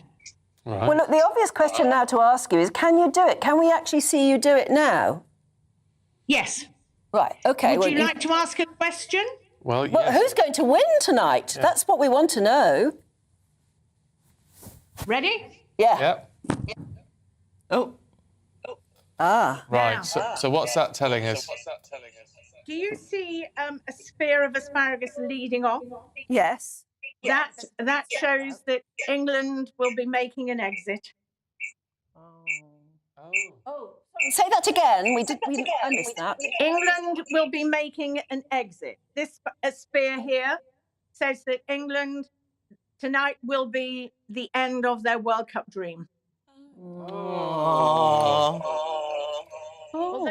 What a shame. Can you predict the score? Suggests that Mr. Kane will actually score a goal, but it won't be the winning goal. Right. Oh, well. Can you predict the actual score? It's going to be very close, just one goal in it. Right. 2-1, possibly. Oh, right. Oh, well, Aidan and Stephanie, what do you make of that? Oh, gosh, I think there is some truth to this. I obviously, I don't want us to lose, but I do like a good psychic prediction. I think the score's going to be 2-1. 2-1. Oh, right, OK. Aidan? Well, I've said 0-0 and then France to take it after extra time and penalties, actually. Yeah. Who'd have thought someone who uses asparagus would give us these tips? I know. Honestly, you must get fed up of the jokes. No. I don't. She's still there. Do you get fed up with the jokes? So at least you can eat the asparagus afterwards. I wonder if she does eat the asparagus. Yeah. Oh, she is. Yes. Yes. So you can make a prediction and you still have a really good, nice dinner. That's right. You make your prediction, you wash off the asparagus, you cook it, or you can eat it raw in the salad. And it's the best way of recycling. Yes. Absolutely. Well, it's a win-win, apart from the fact it's a lose for us. Jemima, it was really good to talk to you this morning. Lovely to meet the world's only asparagus. I'm actually hoping you haven't got it right, but let's see. Yes. Yeah, thanks for joining us. You learned something 2-1, new. you reckon? No, I thought 0-0. 0-0 extra time, then France penalty. Yeah. Still think that, yeah. What do you think? 2-1. Yeah, I'm beginning to To who? 2-1. To? 2-1 to France. Yeah, you have to say he's going to win. I was rather hoping it'd be 2-1 the other way. Yeah, I don't know. Well, I'm very sceptical, but if we lose by 1 goal and Harry Kane scores a goal tonight, then you'll have to look again at that and think, well, maybe there's something. Asparagus. Yeah. I don't know. Book a session in. Anyway, look, that's it from us for this morning. We're back tomorrow morning at 6, but Esther and Phil are up next with Saturday Morning. Hello, a very good morning to you. It's a cold start out there, and that sets the theme for the weekend. This weekend we'll see freezing fog, we'll see frost, icy patches, some wintry showers, but also plenty of dry weather. We've had cold air arrive through the last few days from the north. Now we've got that cold air in place, but we've also got low pressure sitting over the UK. That will help to pick up some moisture from the North Sea and from other areas of water around the UK and provide some showers. But mostly those showers are affecting windward coasts, so northern Scotland continuing to see the snow build up. And for western parts, there'll be a mixture of rain and sleet showers around the coast, snow inland, and snow covering possible for the Snowdonia, for the high parts of Cumbria, perhaps Exmoor as well.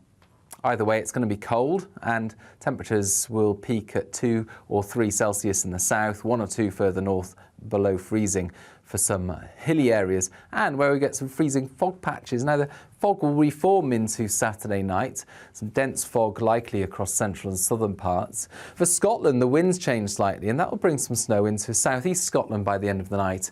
Perhaps a covering for Edinburgh, for Dundee, and certainly across hillier parts of eastern Scotland, we're likely to see some significant snow lying as we begin Sunday. Icy patches as well. We'll continue to see that risk of ice in the west as well as the far north. Elsewhere, largely dry, but that fog continues, and some of it will last into the afternoon. Where that happens, temperatures staying below freezing. Then our focus turns to the southeast of England, where a little feature could bring some significant snow in on Sunday and into Monday. That's something that is open to doubt at the moment. A lot of uncertainty surrounding this small-scale feature, but if it does happen, it could bring a significant risk of disruption. Either way, it stays cold into next week.